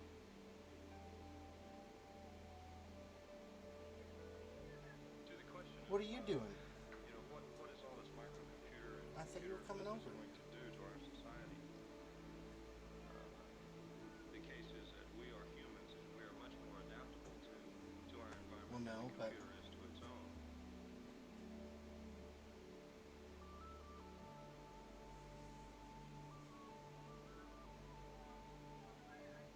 If you look at society as simply the collective contribution of millions of human beings who carry in themselves certain power and influence and emotion, and every time you turn the switch off of one of those persons, you dampen the glow.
pardon, missus?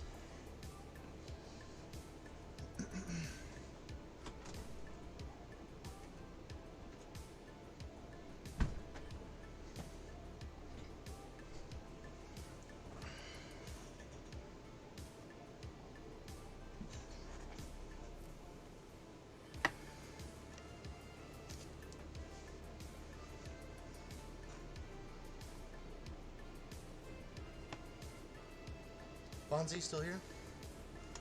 Yeah, I'm still here. I'm back. Awesome. Welcome back.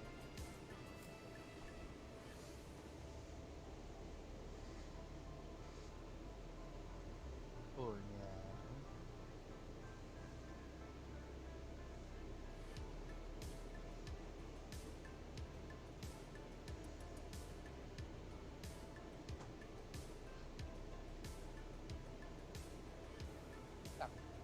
Wow, wow.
Already!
let me throw it down. Bro, stop it. What are we doing? Bro, why? Why? Why? Just why? Are we really being this much of a fuck? Fuck stick? God damn it.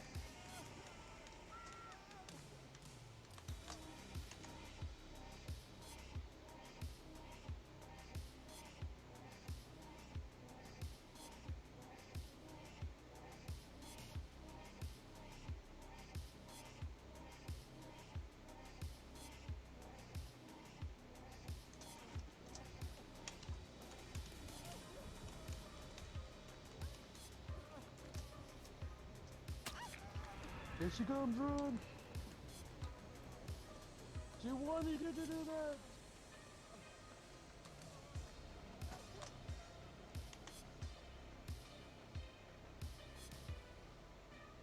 Take me off!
I can't fucking read this shit.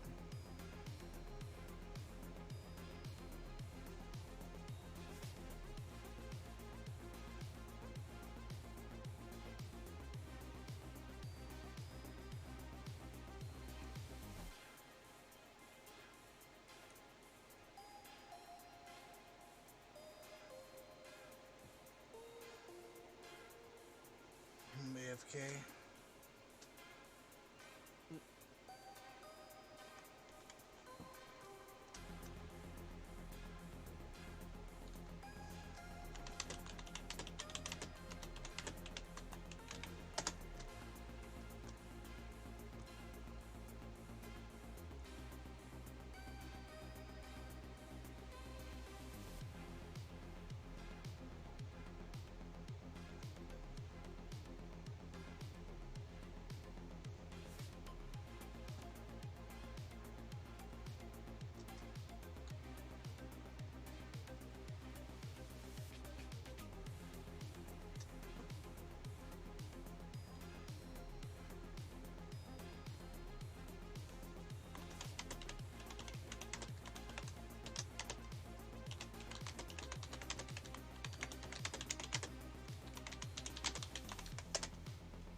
Welcome to the day!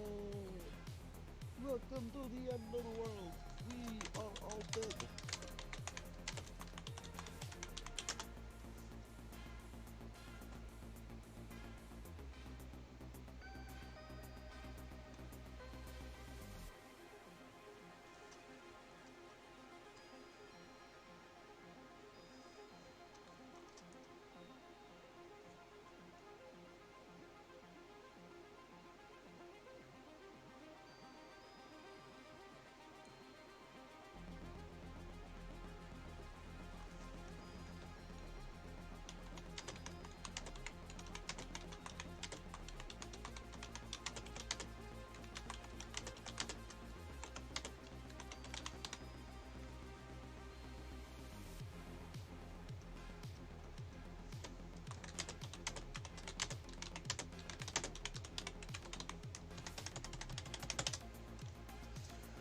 Give me a second, Bonzi. I'm on a typing frenzy. Fucking fuck.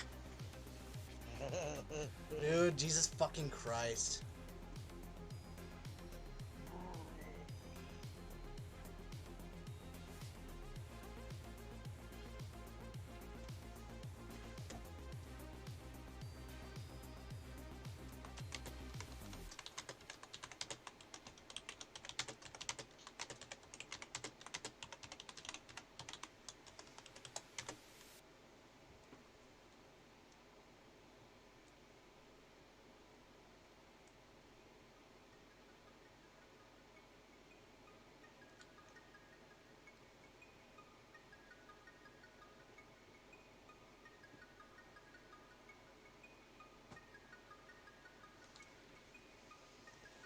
Hey, fucking eye.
coming back, Bunzy. You're good. Take your time.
I'm ending stream. I gotta do some stuff. I'm not gonna play any more Bonzi. I'll see you later.